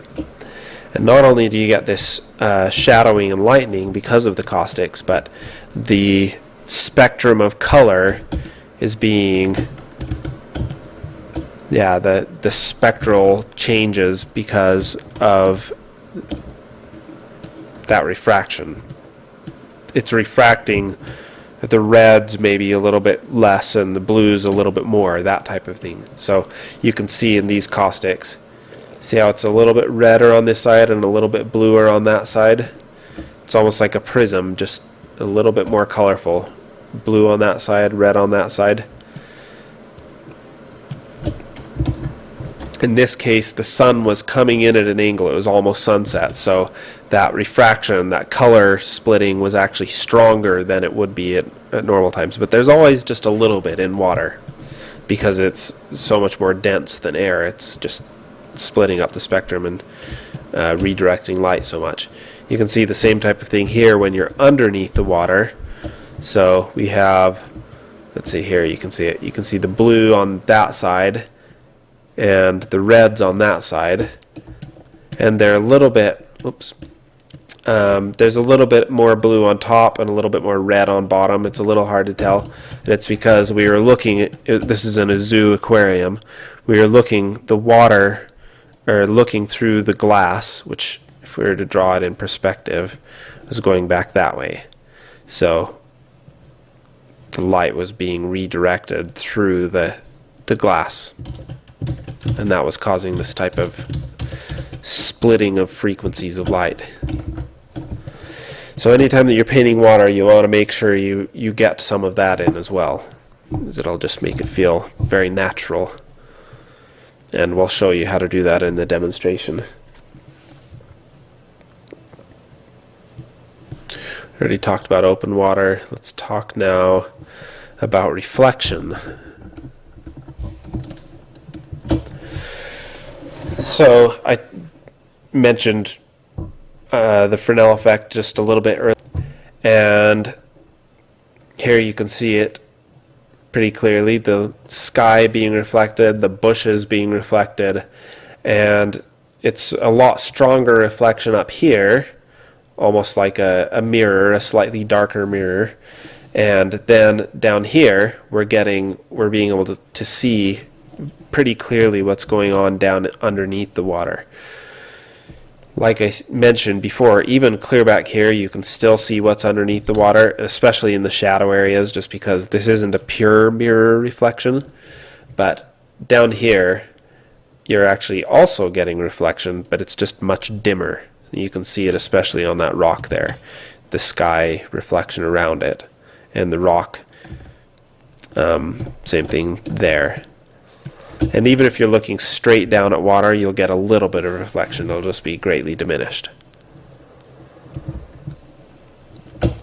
And just as an example, when you're looking down more, you may be getting less reflection of the sky, but you'll still get very bright reflection of the sun.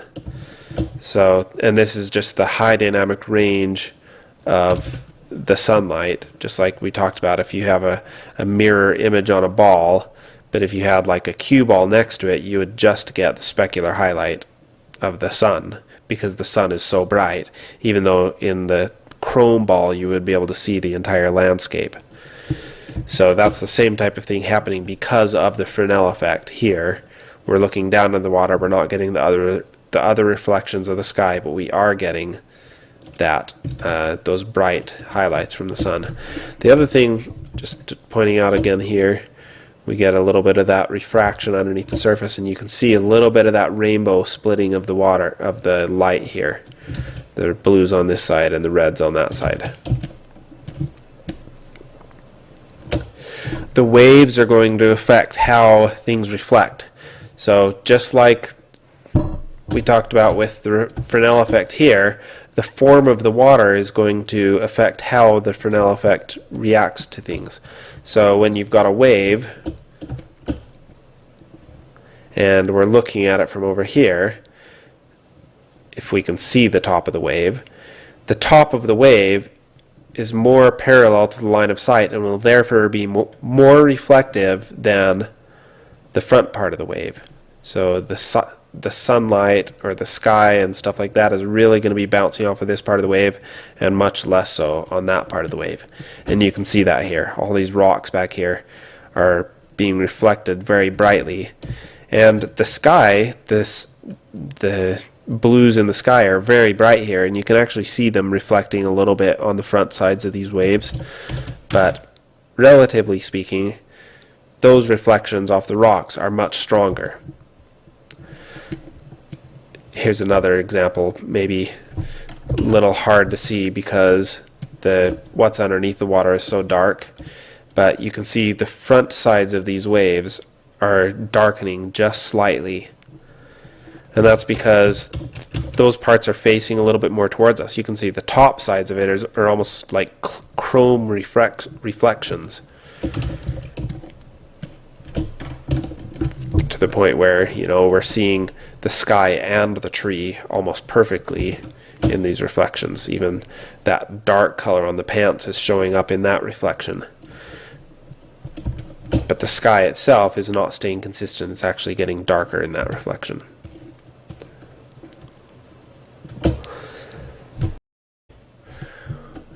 You may remember back in lesson, I think it was lesson 3, when we were talking about reflections, we talked about anisotropic reflections. That's when you've got a grain on a reflective surface that's a directional texture. And what happens when you have a reflection, let's say we have the sun out here, it spreads that reflection along the axis that's the opposite direction of the grain. So the grain is going that way, or the texture is going that way, and the reflection spreads that way because of each one of these little things. Because of perspective and the way that it kind of squashes things together, even though, you know, the waves themselves may be kind of these, I don't know, they're kind of shaped as these interesting shapes, and probably there's no specific directionality to them when they're on a lake or being driven by the wind. even when you're looking at them from a distance, or when you are looking at them from a distance, it tends to squish all of those things together so that they become these elongated shapes. And those elongated shapes have very similar properties to that anisotropic reflection. Because of that, when you've got a reflection on water, you've got the sun here in the sky, it's going to tend to spread along that axis. Everything's being stretched out horizontally because of perspective, and that's spreading the light along the opposite axis. So for this reason, if you're driving in the evening and you see a lake in the distance or something like that, you may get a little bit of the mountains reflecting into the water, but because light is additive, because light, if you've got two things of light mixing together, it's going to become the brighter thing of the two.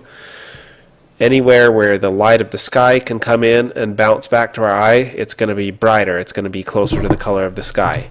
So this anisotropic reflection on the lake is actually reflecting, even though if this was a mirror, we'd probably be seeing mostly the mountain behind us here in the water. Instead, what we're seeing is a lot of the sky.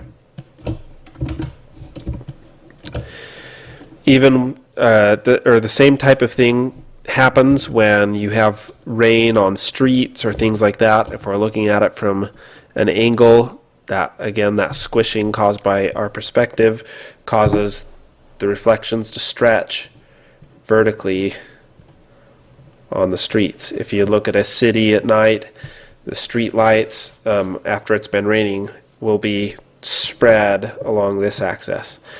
Not necessarily indefinitely, but for a ways. You can see the same type of thing going on in this photo, just the reflections of the clouds in the water and the sun, of course.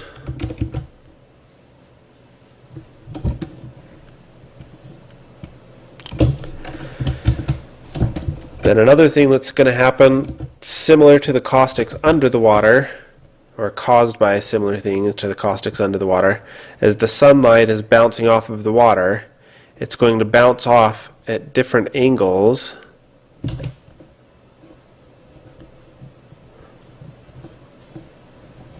because of the waves and the shape of the waves.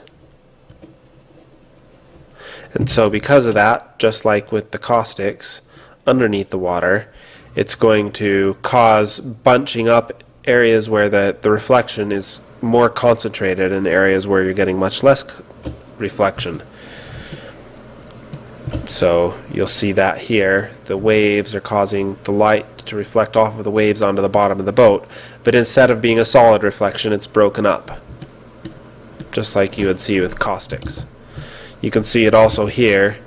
This is a sunlit wall, but even though it's sunlit, there is enough concentration of the light off of this water that it's actually creating those same types of light patterns on the wall. It'd be much easier to see if this was in motion, because all of those things would kind of dance on the wall. You'll also get it under the water. In this case, there's very little light above the water, so there won't be as much caustics. But another phenomenon that's important under the water is above the water. Well, let's talk quickly about critical angle. If you've got the Fresnel effect, when you've got when you're looking from above water, there's basically no point at which you're going to be seeing a perfect mirror image of whatever is over here. There's always going to be a little bit of light lost. But when you're underneath the water, you reach a point called the critical angle, where if you're looking at this angle, and I don't remember exactly the angle, I feel like it's in the 20 to 30% range, or 20 to 30 degree range, there's going to be a point at which you get complete 100% reflection of that light, meaning no light is lost in that reflection. And so it's going to become a perfect mirror past a certain viewing angle, and everything past that is going to be a perfect mirror. And you can see how it's reflective underneath the water because of that density change from the air to the water underneath, where it's much denser. And in this case, because you're in the denser medium or looking through the denser medium, you're going to get a lot more reflection. And the only reason why we don't see more reflection than that is just because when you're underneath the water, the fog or subsurface scattering and everything else is going to keep you from seeing very far into the distance.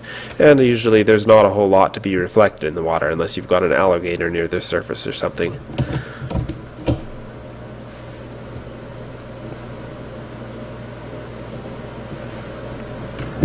Now we're going to talk about flowing water. Water has a tendency to want to go from, if there is any way that it can get lower, this because of the air pressure on Earth, the water, and of course gravity as well, it's going to want to move downward. And so if you've got something full of water, you've all experienced this, and you tip it a little bit, the water is going to tend to pour out. And we're not going to go into all the rules of what causes a fluid to move, but it works on the same rules as convection currents that we talked about in the previous lecture. So the water is going to go in and it's going to swirl around, or not swirl around, but it's going to move around in circles, and the circles are going to move in opposite directions. They're going to all affect each other. The entire fluid affects each other, or affects itself. So on something larger scale than maybe a glass of water, whenever you have a river or a stream, even if it's a small stream, you're going to have obstacles, you're going to have areas where the stream gets narrower. Things like that will actually cause the water to move in more unusual ways in order to get from point A to point B. Just like if we were to put something, a big block in this box, then the water is going to have to splash off of that and react to whatever that thing is. This rock here is going to affect the way that the water, instead of coming in and flowing normally that way, the water is having to flow around this rock and create these sort of rapids on either side. And when you have a flowing body of water and you have turbulence, unlike waves like we talked about earlier, that everything just has to keep moving downward. You don't have any static waves or waves that move undisturbed like you would, I guess, undisturbed in a way like you would have with the ocean. So as in this case we have some rocks back here that you can't see that are causing the water to kind of dump down and get a little bit more turbulent, and as that water hits and recoils back on itself, it's going to continue to flow downward, even though the forces are kind of pushing back and forth, but the entire body of it is moving downstream. Not only that, but as the water is pushing outward strongly to the sides, the river bank is interacting with it as well and pushing back the other way. So because of that, you're going to end up with these sort of V-shaped interactions when you've got a moving stream, where they're trying to move past each other, and the most turbulent spots are going to be where the tension of this water is interacting with the tension and direction and movement of this water, and so it's going to push back, create foam, and there will be, of course, smaller V's and bigger V's as well. And of course, anywhere that you've got this type of thing, you're also going to have the convection current types of things, little eddies and stuff where, this water is turning that way and it ends up rotating because, this water back here is moving back this way. And it's unusual for water to actually go backwards or up the stream. What I'm talking about here is the water is moving backwards relative to the majority of the stream.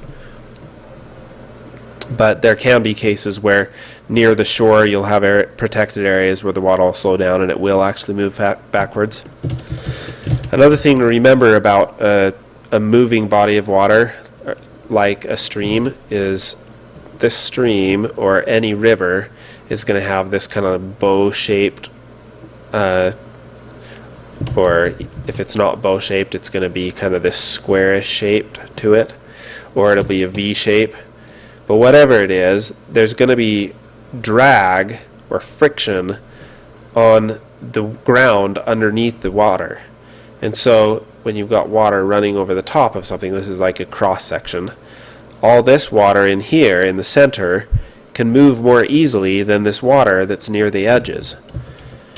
So because of that, this center up near the top tends to move faster than, so all of this is moving quite fast, but the stuff near the shore is moving a little bit slower because of that drag and friction. And that is going to contribute as well to this V-shaped formation that we see. It's going to be, most of those V's are going to concentrate towards the center where the water is moving faster. In this case, it's not the center. It's going to be different depending on how the water, if it's going around the bend, then the faster part is going to tend towards the outside of that bend. But if you're going on a straight, then that faster water is going to tend to be in the middle. It's very complicated, and we can't necessarily talk about every case on all of these, but I'll try to cover as much as I can. And of course, when you get a lot of water, you can get some pretty large rapids, and it can get very turbulent when you get a lot of rocks, or you get a stream that suddenly narrows and all the water is trying to rush through the same section of water of the river.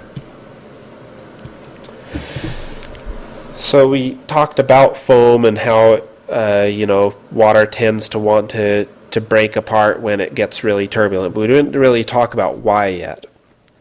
And the reason for this is called surface tension. The H2O molecule has a slight polarity to it. So one side of the molecule is positive because of the hydrogens, and part of it is, or the other half is going to be slightly more negative because of the oxygen and the way that the electrons are shared across the whole thing. Because of that, two water molecules, let's put another one here, are going to tend to want to chain together the positives and the negatives. And when you get them, they don't just chain together, but they'll, kind of work in formations. Maybe you can get, multiple molecules to kind of bond together. And so they form these sort of networks because of this slight polarity. And water tends to want to cling to itself. And you can see this especially when you get to at a very small scale. So a droplet of water, rather than spreading out evenly flat over this surface, is going to bead up, and the water is kind of pulling it, it's exerting a force on itself to stay together. And if I were to take like a pin and poke it into this water and drag it along a little bit, what would happen is that droplet would stretch a little bit following that pin, because it's probably going to stick to the pin. Water has a tendency to cling to things just slightly. It's probably for these same reasons, that slight polarity. And it's going to stretch until it reaches a point where the force of the surface tension that's pulling it back together exceeds the force that's pulling it apart and making it stretch out. And then that water is going to break into two separate beads. It's going to ball up again. And you can see this same type of thing happen if you turn on a faucet very low.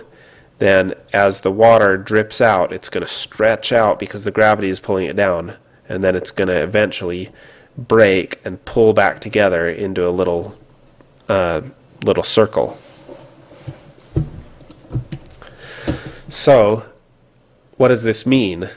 What it means is that water is not going to, like if you had other kinds of liquids, they may actually spread out evenly over a surface, or they might form into very nice sheets that just kind of flow together and make interesting shapes in the wind and so forth, like you would if you had a very thinly spread caramel or something like that. Instead, what water tends to do is when it gets a lot of this tension, it breaks into tiny little droplets. So with something like a waterfall, the water is going to stretch as far as it can, and then it's just going to break apart into and form these tiny little droplets, which then become very white, like the stuff we talked about. And you can see the types of patterns that are formed as this water is kind of fighting this battle of trying to stay together as long as it can. And then as soon as the forces, the external forces, pull it apart enough, it breaks into these kind of individual little drops. And these drops can be large, they can be small. The water still tries to stay together. Of course, the larger the droplet or grouping of water, the easier it is going to be to break that thing apart. And of course, then when it reaches the bottom, it creates the foam and bubbles that we talked about, and it's going to create mist that goes up into the air. You can see the same type of phenomenon going on here. This water is coming down in a solid sheet for as long as it can, but then the gravity stretches it just a little bit too far and it starts to break apart.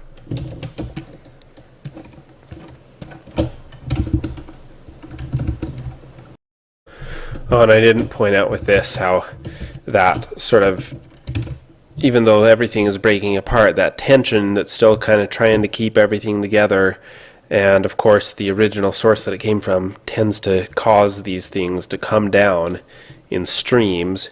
Even though everything is starting to break up and become very chaotic, you're going to see, even in the grouped together parts, these sort of streams of grouped particles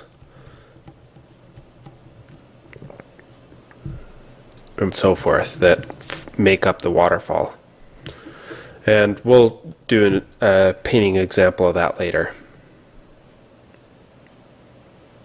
And a couple other things about water real quick. Water tends to make things wet. This makes them shiny. This also often darkens those things down, just like we can see here on the beach. We also have water tends to encourage life growth. So everything from algae under the water to moss on the rocks, to like sea urchins and all sorts of other things that are growing on the rocks here, sponges and sea anemones and things like that. Then the other thing that happens with water is it's going to leave deposits. You'll get minerals in the water, and I'm not sure if I've got a good example of it here, but you get minerals in the water, salt, whatever else, and it's going to tend to leave deposits on the rocks or on whatever it's. If it's a solid surface like a rock or a tree or something like that, then sometimes you'll end up, especially in the mountains where the streams are picking up a lot of rock or a lot of minerals, they're going to leave kind of these like crusty edges, sometimes just slightly out of the water. Anytime that you have a lake that has dropped a level, you'll see that same type of mineral deposit up in the old water level, and so forth. Then again, of course, the stuff that's in the water, whether it's algae or whatever, may also affect the sheen of the water. And I think that's all about that. So we looked at this a little bit earlier. This is just a photo that I found online. I did this for my BYU class to show as a demonstration, and it's a little bit old, and there's a few things that I'd change about it now, but it's kind of a good example of how you'd need to think about every single one of these things to make this work. So, for example, you're putting in the shadow that's cast by the water, this subtle shadow, wet surfaces, so everything kind of darker from the wetness, and of course the mineral deposits, any algae on the rocks, things like that. You want to put in then any atmospheric effects in the water, probably a little bit overstated here, but still, the right type of thing. Then, of course, any caustics, lighting. I didn't put any distortion. I should have done that here, caused by, well, actually it looks like I might have put in a little bit, but You can't see it very well. It's not strong enough, I don't think, for the amount of turbulence. Then the reflections, you may need to work out multiple layers to get that in. Then the last thing, which I forgot in that demonstration but is important, is contact points. So anywhere where the water meets the surface or meets the edge of the things, that surface tension is going to tend to let it push up a little bit. The way that water clings to itself is also the way that it clings to things that it touches. So in this case, it's just creating these kind of slightly bended, rounded, reflective edges that you can see, even though here the sky is not that reflective on the water because it's an overcast day and we're looking down, but you still see it. See it especially there. And then of course, if there's any foam in the water or other things like that, they'll tend to accumulate around the edges of things. So, and that's true on the beach and, you know, here with the waterfall and so forth. So for your assignment, I painted this picture and I want you to add water to this scene, just kind of down in this gully. I want to make sure that you're getting a sense of, you know, you need to work out where the water level is, how it's going to interact with these rocks. It should probably have a little bit of flow to it instead of just being a standing body of water. And it needs to be adding in mineral deposits and, you know, making the rocks look wet. We need to get reflections and everything else like that too. This picture isn't quite done yet, so what you see might be slightly more advanced than this picture, but I'll do a demonstration to show how you would implement all of this stuff on another piece. We're going to use this photo to paint over. I'm going to be really quick just for the sake of time, and so because of that there may be some details that don't exactly work out, but it should get the point across of how you should do your assignment. So the first step is to trace out the water line, and I already did this. The key is to just do it on a layer and do it as just a solid shape, because you're going to use this shape over and over again. I didn't necessarily worry about these bushes here, so it may look a little bit odd in that area, but that's going to be our water line. I'm imagining a stream that's going to be running downhill there. So let's just duplicate this and keep one of the versions hidden somewhere in the background. So my first thing that I want to do, now that I have the water line defined, is going to be to work out what is going on underneath the surface. And this, just as a general rule, you always want to paint what is going on underneath the water, even if it's just really rough. In this case, it's already provided for us by the photo, but if you're doing a painting on your own, don't just paint up to the edge of the water and leave the rest of it blank. Paint what's going on underneath it, because that's an important element of what is in the water. So first of all, let's do all of the build up and grime and wetness.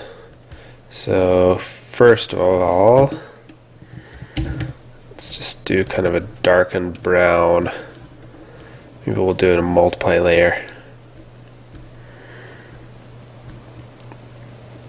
Let's do a bit darker, and maybe instead of doing a multiply we'll just do a default, so it's kind of flattening everything out a little bit.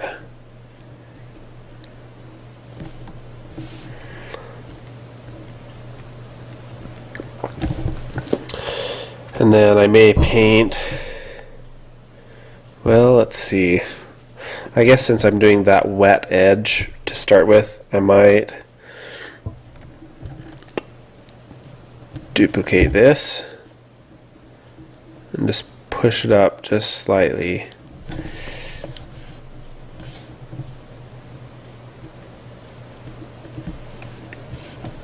I lost my brush selector bar. Sometimes that thing disappears. Here it is. There we go.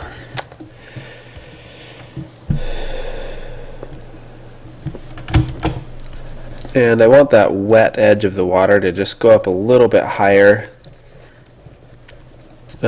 just because, like we talked about, water tends to cling to things. It's going to tend to especially if there's any kind of waves or anything, but even in a standing body of water, it's going to tend to just go up the rocks a little bit. Just get a little bit more wet. It will seep into the dirt and things like that as well. So anywhere there's dirt, we might make it a slightly softer edge.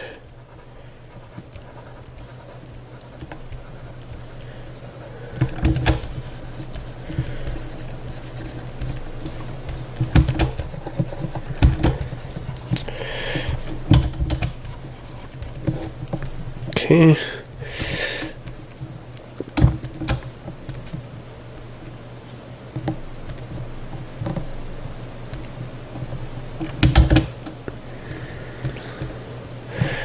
Let's combine those together now.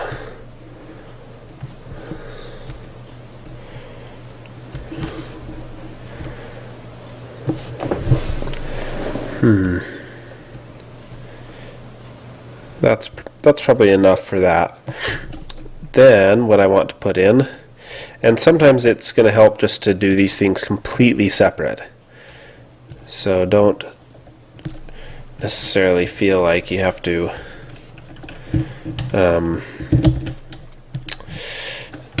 don't feel like you have to do these in order, as long as you're doing it in layers. If you're working traditionally, or you're just trying to paint right on the canvas and make the water work, then what you want to do is work in order of the layer that things happen. So you want to do the bottom layer of stuff first, and then work your way up from there till what you see on top.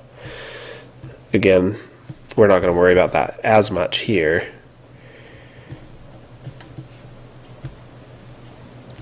Okay, we got the wet edge. Now what I want to deal with is the shadow. This is the shadow cast by the water, and it's going to tend to have a little bit of a color to it.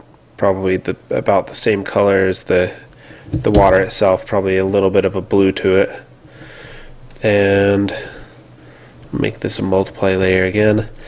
And the thing about this shadow is it's going to be a lot darker in the center where it's deeper than it's going to be at the edges, just because there's more water to cast that shadow.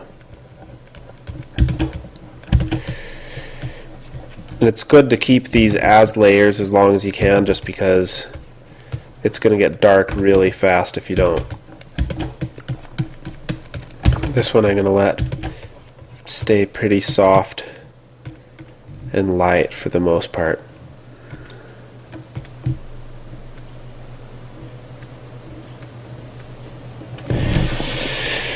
Now if I want to do anything as far as gunk and other things like, well, let's just, so things that are growing on the bottom of the water, we'll just do something rough in this case, because most of that's going to be obscured anyway. Just grab something that, let's do regular sponge. Just add a little bit of something on the bottom.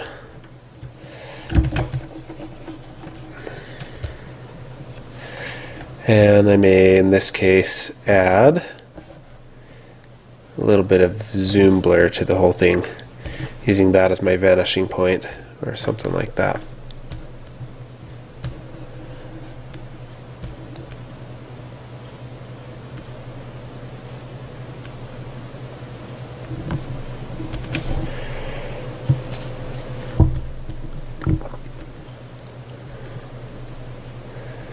We'll keep that a little bit soft too, because that's the type of thing where you might want to paint it in more in detail. We're not going to do that. Alright, now let's duplicate this layer again. Now what we need to do is figure out how the colors are going to shift underneath the surface. So like we talked about, when you look at the water at an angle, it's going to offset your colors. And let's do a clone of this image so that I get all of the stuff that I've already put in.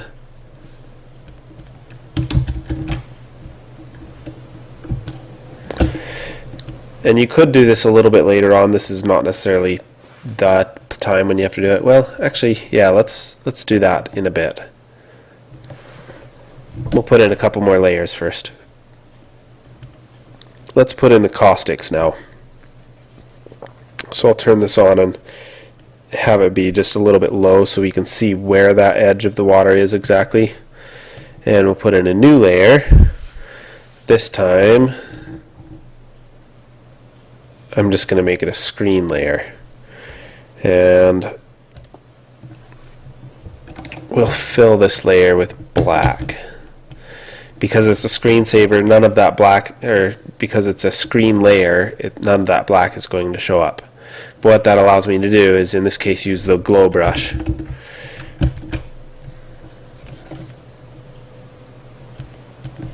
And I need to have it be a little bit of something to work. There we go.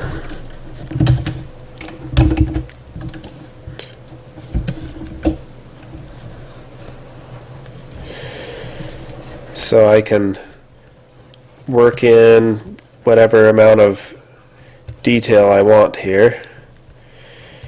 Usually you want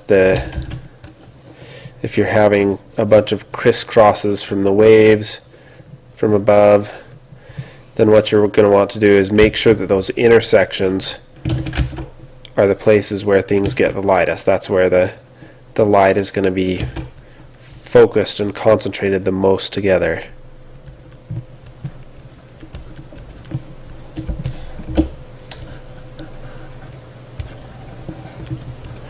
And of course, if you've got a lot of contours on the bottom, then you're going to want to be pretty careful about where you put these in. I'm not being terribly careful right now. I just want to have kind of an interesting pattern in the bottom, because again, I'm expecting a lot of this stuff to be obscured.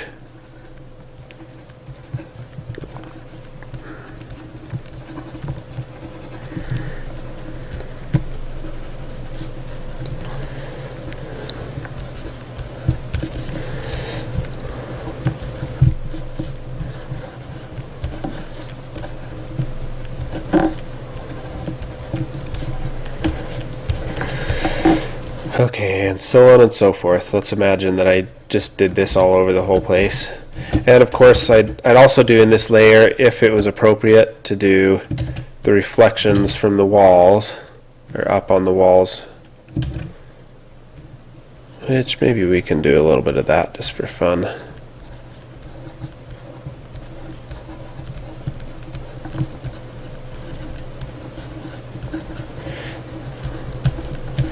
I'm doing these sort of constant lines right now, but I'm probably going to pull it back a little bit because I don't want it to be quite this constant.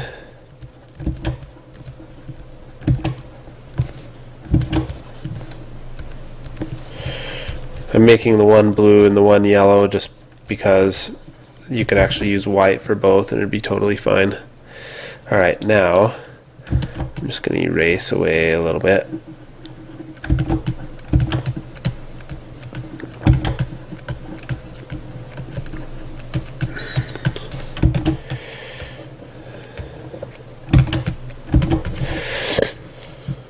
Okay,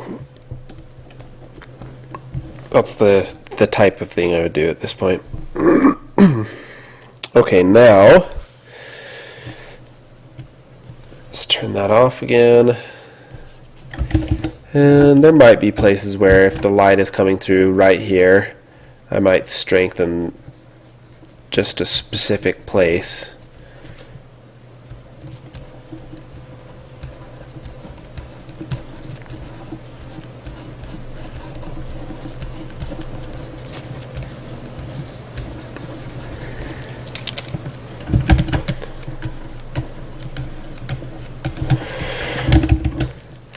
Most of that is not going to be really that noticeable, so even if you miss this step, in most cases, just in a painting anyway, it's not going to make that much of a difference. Now, what I need to put in is let's see, there's two different things I could put in here at this point. And I guess we can do the distortion later. So let's put this down. So first of all, what we're going to do is we're going to put in the fog layer.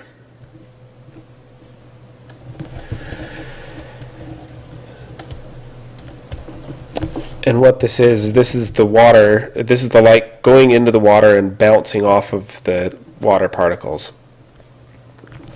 So in areas like the shadow, it's going to get, switch back our brush, the fog is going to be very dark and possibly more saturated than what I have going on here.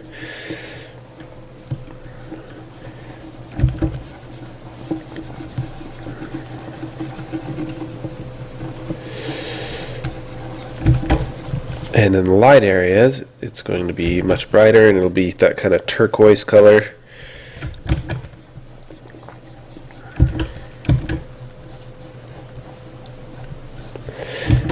And remember, because it's fog, it's going to be maybe at lightest up at the surface, and then it's going to darken as it gets deeper.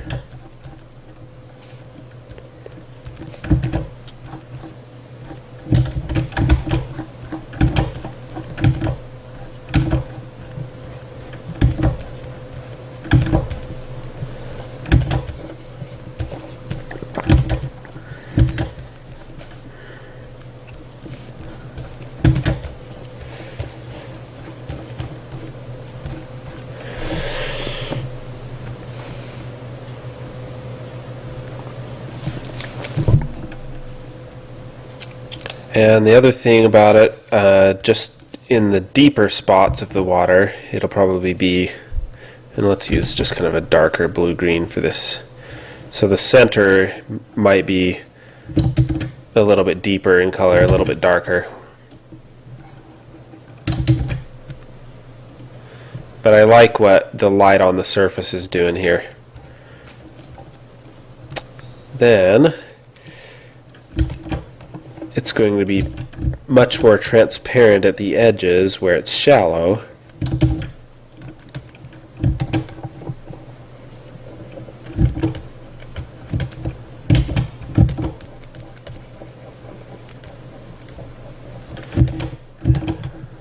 And if you're remembering the density by angle issue, so here we're looking through a lot more water, it's probably going to be denser back there in the distance, which I just erased that, but here's where we're going to be seeing the greatest effect that way.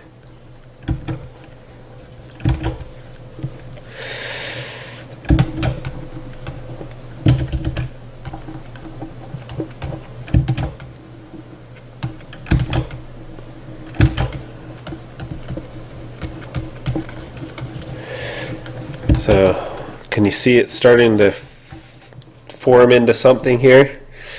You can see some water-like things starting to happen anyway. And I can turn the value up and down on that however I want. And this is something that's probably going to be, besides the depth by angle effect that we talked about, it's one of the things that's going to stay pretty consistent whether you're looking down through the water or looking at it on an angle. Okay, now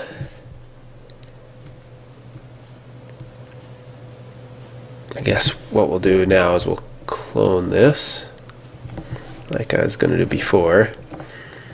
And I'll show you what I would do with the chromatic aberrations like we talked about earlier.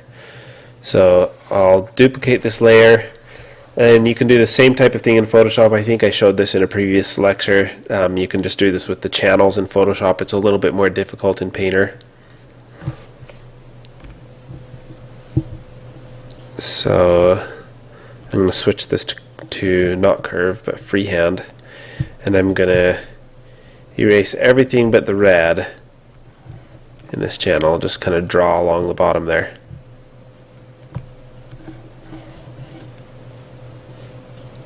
So all red. And we'll duplicate another one. And this one we'll do the same thing. Correct colors again, switch to freehand, and this time I'm going to get rid of the red and the green. So we just have a blue layer. Now what I'm going to do is I'm going to switch the layer to a lighten layer, both of them, and I'm just going to shift it off. In this case, just by a couple pixels. So now you can see how that red, as I move it down, shows up a little bit stronger, and the blue shows up a little bit stronger on the upper side of things. I may duplicate this blue layer just so it's a little bit stronger.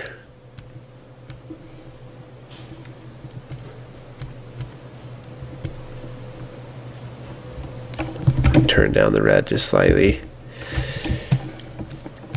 Okay, so now we have some chromatic aberrations. They're going to be pretty subtle.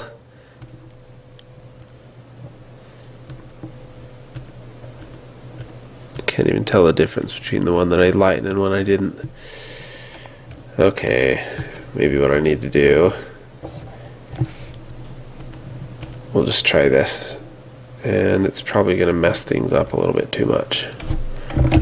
It's not too bad.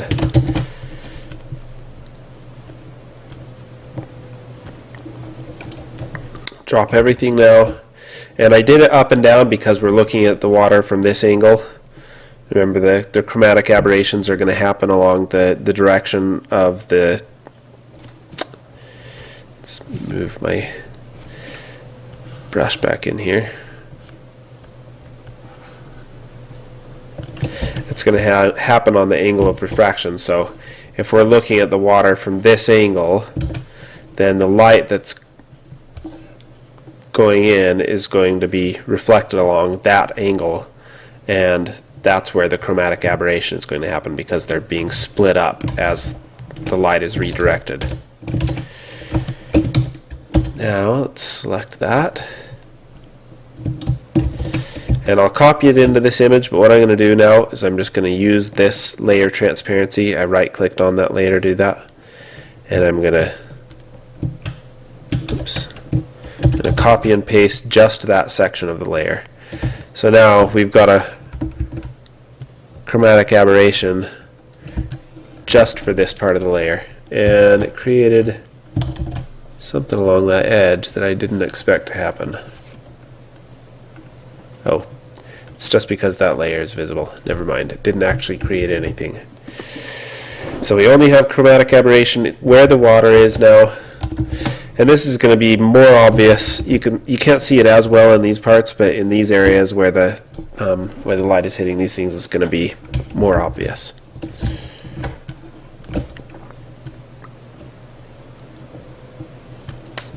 And I can turn the fog back on. Alright, that's starting to look pretty good. Maybe the fog part is a little bit on the thick side. It's okay.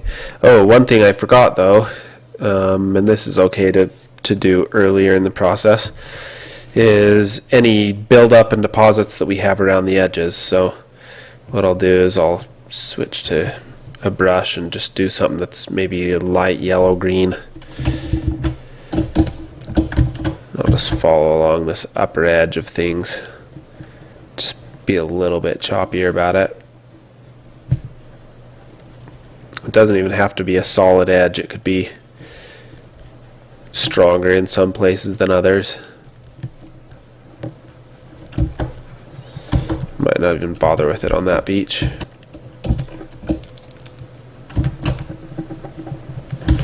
Maybe I'll make it stronger on the lower edge than on the upper.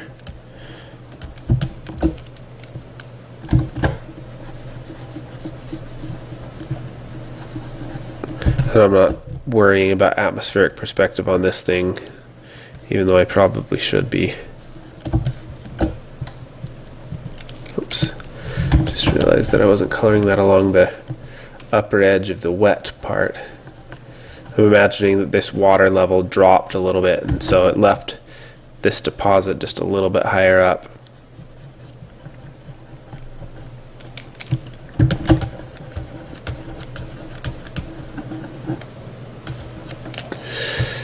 And because that part is in shadow, I might just pull it just a little bit darker than what we have on this side.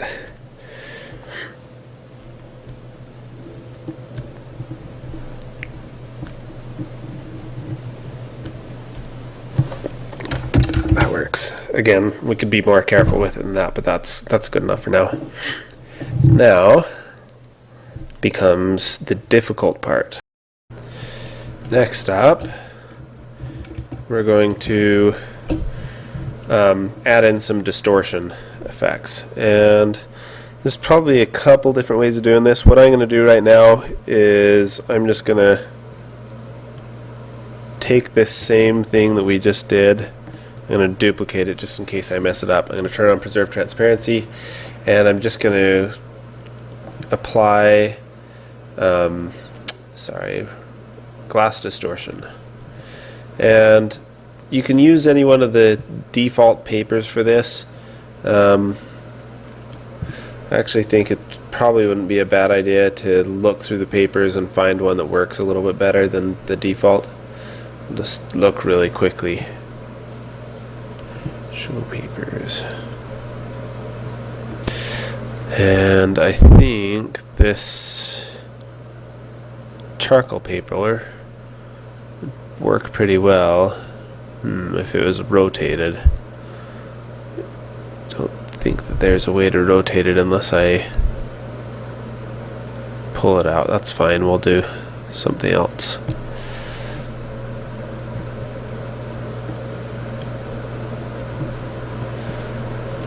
Let's try that one. Okay.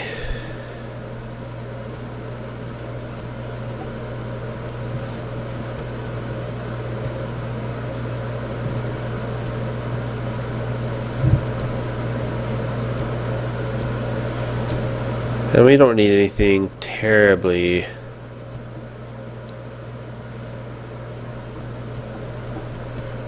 specific. You know, it can be fairly, just some type of distortion might be a good thing. If we were worried about, you know, if we had like a pipe or something that was going down into the water, then we'd have to worry about how is the refraction affecting that thing specifically. But just something like that may work just fine. We can collapse that. Alright. Now comes the very difficult part of working out the surface, or the waves on the surface. So there are several ways of handling this. And we'll start just with something, what you can do is just take an image or start with a new image. And in this case, I'll start with kind of a dark background on it. And what I'd recommend using, you could probably use a variety of things, but if you use any type of airbrush, like pencil type, you know, airbrush or this modified pencil that I often use, and just change this brush type to be more like that, then it kind of, as you paint, it has that sort of wave-like shape to it, which actually I need to also change the spacing on it so it's just a little bit smoother. May have gone too far with that. That's a little better.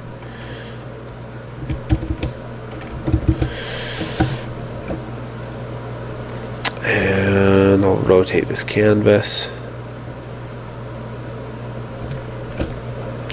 And first, what I'm going to start with is just something that follows this kind of the way that the water, you know, like I showed earlier with the V-shaped movements. And it doesn't have to be terribly precise what I do through this.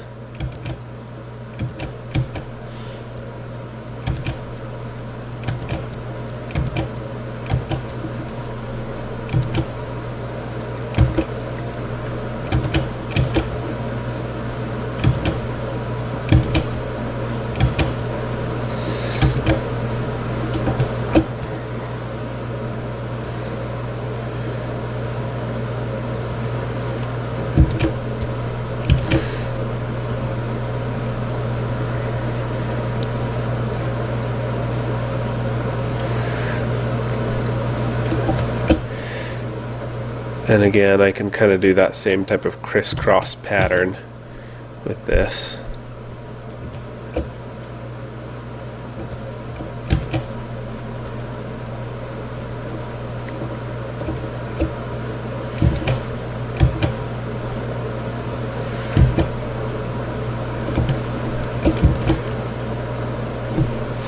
And if you need to cut anything deeper, you can use the blacks, but we'll just work with this for now. Again, I'm not too worried about making everything perfect on this.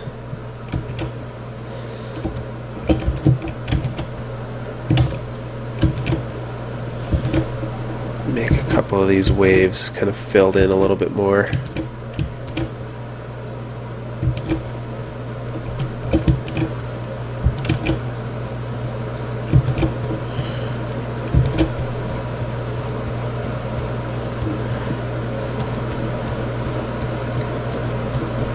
Alright, that'll work as a start.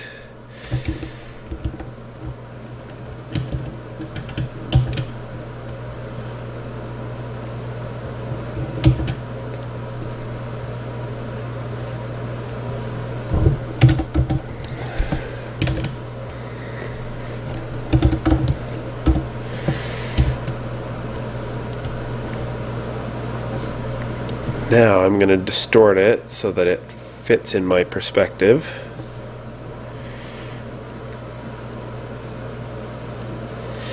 And when I painted this, I was imagining something that just kind of worked. You know, it was moving, the waves are moving in the direction, you know, almost like I was imagining something that was top down, and the bright parts are the tops of the waves and so forth. So now, if I, oops, that ended up even more distorted than I meant it to.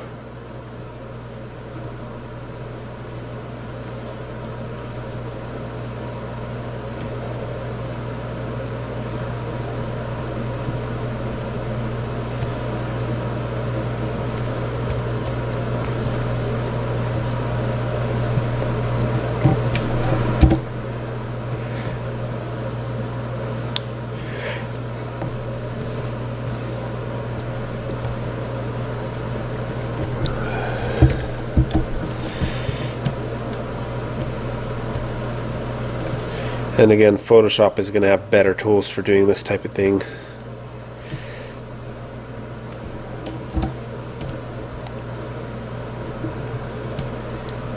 Well, we'll just do the one part. I think if I was using I would probably take this into Photoshop if I was doing more with it. Now, what I'm going to do is, I guess I need to take this into another image.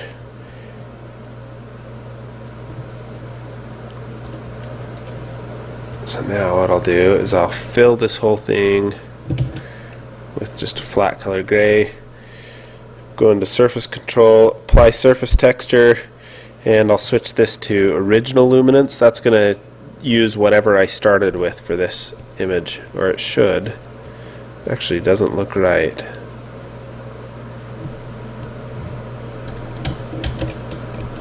Okay. I wonder if I need to clone it. Let's try doing that.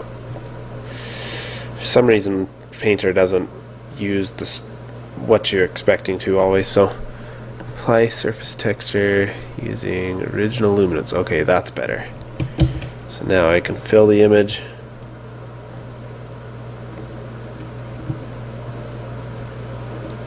Original luminance, and now I'm going to move this light so that it's just directly overhead. And this will all make sense in just a minute, what I'm trying to do here.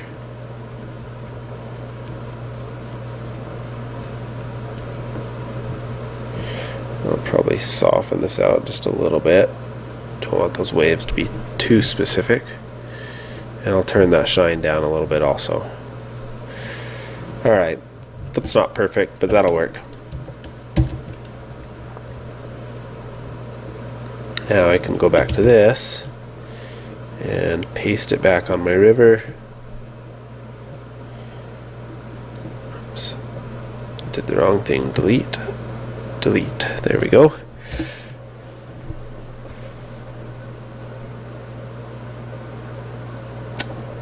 Let's turn this to an equalize layer, or turn on equalize, and I'm going to just wipe out everything except the whites on here, basically. Okay, oops.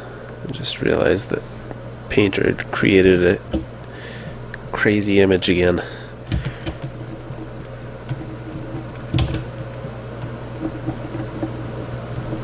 Sorry, not crazy image. It resizes the whole format of the window and stuff. That's what I meant. Alright, let's move that back in the corner. And now what I'm going to do is I'm going to select, do the auto select according to image luminance, and I'm going to invert so it's just picking up the whites. So now we have a layer that kind of works for the top of the waves. And this was one of those cases where I worked a lot more quickly than I probably would have, and so in this case I'm going to be hurting a little bit for it because I just went a little bit too fast doing that.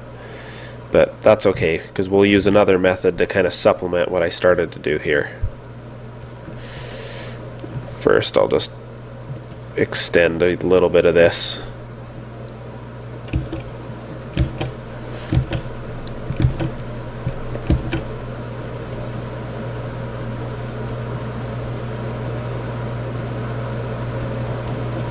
Alright. It's not necessarily going to be that pretty. Alright, now I'm going to take this image. It's probably good enough to work. And I'll paste that. So this is the alternative method to creating the waves.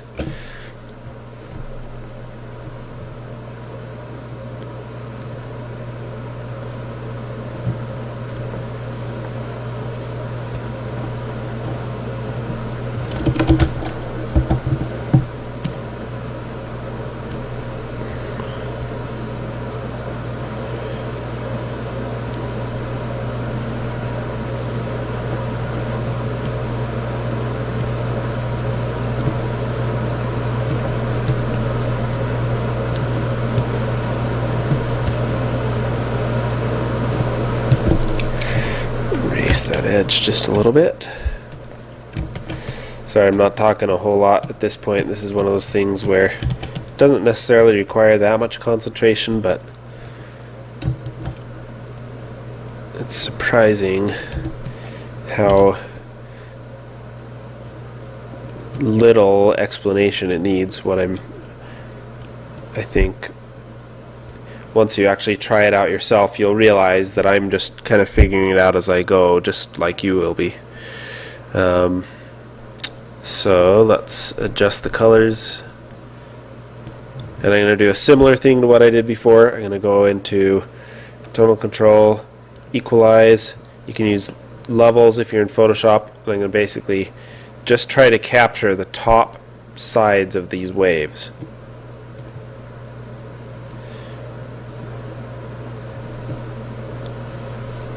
Select, and I'll again go back to this layer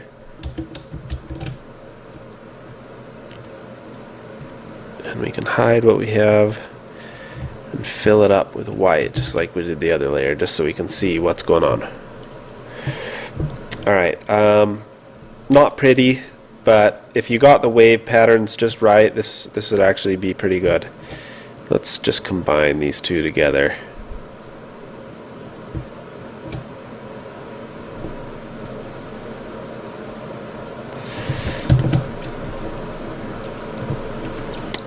And I'll just touch it up just a little bit. So at the very least you can see how maybe with a little bit more work this would actually create something that felt like waves.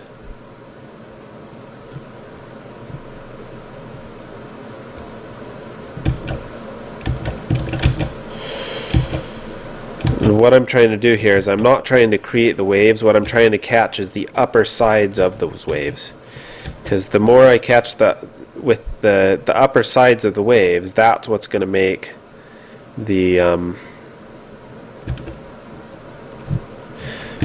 that's what's going to make the reflections work. That's what I need, is the upper sides.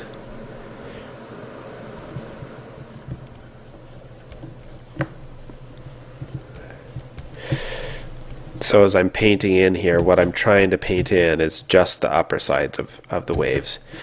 In fact, there may be even cases where I erase just a little bit so that we can get that kind of, I'm looking down into the wave effect.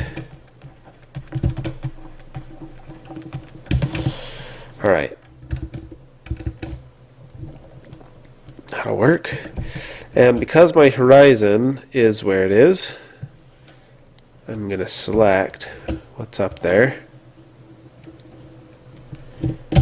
copy and paste it, and I'm going to flip it upside down.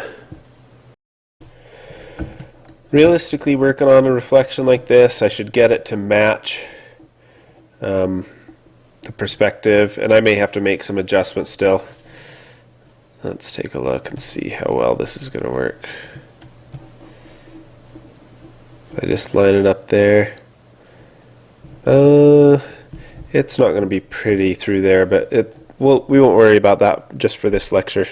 It's just going to take extra time, and we're wanting to get you time to work on your assignment.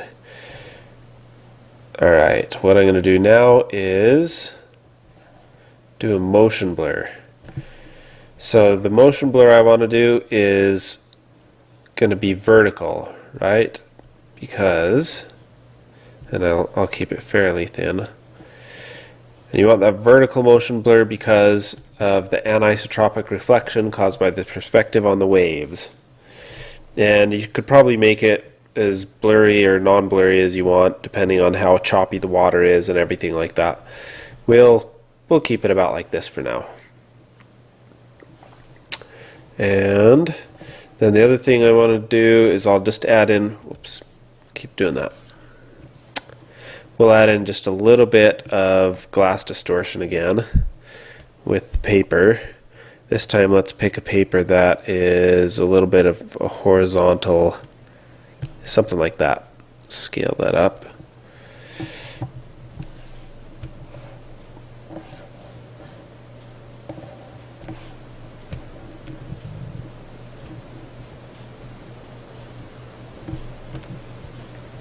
Yeah, that works pretty well.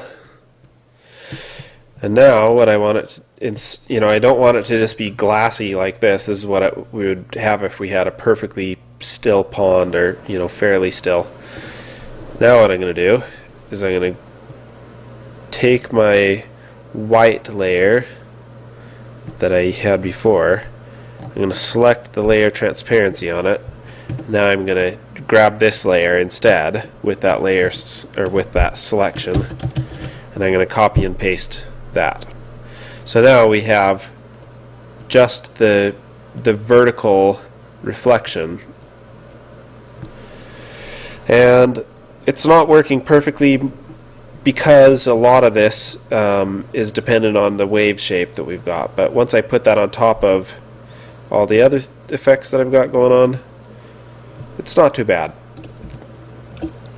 It's probably just a little bit too chunky still. Too many, or too much going on still. And then for the stuff down here, what I'm going to do is I'm going to just turn the reflection down so that we can see mostly what's going on underneath the water. And I might add in just a second version of that reflection. Just make it a screen layer or something, just a little bit brighter, because it felt like it was getting a little bit on the dark side. Although actually it's okay getting dark again in the shadows, or where the reflections are something shadowy. And in those cases it might even be okay to see more of what's going on underneath the surface, like what we observed in some of those photos.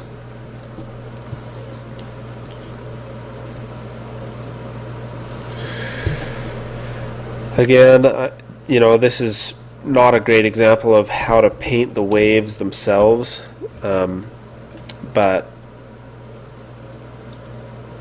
we won't worry too much about that, just because we don't want to take too much time.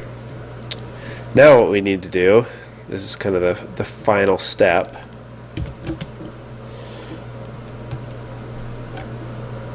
Oh, and we'll want to turn the opacity down on these layers also. Even if we want to keep that reflectivity at a distance, that's fine. I'll just do my typical thing with fading it out.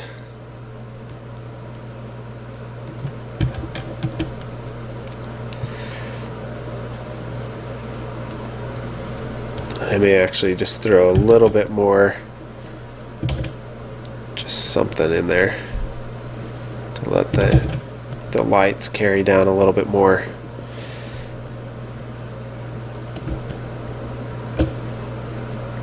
That's still not looking quite right to me. I mean, it's gonna look funny just because I wasn't that careful with the waves, but it looks kind of funny anyway, right? Or in addition to that.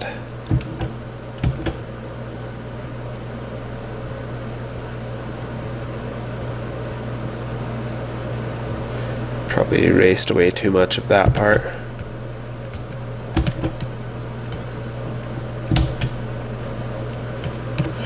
Okay. Now, and I also probably want, let's just get a little bit more of this blue reflecting into this part as well. Just again, that anisotropic idea.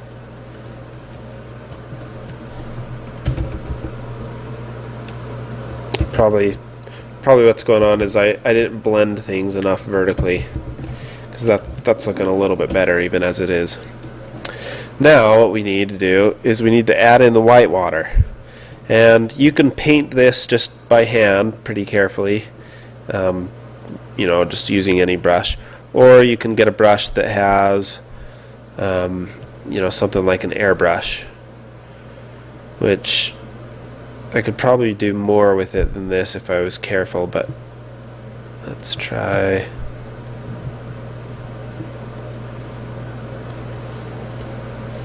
Just painting with white for now.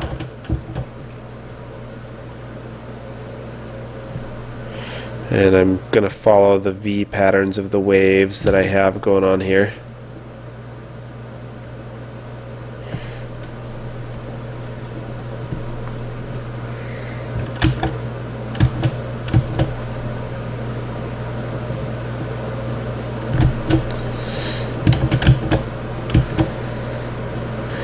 And I'll catch it just a little bit off of these edges as well. And it's going to look funny right now. Don't worry, we'll fix up some of that in just a minute. I don't want it to all be spaced evenly out.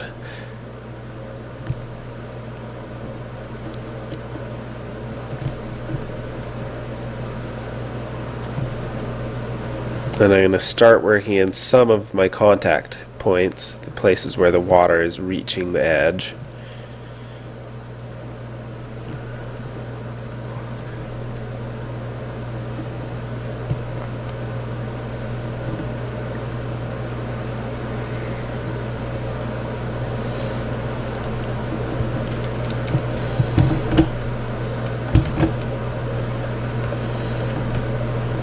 I don't want it to be quite that strong near the edges. And now what I'll do is that zoom blur again, just picking this as my vanishing point, just so that it all is going to be looking like it's moving down the stream.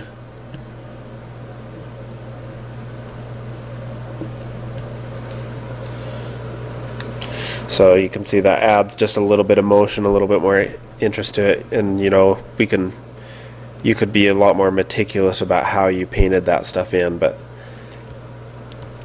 we won't. Oops. Now let's just I'm going to restore this to the way it used to be, and I'm just going to darken in the shadows just a little bit. Any of these parts that are having shadows cast on them, I'm going to darken down just a little bit.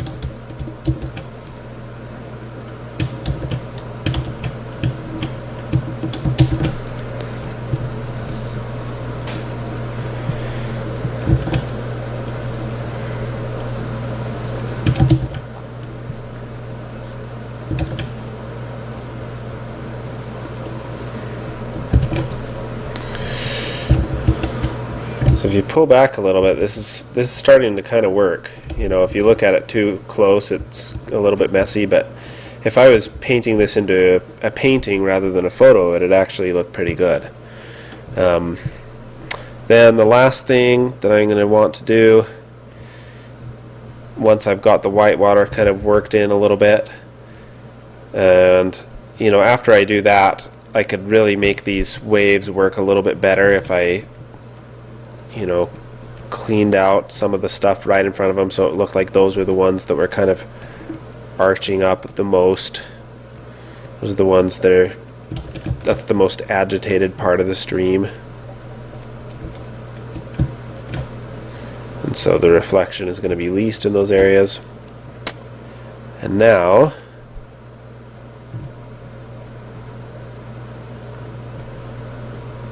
and I can also turn the white water down a little bit. It doesn't have to be perfectly opaque. Then the last thing that I'm going to do in a painting like this is I'm going to paint in all of my contact points. So right along those edges. And if I want to, I can go back to this edge that I carefully painted. And we'll just kind of fill it all with a single color.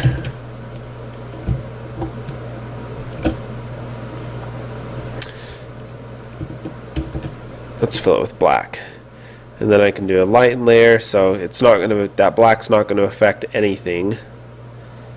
I'll leave the preserve transparency on, and I'll do something, maybe a foam that is clinging to the edges of the stream. And if I was being really careful, I'd also have that little highlight edge that I showed you on the other photos, but we'll just do this for now.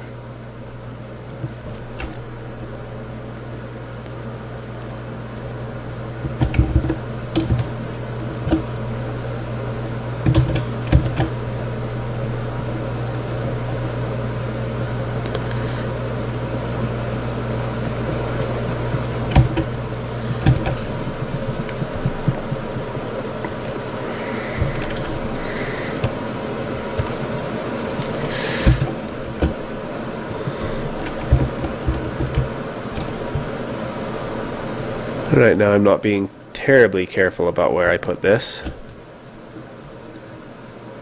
And of course, if there's any, you know, other stuff like driftwood and other bits of things, I'd also put that near these edges.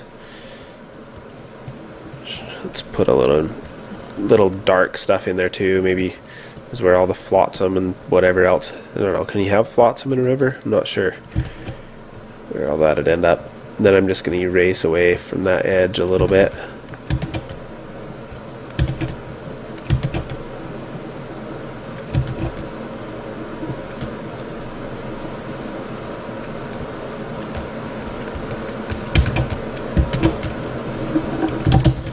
Turn that one down because it's in shadow. Alright, and those are the steps you need to go through for water. And you can, because it's all in layers, you can pull things back a little bit if something's not working. You know, maybe I went a little bit too far with this fog. If you want it to look more like a transparent stream, or if you feel like maybe it should stay that blue in some places, but maybe we should see more down into it in this places like this, etc. So that's all, and I look forward to what you do for your assignments. Thanks. Hi, welcome to our final lesson. Before we get talking about this one, I just want to show you a couple of images.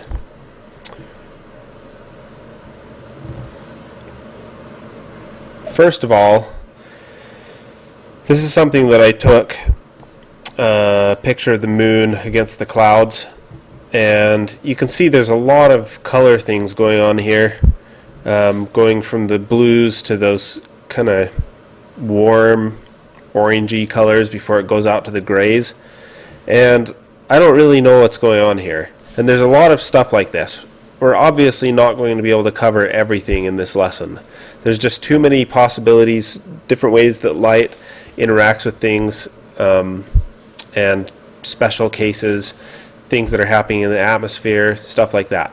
But hopefully by the time that we're done with all this, you'll have enough of the basic principles that when something new comes along, it won't completely throw you for a loop. You'll see things that it's similar to and be able to adapt and figure out the world as it relates to painting and rendering.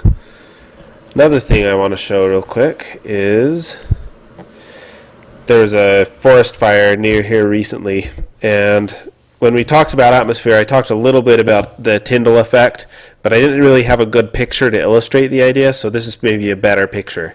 You can see with this fire, there's kind of this orange tint to the smoke overall, and that's probably because the smoke has an orange color to it. But when it gets dissipated a certain amount, or when certain types of particles in the smoke get dissipated in the smoke, then you actually start to get that Tyndall effect showing up. And you can see it here. You can see it faintly in these parts. You can see it a little bit stronger here on these edges where it gets blue. And this is pretty typical of the Tyndall effect, where it is, you'll get a fairly solid color in the center, but as it fades off into whatever the medium it's dissolved into, that's where you start to get that blue. It's just a little bit stronger on the edges. Now let's move on to lesson 9. As I said, this is our last lesson. We've talked a lot so far about just light, the physics of it, the physics of surface, and we've talked a tiny bit about how it relates to our experience and our way of seeing things.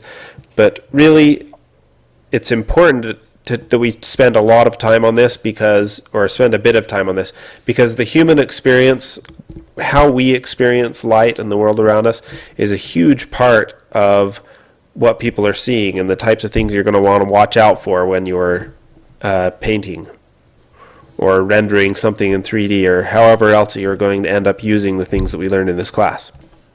So let's talk quickly about this. So here we have a cross-section of somebody's face. Don't worry, this isn't actually cut in half. I think this is an MRI or something like that. So the light bounces off the surfaces or from the light source, all the stuff that we've talked about, and it's going to enter the eye through that pupil, a little opening in it. And of course we've got the special stuff about the eye, which we'll talk about in a second. But basically what happens is it hits a sensitive membrane in the back, the retina, and is decoded into a signal which is sent to the image processing center of the brain, or the visual cortex. It's kind of positioned here in the back. And the visual cortex is extremely complex. It's, you've heard people talk about how no computer on earth is as complex as the human brain. Well, realistically, no computer on earth can do what this tiny section of the brain can do. The way that it handles this imagery and translates it into something meaningful is pretty amazing.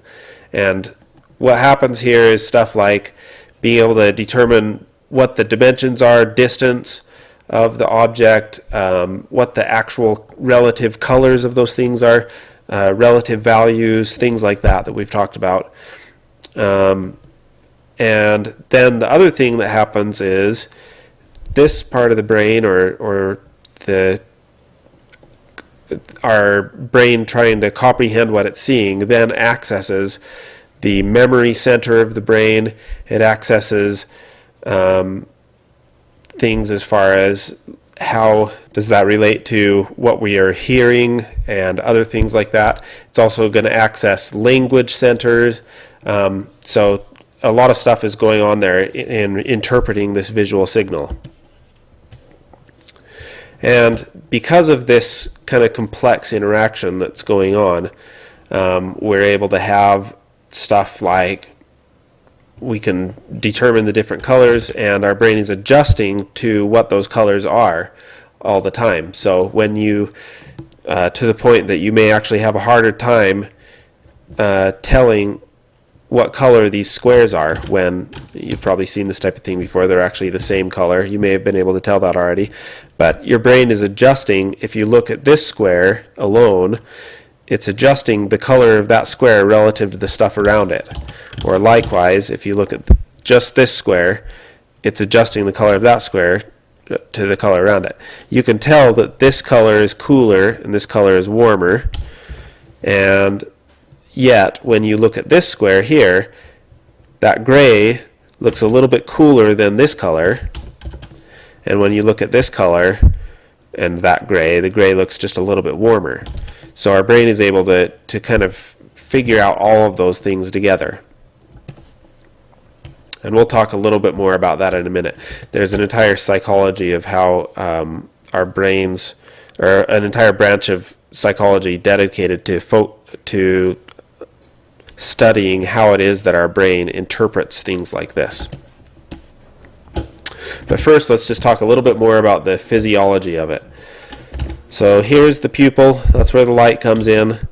It goes through the lens and is kind of spread out across the retina as the light comes in, and then the iris will expand or contract in order to let more light in or less light in, depending on the lighting of the situation. And the adjustments that are happening in the iris are constantly happening. Just every time you look at something different, every time your eyes change direction, that iris changes size just slightly to change the amount of light that's coming in. But also the back of your eye here is adjusting, or not the signal, but the interpretation that's going on in the back of your brain is adjusting to the amount of light that you're seeing, and making compensation there as well. And there's liquid inside the eye, which is another important thing to what we'll be talking about in a minute. Our eyes see two different, it sees value and color separately from one another. So value is seen with something called a rod cell. There are lots of rod cells, and they're very, very sensitive, but they only see in black and white. And all those rod cells are here placed on the back. And then there's the cone cells, which will see only color. And the way that a cone cell works is it's actually got some pigment in there that filters out all the other colors of light, so that whatever light is able to pass in there is interpreted, is able to be picked up by the nerves in there and sent back down to the optic nerve.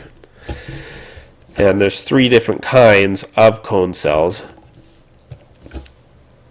The rod cells are very sensitive to light, and so they tend to see a lot in a lot of lighting situations, whereas a cone cell is less sensitive to light and tends to only see things in bright light. Because of that, as things get darker and darker, you're going to lose saturation. The amount of color range that you can get becomes lower and lower, becomes less and less. And that's why in Painter, this model of with the triangle for the value is actually much more accurate than Photoshop, where it just kind of spreads it out in a big square, because you can see a wide range of saturation and color in the bright area of the spectrum, but as you go down in value, the range that you can see, that your eye can actually pick up, goes down. Knowing this is important because our brain is picking up the signal for the value and brightness of things in the world separately from the color. Generally speaking, value is more important than color is. And that's not to say that color isn't important. There are going to be times when color will actually overpower the value cues in drawing your attention to something. But as far as visual accuracy, being able to interpret what is going on in a scene, value is going to be much more important, having accurate values. The other thing about it is that sometimes you can create kind of a resonance between the values and the colors because your eyes are seeing those things separately from each other. It allows you can kind of play off of the two things, use the same color at different values and different colors at the same value in juxtaposition with each other to create interesting effects.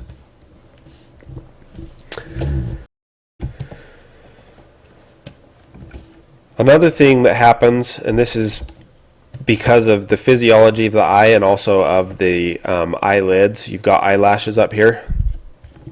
Well, if we're looking at this from the side, of course, because I can't draw eyelashes this way. Well, actually I can.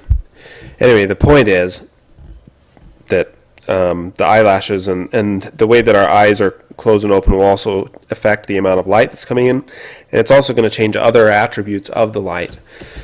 One example is when we look at a bright light, there's going to be several effects that happen in our eyes, and one of them is just as the light comes in and spreads across here, it's going to be bouncing around in the liquid, in the material in here, and so if it's a very bright light, you can actually get it can fill your vision with a light that is much larger than what you're seeing, and this is called glare.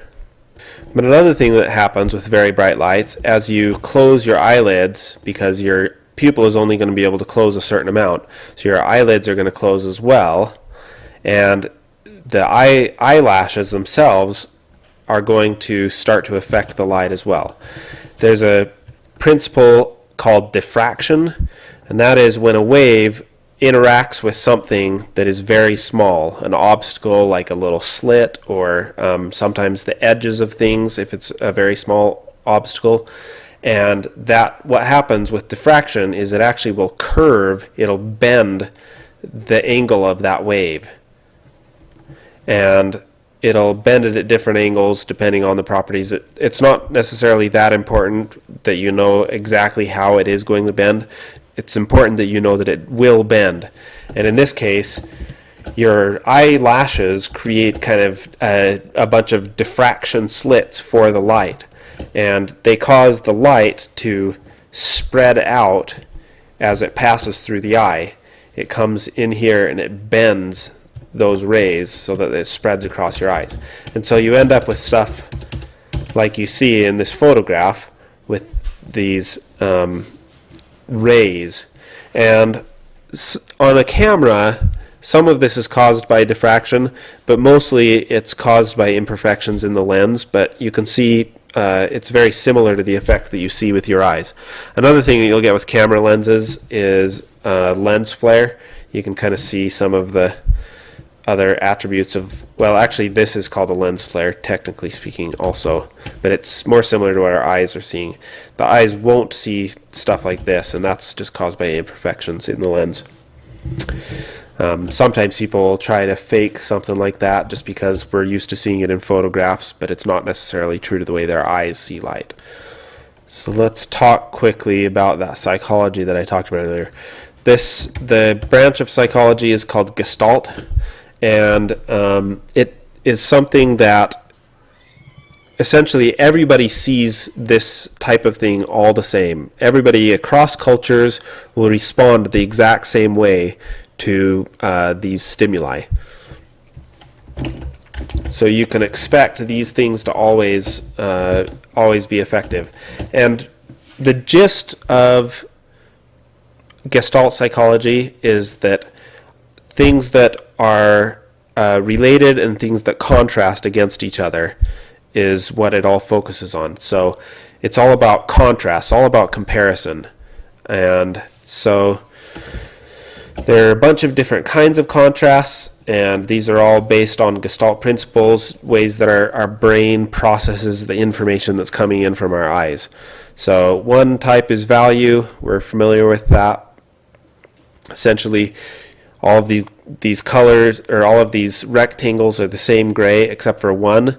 And when you look at this image, if we were to focus just on this one, that one becomes the object of interest because of that value change. Next one is hue. Even if everything is the same value, if you change hue, it stands out again. Essentially, these our eyes see these as being similar, and it sees this as being different. Saturation, same type of thing. Something with a different saturation is going to be seen as different from things that have the same saturation.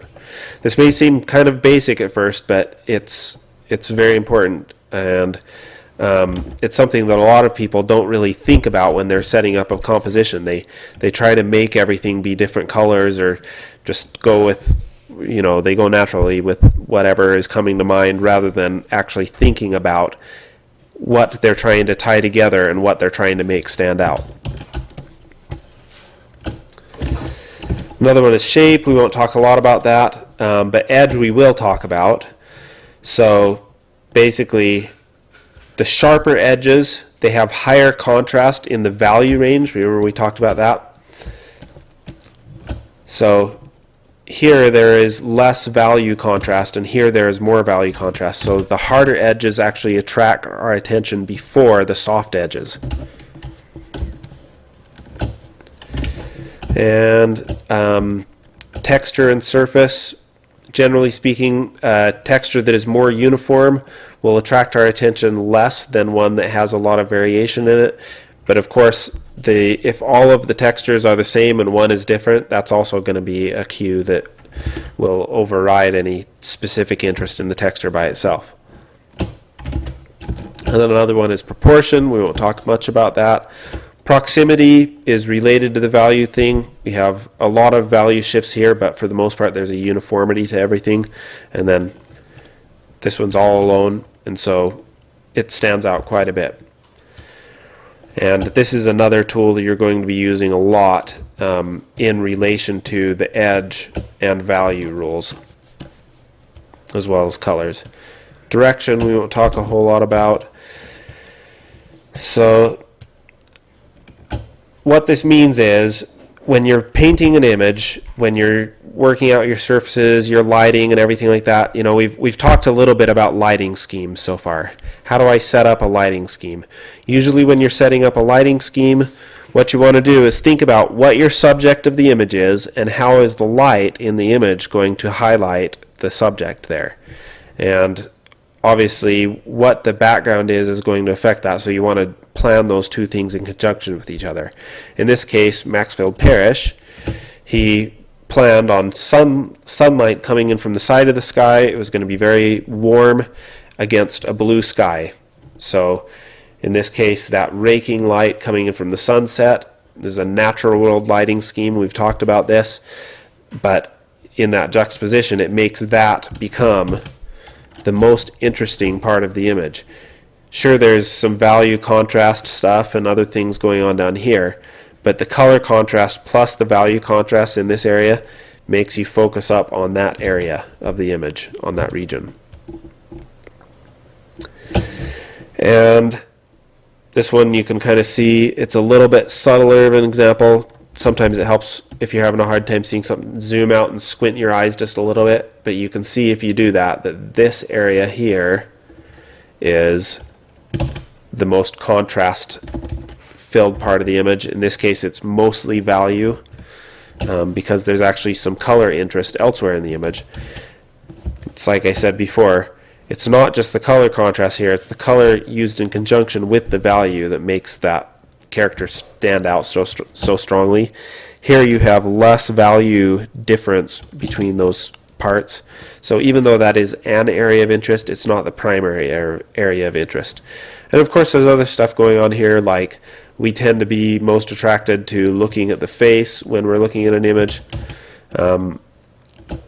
But another thing that if you are finding yourself a little bit confused looking at these images when I say that we're attracted most to look at one part of the image, there's been studies where artists see the world differently than normal people.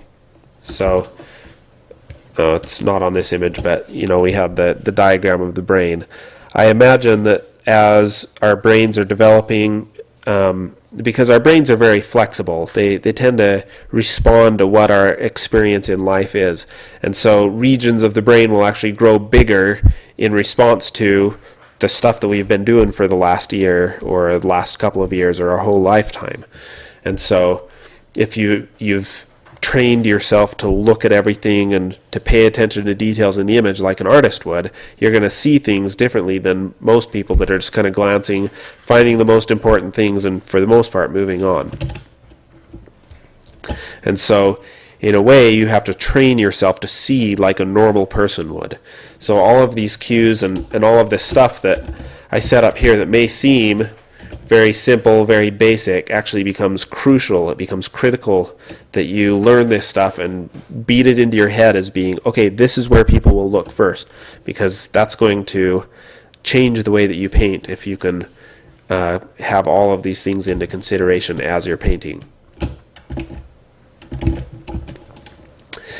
And then the flip side of the coin, as far as high contrast being areas of interest, like we see here, areas of low contrast act as areas of rest. And you need both rest and areas of interest in your image. You don't want to just have contrast all over the place. So all of this area, very similar, even though there's a lot of detail, a lot of leaves going on in the background here, but it becomes just this very restful, peaceful area, not only because it's, this beautiful green field with trees in it, but because all of those values are kept very close to each other. And even here where you've got some jumps in value, they're keeping this kind of subdued. Those blacks aren't as dark as even those dark colors, and certainly not as dark as those. Not only that, but there's kind of a gradient in the trees moving towards that light spot. So they're using both edge and value contrast here in order to control the image very carefully. Another thing, just going back to lighting schemes, once you understand Gestalt and how we're attracted to areas that have,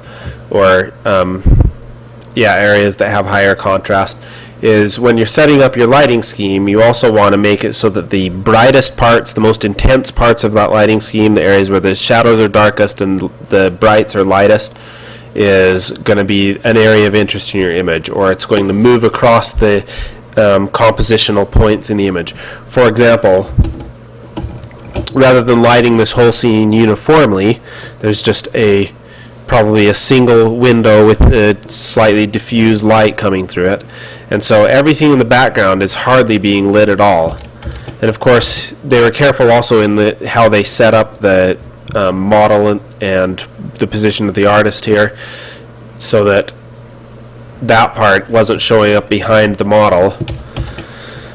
But also the lighting of the scene puts the light right on the model. That light that's coming in the window, we're getting a little bit of it here, but mostly the model is actually casting a shadow here, so that we're not even getting a lot of distracting elements here. There's not a lot of high contrast. And he possibly may have cheated a little bit to keep this stuff from getting as dark as it was in the scene. Maybe this stuff isn't as bright either. But for the most part, he planned the lighting to be concentrating our attention in that area. This one's similar, but it was actually a dress color thing instead. So let's move on to something that I like to call visual energy. And one thing I've noticed, when you stare at something in lower light, there's, and maybe this is just me, but I feel like this is something that most people should experience. When you're staring at something in lower light, you're going to see a little bit of fluctuation in the values, and just your entire field of vision should just be really subtle, and you may have to train your eye to even notice it. You may actually see this in other lighting situations as well, but I've noticed it being the most pronounced, so you may notice it there the most in those low lighting situations. And there's a couple things that are going on. When you've got a high quality sensor thing that is sensing photons, like a high quality camera, then not high quality but high sensitivity sensor, then what you're going to get is as the individual photons are striking that sensor, they're gonna, each one is gonna send a little burst of energy and maybe a slight bit of color. And when you get in a low light situation, then that actually becomes even stronger, where you'll see more of that, what they call noise. And you can see it in this photo, especially if I really zoom in here. Just little fluctuations in value, color, and saturation caused by the sensor. And there's electronic things, like especially on low quality cameras, that'll cause noise. If you have they call it good noise and bad noise. If you've got a very high quality camera, then you'll get good noise, and if you've got a low quality camera, you'll get bad noise, which the bad noise is usually caused more by electronic things. Good noise is caused by just natural response to light. And I believe, I could be wrong about this, and there's really no way to prove it, but I believe that our eyes see this same sort of thing. But because we're seeing everything in real time, it's almost like watching a movie, and our brains are constantly compensating for this, that we have to almost like train ourselves to see it again, because our brains are compensating for this effect. And you can, if you're doing an image, you can actually put a noise filter over things. In fact, if you want to, let's go to Photoshop. In Photoshop, there's right here in noise, you can add noise, and you can turn it up or down. But you can basically add photographic noise to your image. Let's close Photoshop. And painters have done something similar to this for a long time. I don't know if they recognized that it was necessarily something that we react to or see in real life, and maybe I'm just up in the night when it comes to this, but what they did notice is that it makes surfaces or colors more interesting. So great painters will never paint a flat color. They'll put in little speckles of different colors and some of this is JPEG artifacting. I got this off the internet, but NC Wyeth used this a lot. Just slight, subtle variations in color. It just adds a lot of richness. Don Siegmiller, one of my old teachers, would call this color quality. And you can see this in Dewing's painting as well. Let's zoom back out so that we're not seeing the JPEG impression. But you can see the little variations, the reds being pulled into the yellows here, little greens and grays and oranges and blues and everything else that's being pulled in everywhere else on the dress, in the background. And it just makes the image, it just adds this kind of visual resonance or visual energy to the image, which makes the image just sing. It's just interesting how much it helps an image to do this, to add this color quality. Another way that we add visual energy, and all of this is trying to compensate for the fact that we're seeing a static image and we're trying to approximate something that is more true to what people are seeing in real life, the way that their brains and minds are reacting to things. And when your eye is moving around, like we talked about, that iris is constantly adjusting and putting things in focus, out of focus, and so forth. And so when you are painting a painting, people will be looking around the image and automatically adjusting, their eyes will be adjusting to the brightness in that part of the image. But the focus part will not necessarily be happening because your image is going to be flat. And if you're trying to direct people's eye around anyway, what you want to do is be careful with where you create hard edges and where you create soft edges in order to direct the composition. And it also just adds this kind of visual energy that is more true to the way that we're seeing life. When we look over, to this part, we find this edge, and while we're looking at that, this edge is softer. And while this is going to be true in this case, we're actually making it so that edge is soft all the time. And it just makes for a very interesting, it adds a kind of texture to the image. This is by Gustav Klimt. And you can see how there's a lost edge with her hair here. There's lost edges where anywhere where you have this fluffy stuff, but especially there, and especially down here on the lower end of her dress, you get a lost edge there. And then you've got various points where you've got stronger edges and slightly softer edges to just make things really interesting in between. A general rule to follow with lost and found edges is, if it's important, make it a found edge. If it's not important, make it a lost edge. And there are two different ways to do a lost and found edge. There's just making it so that the values are very similar to each other. For example, here, those values are just very similar to each other, so they could be lost edges even if he hadn't blended them, which he did actually blend them in this case. This is maybe a better example with the hair, where he may not have actually intended for that to blend with the brush, but he intended it to blend just because of the values there. Another way that we see this blending is with motion, and this is again kind of going back to this idea of visual energy. When we are, like, if you flap your hand in front of your face, you're not going to see, unless your brain has a better frame rate than mine does, you're not going to see your hand in this constant movement necessarily. What you're going to see is a blurry version of your hand. And you're going to have to move pretty fast in order to see this, but generally speaking, video cameras are a lot less sensitive. They have a lower frame rate, and because of that, video cameras, and when you're taking a camera with when you're taking a picture with a lower exposure speed than, or lower frame speed, then what you'll end up with is this kind of blur that is kind of similar to the way that we see things in life as well. And there's several ways of adding in motion blur. You can actually just do blur like this, but you can even do this with static images if you use your brush strokes. Look at this image by Sargent.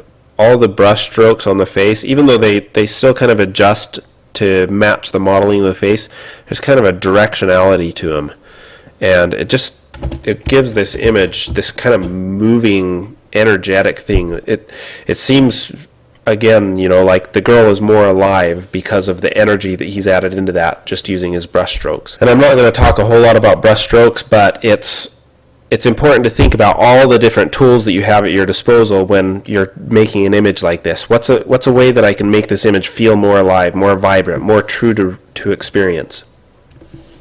And you can see lost and found edges, slightly found edge, lost edge, slightly softer edges, and then harder edges.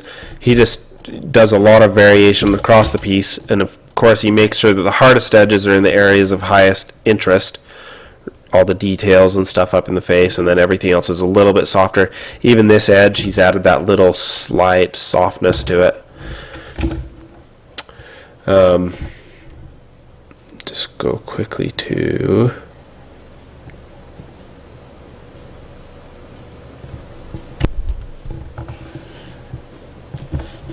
there it is. So another thing I put into this category of visual energy, even though it's not necessarily true to our way of seeing the world through our eyes, it's similar to the way that we see things through cameras, and I think it adds a visual energy to the image, and that is saturated edges. So we've talked about saturated edges as they relate to exposure, and I think this may be part of the reason why these add so much interest. You can see how, even though this girl isn't necessarily in that bright of light, you can see this strong saturated red edge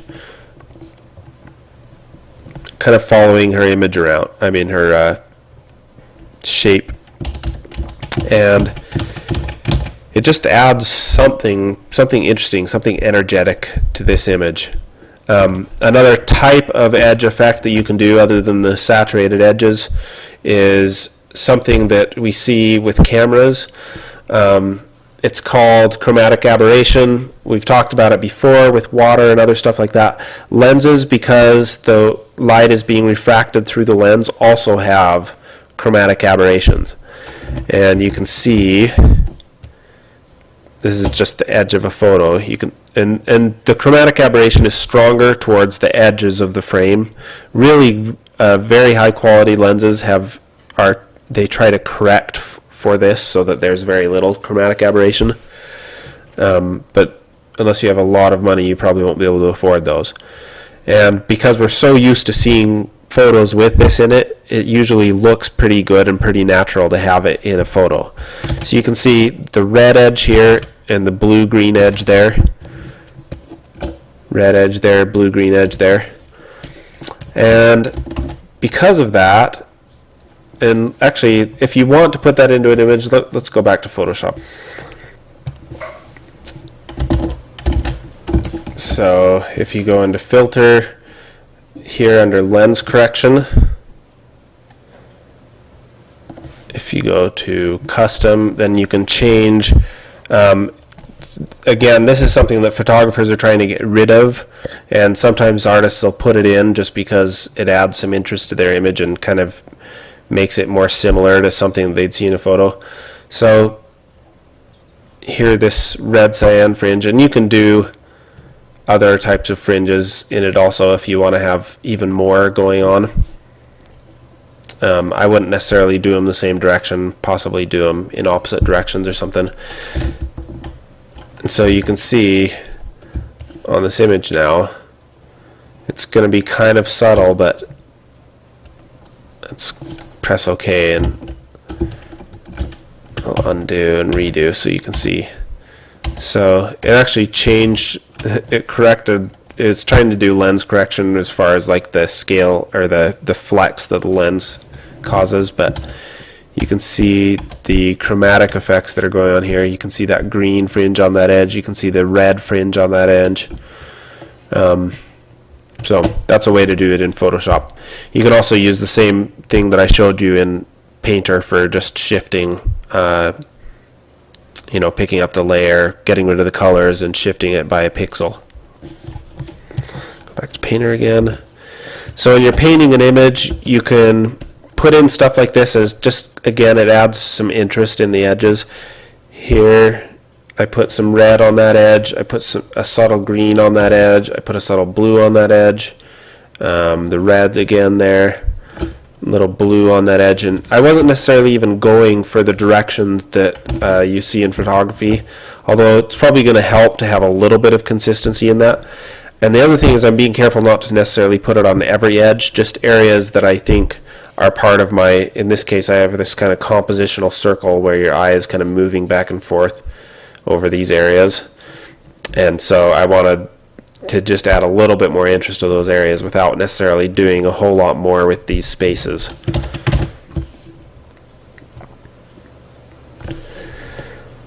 Alright, now let's talk about depth effects. Right here. In a camera, the lens is focusing, when you've got a wide aperture, that means that the opening to the camera, the pupil or iris is open to be pretty big. When you've got a wide aperture, then what's going to happen is the lens is focusing the light down to compensating for a specific distance from that object. And if you move that lens farther away or closer, then it's actually spreading that light out because you're no longer focusing on that specific point anymore.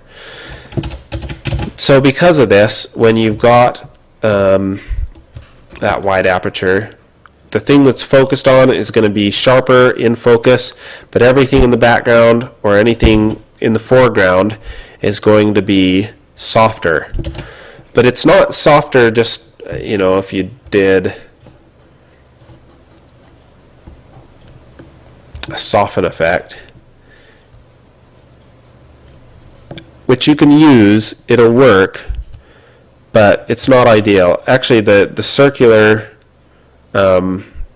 soften is actually just a little bit better than the Gaussian. if you're doing this type of effect. And whether or not it's like a circle or something like that is going to depend on the shape of the aperture. Circle is probably fine for most things.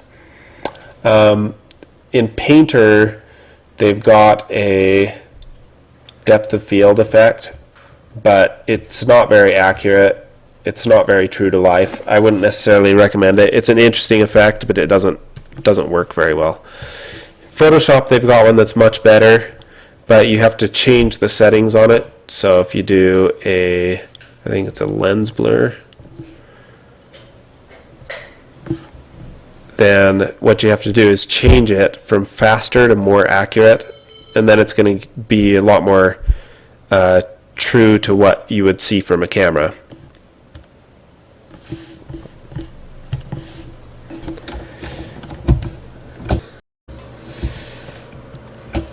You can see that kind of circular effect going on back here with these highlights, just the little points of light, and that's just that light being spread out over the aperture.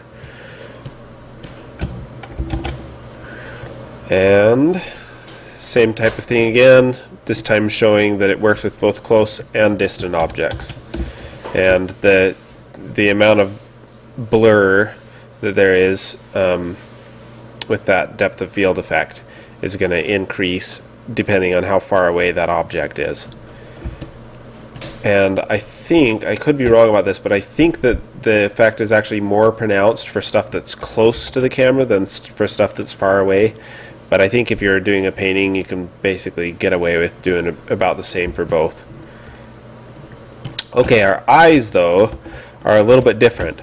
We do have some of that effect just because there are openings in our pupils that allow, and lenses that focus our light down to a point, but it's much smaller, and so the effect is a little bit less pronounced.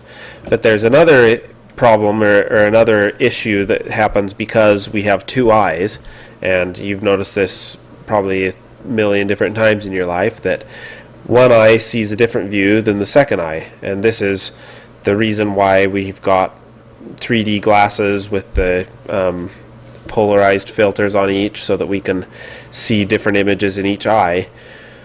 And what this causes to happen is each eye is seeing a different image. They're both being fed back to the brain and being translated into the same image. But when they're both focused on one object, then the brain can only compensate for that one object. It can't reconcile the position of this other object because the eyes are focused on this other one. And so it actually has to render this object in two locations. It has to render it that far away from the field of vision and that far away from the field of vision. And because of that, when we are looking at the world around us, this is just a photo where everything is kind of in focus. When we're looking at stuff with our eyes, it's going to tend to, and this is a really bad example of this. I was trying to approximate it and didn't do a very good job. But essentially what's going to happen is that things are going to get blended along this horizontal axis more than along the vertical axis. And so, and with objects that are very close, you'll actually get kind of a double image going on. Just draw this rock a second time. Anyway, which it wouldn't really look like that, but it would be 50% for each eye. Anyway, so if you're doing a painting and you want to make it a little bit truer to reality, then just make your vertical lines be a little bit softer than your horizontal lines, especially for subjects that are not in the attention or in the areas of focus. And that'll be more true to the way that we are used to seeing reality. But really, because we're so used to seeing photographs, either one will work just fine. There's another effect that we sometimes use to describe depth in a painting.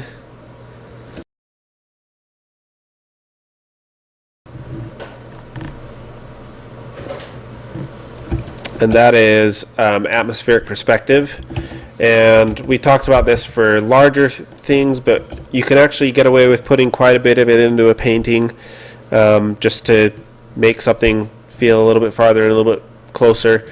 like with these legs, the contrast in that leg overall is less than the contrast in that leg, and you can really do it just using contrast. Like if I wanted to do the same type of thing with this arm, just to demonstrate, I'll create a new layer and I'll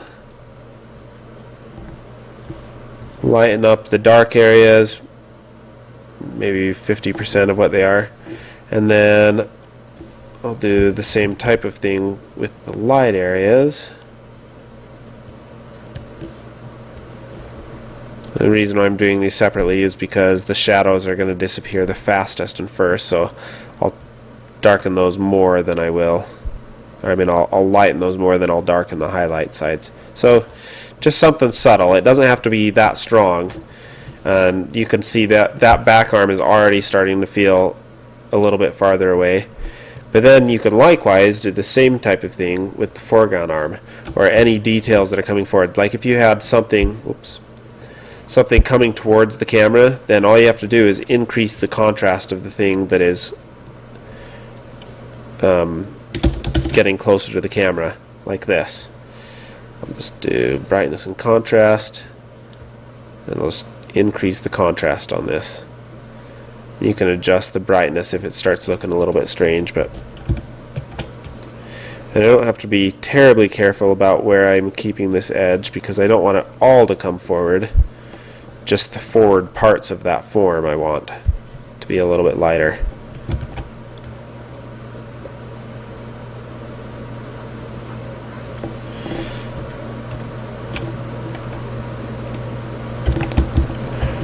And it's a subtle effect, but it's pretty effective. You know, I could do the same type of thing for that form back there. Just select it and increase the contrast, and then you kind of erase away so there's a gradient in the contrast leading away from the camera.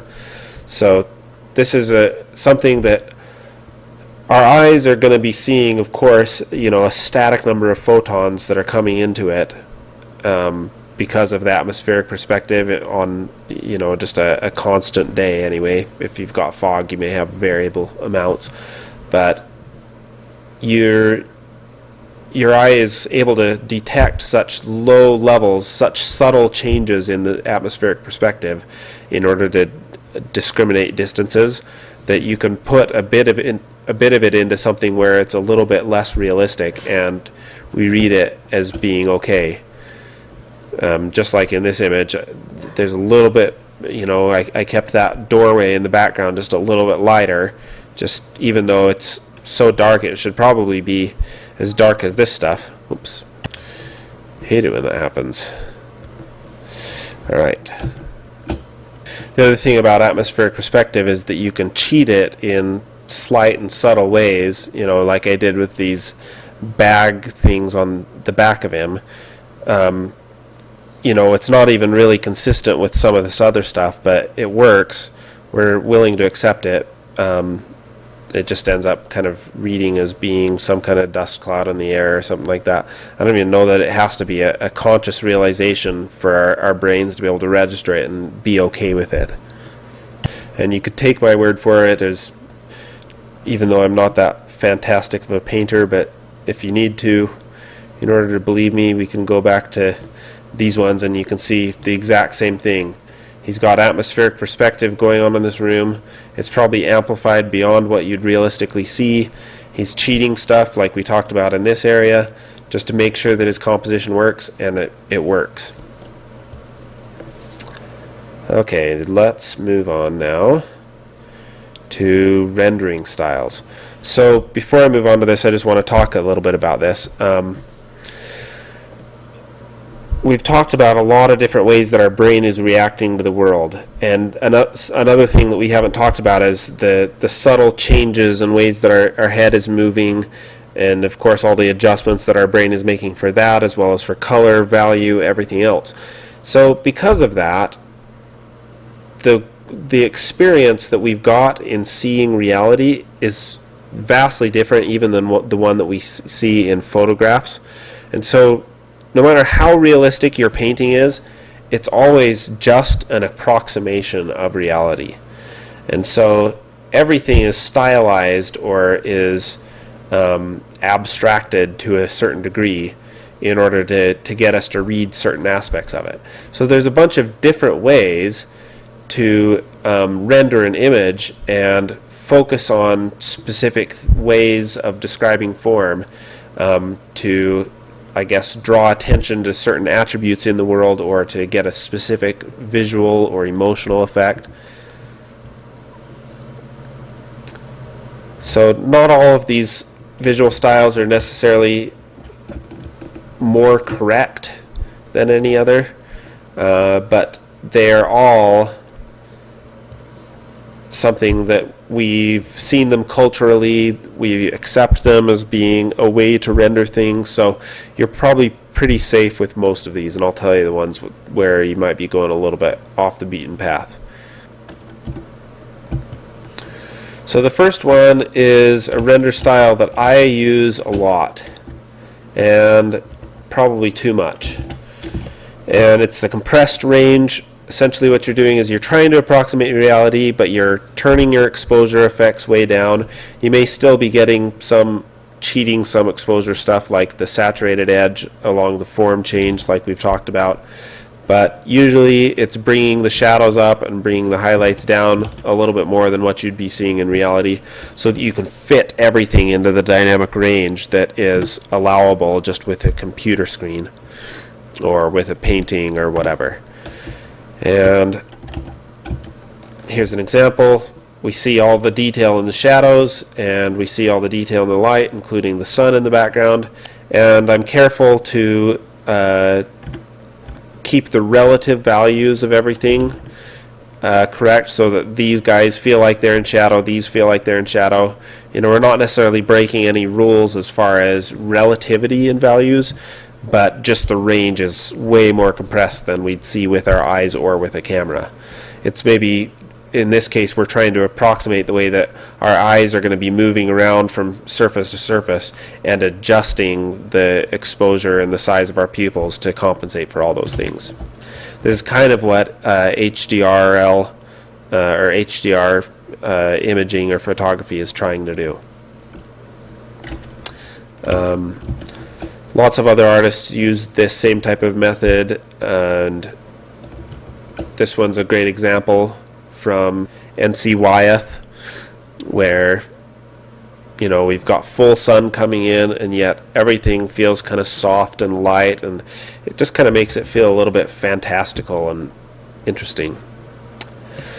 Okay, another way to do things is, and yet still get your full range of detail in light and value, is to do something that I call a key-weighted rendering style. And actually, before I move on, I just want to clarify something. Let's just move on to this one and go to the bottom, because I have two examples and I didn't know where else to put them.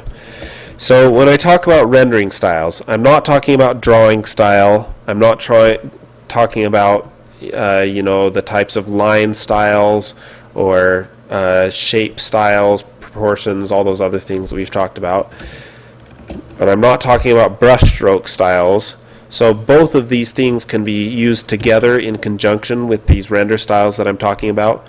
The render styles, when I'm talking about those, I'm just talking about a way of describing light and surface. Okay? So with the key-weighted rendering style, essentially what you're doing is you're compressing the areas in the shadow and compressing the areas in the light and separating them from each other. So what this does is it gives you the feeling of a strong exposure effect, like sunlight shining on a surface. So what you're doing is you're treating the lit areas as being a high key image where all of the values are distributed towards the top of the value range in the image, and you're treating the shadow areas as being low key, and you're using very little in between. So here's a good example. You have very bright values, very dark values, and you know, you're able to get quite a bit of detail in the shadows. You're able to get all the detail you need in the highlights, but there's not a whole lot of range in between. It's kind of dropping off pretty dramatically. Of course, the atmospheric perspective is kind of evening things out in the background. But as far as the foreground goes, that's the key weighted rendering style. You can actually weight it even higher and heavier, and actually have overexposure, and I think it still counts. It still works as long as there's some information on the highlight side for it to work. You still get a little sense of form on this hill in this Maxfield Parrish image. And key weighted may mean that you've got all the stuff distributed at the top for the lid area, and then maybe you've got a more even distribution down lower. I think that's still key weighted. You're just basically trying to separate those values so that it feels like you have strong exposure effects. Same type of thing going on here. In order to make this render style work, you need to be using saturated edges quite a bit. So I'm using saturated edges in this image both on the upper sides of things, just to make sure that we have what looks like an overexposed edge there, and then of course on the insides of these things, which we're also getting subsurface scattering effects here as well. But that saturated edge really makes the overexposed area feel realistic. So make sure you get that saturated edge in between the two, as well as, if where appropriate, that saturated edge should be on the top as well. Just a very thin hairline saturated edge up there. I didn't paint it in this case because it's not necessarily appropriate in every case. In this case, against the gray background, I don't know, it probably would have looked fine even if I had added it in there. The next rendering style, or render style, is cell shading. You're pretty familiar with this if you've ever watched cartoons. It's because it's pretty cheap to produce a bunch of frames with this. Essentially what you're doing is flattening out both the highlight and the value, both the highlight and the shadow side of things, and turning the terminus or terminator into a hard edge. And so that's going to be true of both cast shadows and form shadows.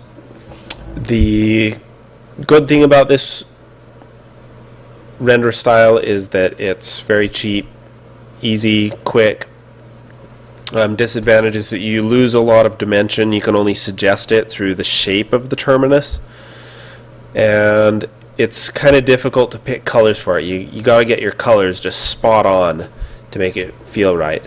And in most cases, unless you're going for an extreme stylistic effect, you want to make sure that your highlight and shadow colors are not too far from each other in order to make this style work. The next one is, I've been calling it hybrid cell shading. There might be another name for this. I made up most of these names, so who knows if they're actually, maybe there's a real name for them out there. But basically what you're doing with the hybrid cell shading is you're flattening out, completely flattening out either the highlight or the shadow, and letting one of the sides have a little bit more dimension. You're still trying to get the feeling of a cell shaded image, probably get the same type of simplicity and quickness in rendering, or similar quickness in rendering. Some of the newer Disney movies use this. I think Tarzan uses it quite a bit. You can have in this style a softer terminus, but you're not rendering nearly as much in the highlight areas and in the shadow areas. You're flattening things out as much as you possibly can, just to simplify it. And again, this is maybe going to work in most cases because we're used to, in certain lighting situations, the shadows feeling flat or the highlights feeling flat because of overexposure. So it may be accurate to experience to a certain degree, even though it's not technically accurate.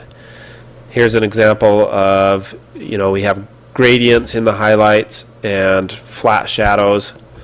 This one kind of has a little bit of both, gradients on both sides, but for the most part it's got that hard edge terminus, and so it works as a pseudo cell shading or a hybrid cell shading.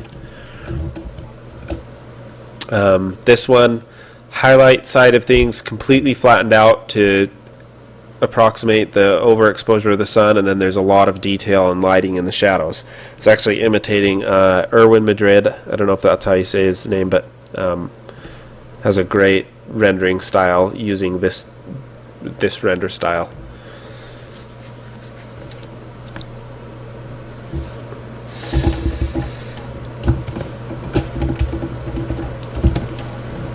hybrid shading it's kind of a cheat.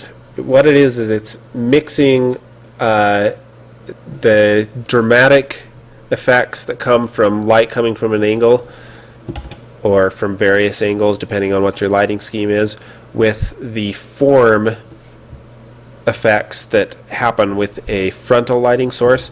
So when you have a frontal lighting source, it just gives a really nice sense of form. Maybe not if it's perfectly frontal, but you know, shifted a little bit to the side. This is just to illustrate the point, but if you were doing this lighting effect, probably what you do is you just let that top edge of that sphere get a little bit darker up there.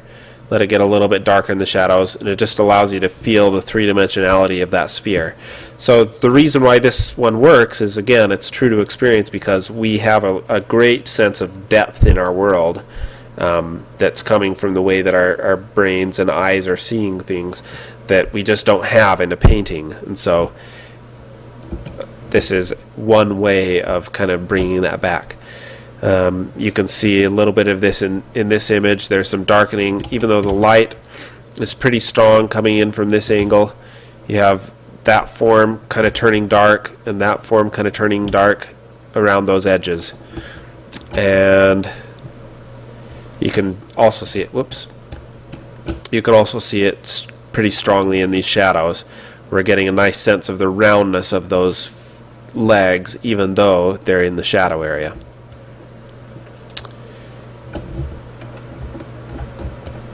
And here you can see it. This is a painting by Adam Ford. That kind of roundness on all sides that allows you to feel the three-dimensionality of it. Anybody who uses watercolor or other things over a pencil drawing that's rendered is going to have a little bit of this effect, just because the pencil lines kind of create a dark edge on both sides. If you start off with lines and shade and then kind of build your colors off of that. This is Arthur Rackham, and a lot of his images have this same type of, regardless of where the lighting is coming from and what the lighting scheme is, everything kind of has this light coming from the viewer's angle type of rendering going on, in addition to whatever other lighting effect there is. Wrap light shading. This one is another kind of cheat. It's not going to be true to experience necessarily, but what it works in doing is it creates an emotional effect that's good. It softens and makes everything friendlier, warmer, more approachable. Basically what you're doing is you're acting as though every light source, regardless of what it is a soft area light source. So everything's bending a little bit farther around the form, and everything just kind of ends up feeling really soft. There's no real terminus. So here's an example from Mucha, or Mucha, sorry.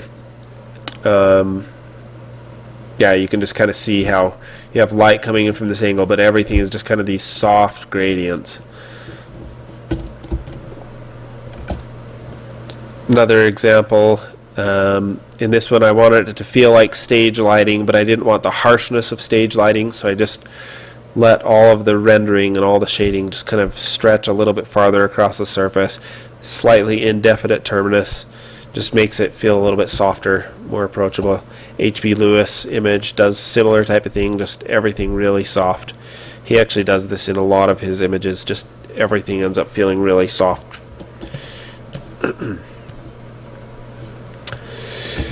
This one I had a hard time finding an example for it, so I had to use this guy. I'm sorry I don't remember his name, but his artwork is beautiful. It's great. I think this is one that's more of a stylistic statement. Essentially, this is the opposite of the wrapped light shading, and in this case, you're concentrating your light source towards a highlight point, and then there's no terminus. Essentially, it just kind of fades off fairly quickly from there. It ends up making everything feeling kind of vaguely shiny. It's kind of approximating a soft, a diffused reflection. And again, it's a stylistic statement. I don't think you want to do this unless you want to make that statement, and you don't want to do it on a complex image because it's going to get very convoluted fast. You're going to have a hard time reading things. This one I called simplified shading for lack of a better word.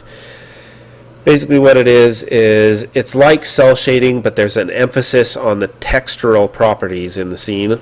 And usually the lighting in these scenes is they have it kind of coming from the side, but it's always raking across in order to emphasize those textural attributes, and generally tends to get pretty flattened in the highlights, and a little bit even abstract in the shadow areas.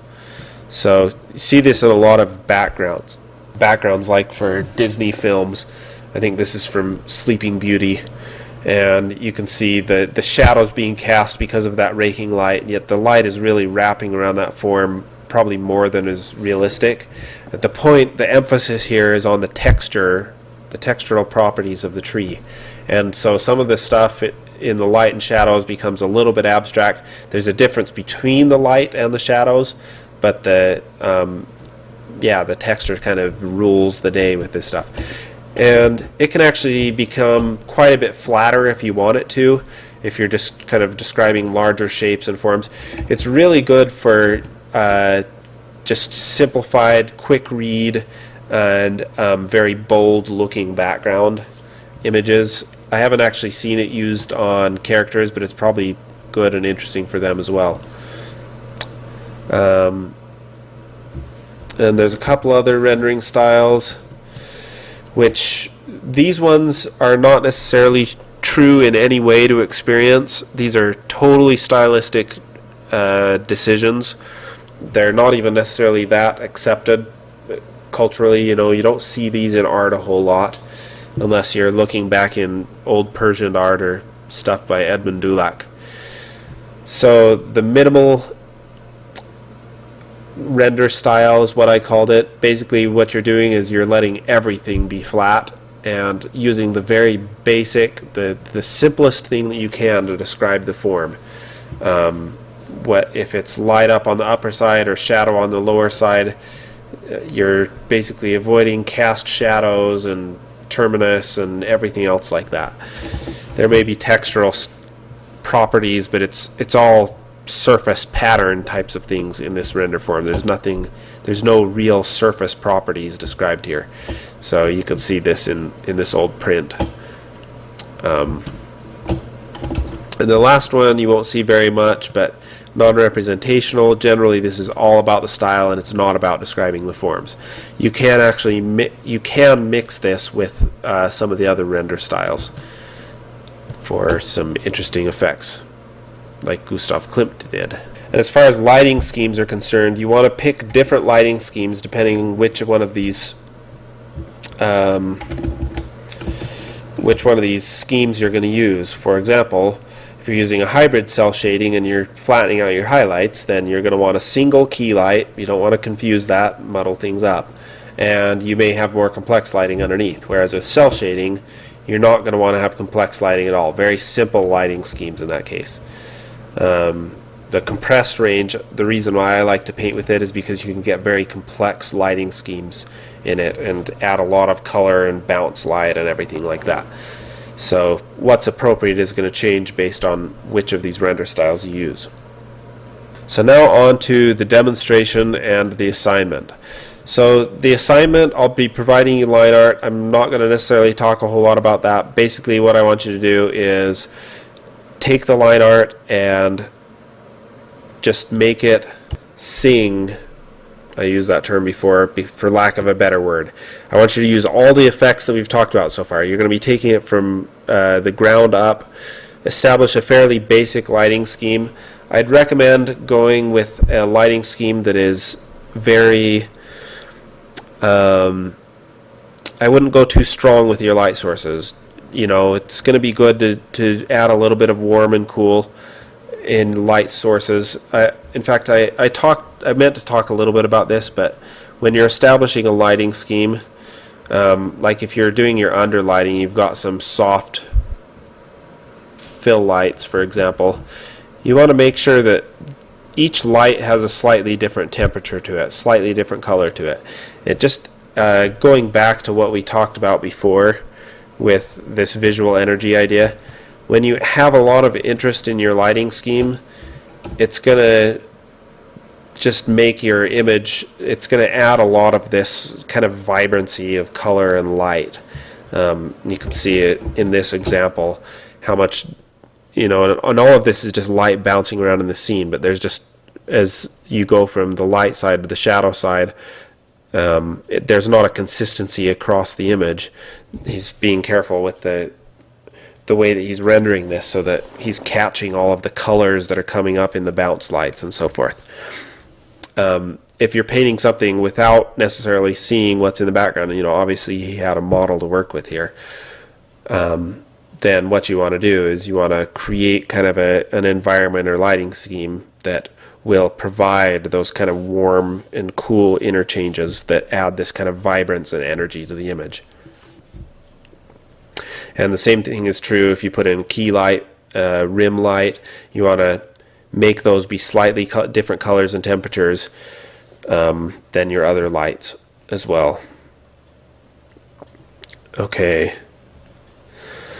And just to review, so take the line art, and I want you to apply all of the surface, lighting, atmosphere, all the other things that you've learned so far, make it beautiful, and then apply the effects, not necessarily all of them, but ones as necessary, as you feel appropriate.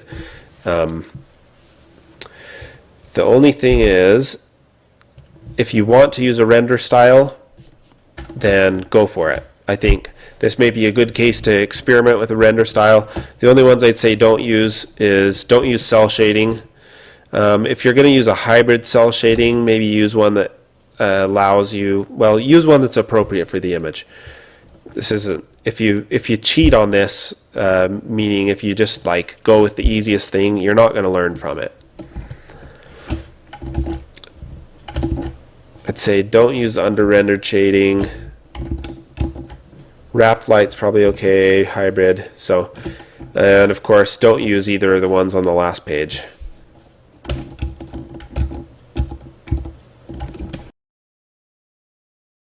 So don't use either of those. But just use any of those other render styles as well.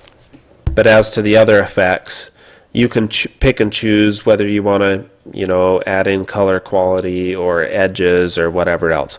That's going to be completely up to you. Just make sure that in the end the image really has a lot of interest and punch to it. So let's just demonstrate how to apply some of these effects. I'm not going to take this image from ground zero, or not ground zero, from the ground up, because I don't want to take too much time with this demonstration. I want to give you as much time for painting as possible, because this is going to be a big, long assignment. But let's start with something. So here I've got this image I painted, and there's not a whole lot going on in it other than just what's going on already with the painting. And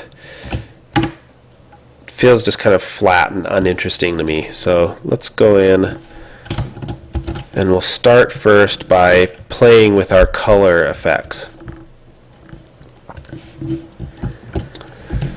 So on the highlight side,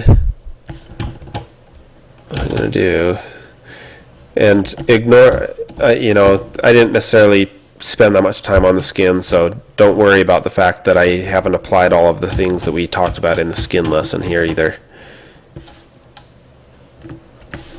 So what I'm doing here is I'm just making it so that there's some color variation moving across the forms. So I'm going to pull some subtle greens in there. I might even pull a red or two in there, or purple. And I'm just coloring very lightly, very gently with this.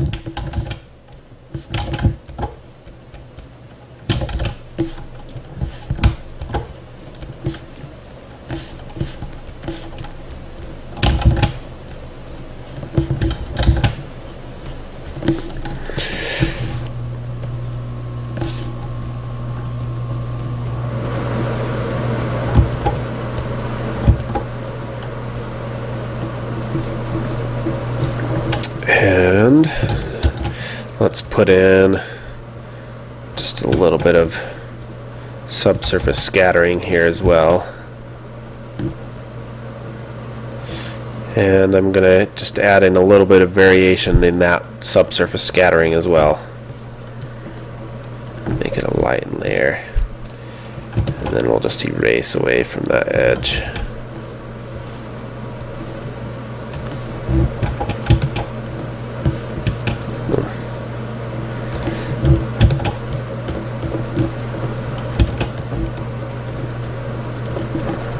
So you can see those subtle variations are kind of showing up along that edge. They're even still there now, but you're not going to notice them quite as strongly.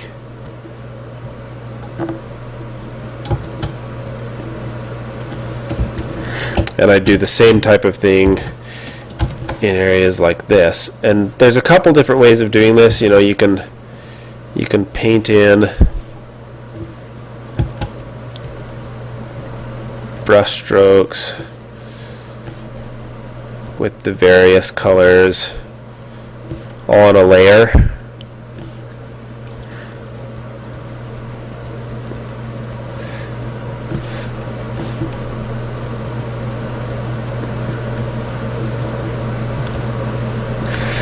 And not necessarily worry about how strong or bright or whatever they are. And I need to change the value a little bit as well here.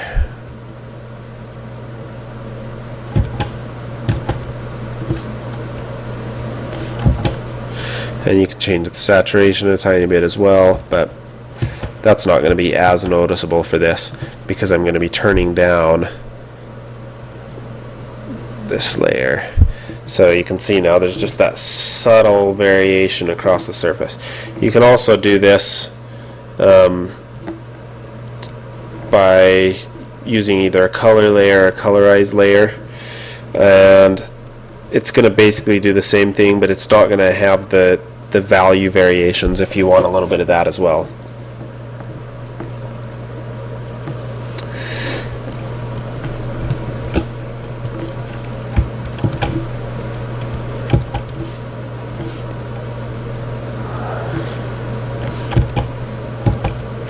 And I'm not going to do this uniformly. I'm going to make it so that there's maybe, you know, more greens in one area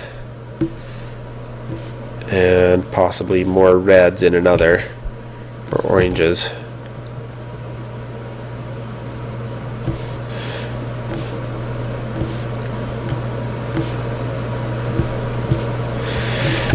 And you don't necessarily have to go all around the spectrum if you want to stay in one range. You know, maybe in the nose I'm going to stay in the red and purple range.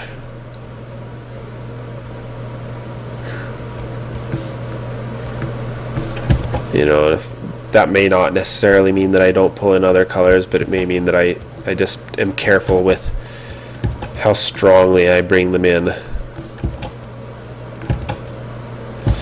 because I think those extra colors are always going to add just a little bit of interest to the image. Make sure we get a little bit of yellow in there as well.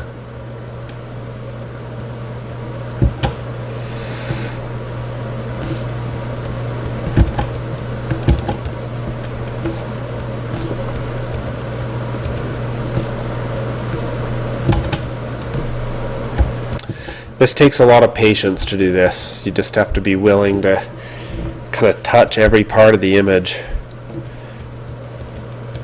with your brush strokes. There are some kind of quicker, cheaper ways of doing this that don't provide quite as nice of effects. They're not quite as customized, but they work. And I'll show you that in just a minute.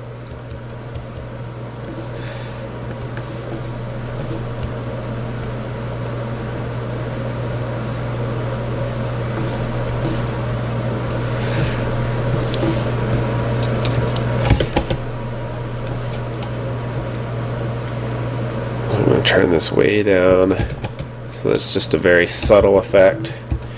And it just adds a little bit of variation and interest in the face. And then of course there's other stuff that I can do as well that'll add in variations. Like if I paint with a layer over the top and just do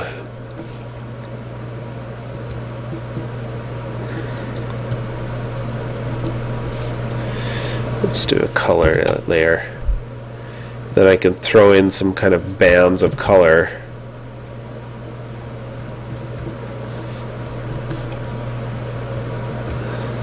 And again, I'm just going to make this be really subtle.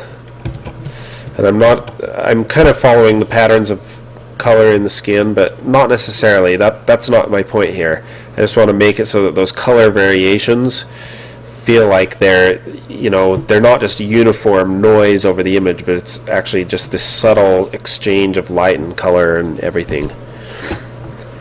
So same type of thing, I might do something in the shadow here. Maybe here I'll concentrate it a little bit more in the warms. And then as I go down, I'll switch the cools a little bit more.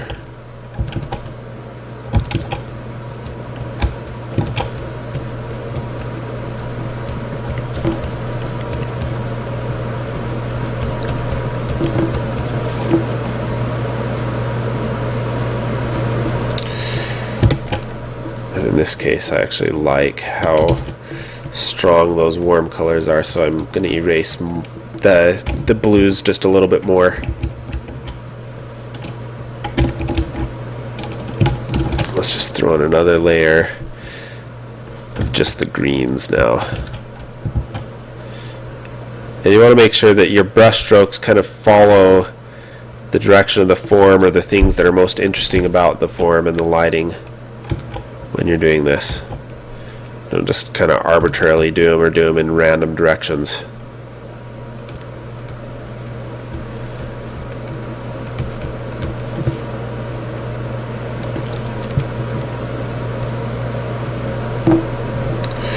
So if that seems just terribly tedious and you hate that idea, then there are some other ways that you can deal with this. One of them is you can create a new layer, and then there's a couple of layer types or brush types. Let's see, I think it is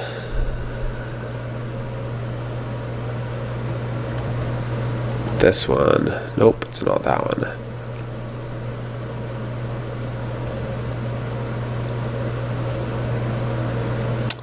Sorry, I don't have the names on, so I'm just going by icon here.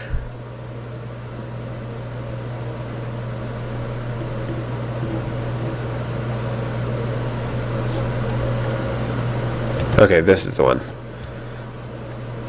So I'm going to switch to a, let's see what the difference is. We've got Impressionist and Auto Van Gogh.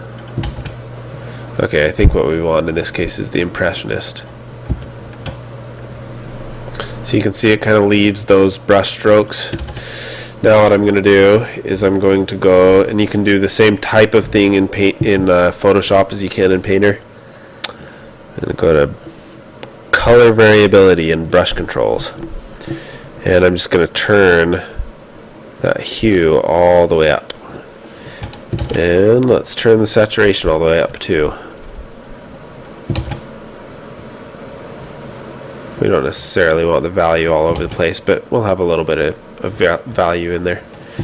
Then the last thing I'm going to do is I'm going to just turn this well down. Turn the resaturation up and the bleed down.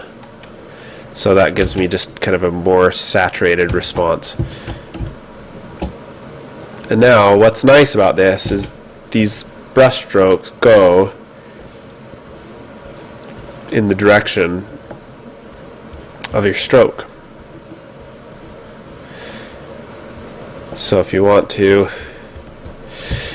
again, this is going to give you less control. It's not going to be quite as pretty, but it works.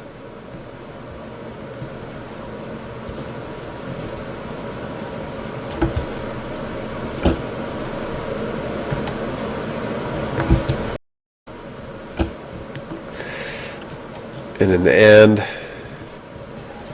the point is getting the effect that you need, so you can choose whatever method you think gives you the right effects.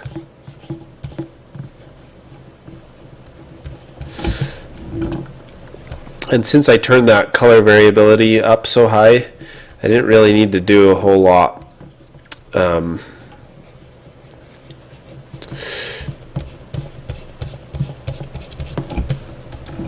I don't need to do a whole lot with with the color. I could possibly do some stuff with the value if I wanted to be if I wanted to do something that was a little bit closer here. But the layer type I'm going to use here,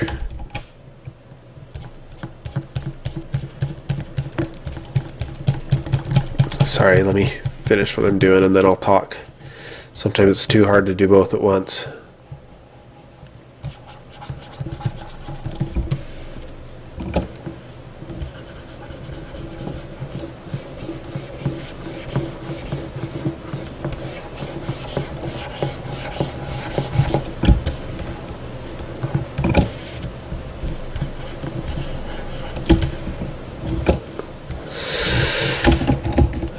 And I should probably do a little bit of that with the background too, but let's just do that for now. So let's switch this to one of these layer types. And we'll just turn it way down. So again, we're just getting that slight amount of color richness across the image. Again, this is not going to give you as nice of results.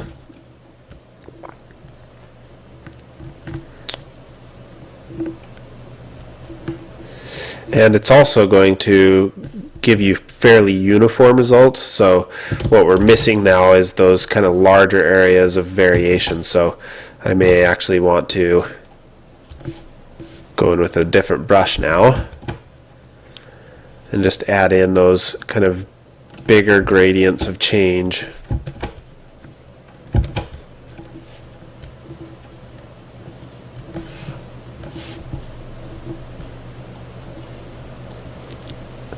Just so that, again, we're getting this really interesting variation across the thing. We don't want necessarily a uniform effect everywhere.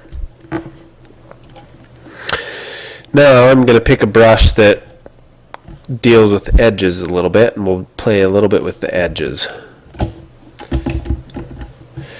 So I don't necessarily want to soften off all my edges, but let's pull some of these back just a little bit. Especially these ones that are not necessarily important edges, you know, they're. And I'm just using this blender, this diffuse blur blender. There are lots of different ways of getting this effect. Essentially what you do is you turn your resaturation up to 100%, and then you don't even really need to worry about the bleed. Now I can kind of soften edges here and there as I feel like it adds to the image.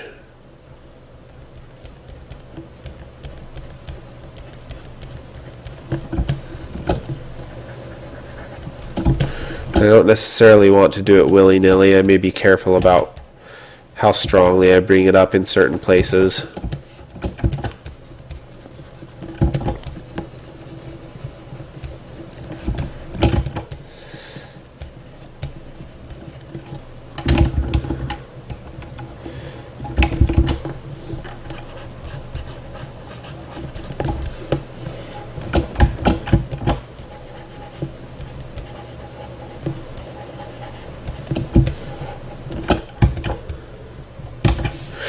And there may be some cases where just blending it isn't enough, and so what I'll do is I'll just take a brush and kind of color in to soften those edges just a little bit more.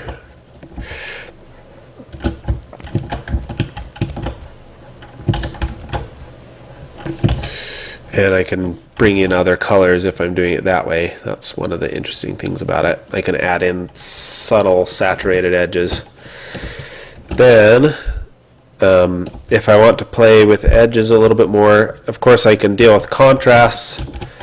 So stuff like, if I want pull down the values around this part of her face so that we're drawing the attention up towards her eyes. I'll just switch this to a luminosity layer. And kind of soften that down. It doesn't even need to be a strong effect to soften that edge down.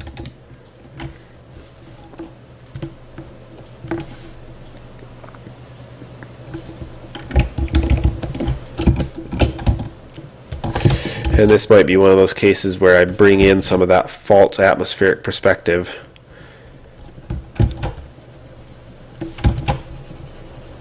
As well.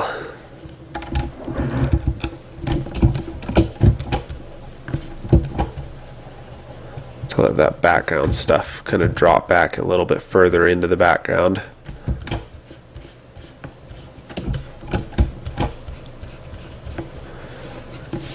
I'm going to switch this to a lighten layer so it just affects the things that are brighter than it. And then I'm going to erase away.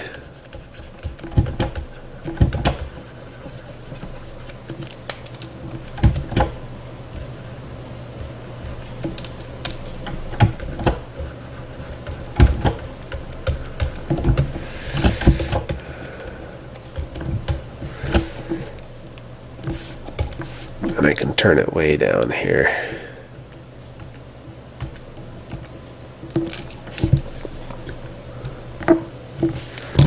So it's stuff like that, just these little subtle effects all over the place that really make an image, start to stand out, start to pop a little bit. Then let's put in just a couple saturated edges. And when you're doing something like this, picking the right color for it is going to be important. So, and you may just have to experiment with a few things before you find like the color that does it. So in this case, I'm just going to bring in a little bit of blue on this edge. And maybe a little bit of purple on this edge. Just for that skin. And then on this back edge, I'm going to bring a little bit of green in. Maybe a darker green.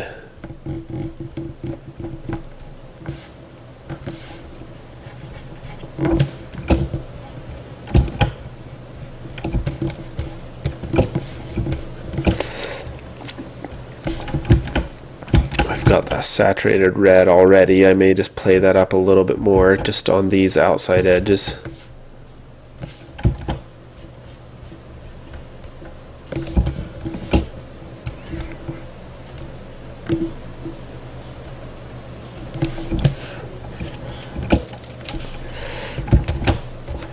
They don't really need to be that thick. They can be pretty subtle and still kind of give that type of energy to the image.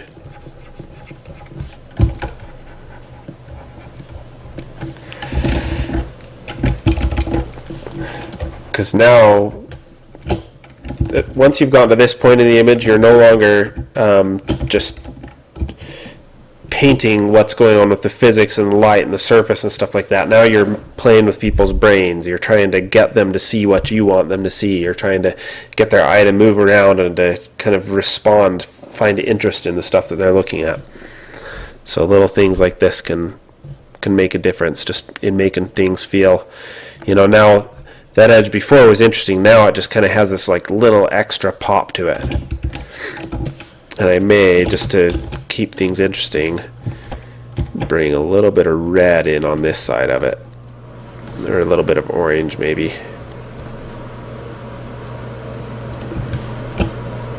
It's going to start to feel a little bit false, like a color effect, but I felt like it would help enough just on this edge that it would be worth it.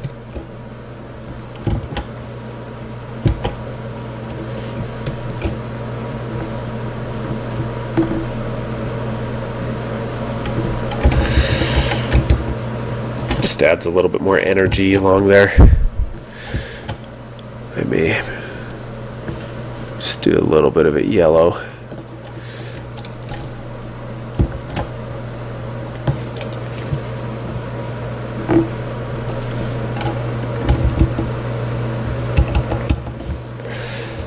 And then the last thing you can do, you can add noise in Photoshop, or you can save out an image of noise from Photoshop. And you can just throw it over the top of your image. In this case it's kind of small, but that's okay.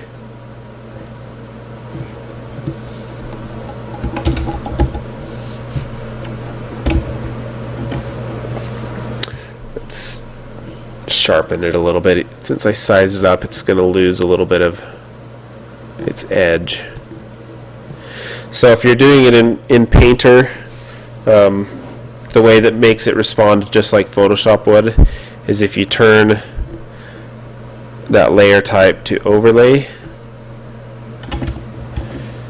and then all you have to do is change the opacity of it.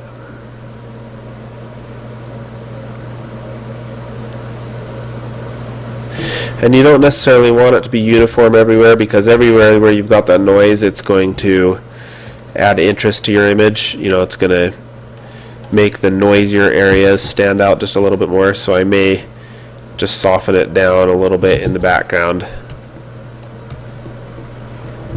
which I can't really see what I'm doing now because this computer is about to crash. But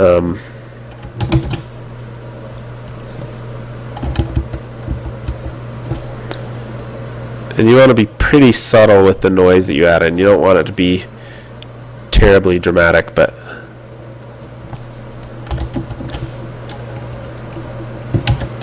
unless you're, again, trying to make a stylistic statement. If you're just trying to make something that kind of adds interest to your image, select all, copy, and now what I'm going to do is I'm going to revert back to my original image so you can see the difference. For some reason it was shifting a little bit before, but you can see how just there's a little bit more interest, just a little bit more going on in this image.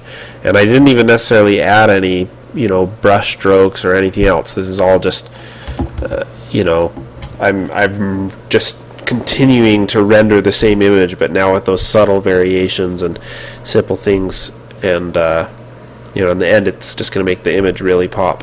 The other thing I'll probably start playing with next as I go on with this is exposure effects, and you know, I'll make it so that it really starts to glow a little bit over the top of her head, or you know, things like that. But for the most part, I think the image is starting to work pretty well, even just with that little bit that I put in. So I think this is one of those assignments. It's going to be difficult, but you're going to have a lot of fun with it. I think just have fun with it, enjoy what you're doing, and you know, try to get as quickly as possible to the phase where you're starting to polish things.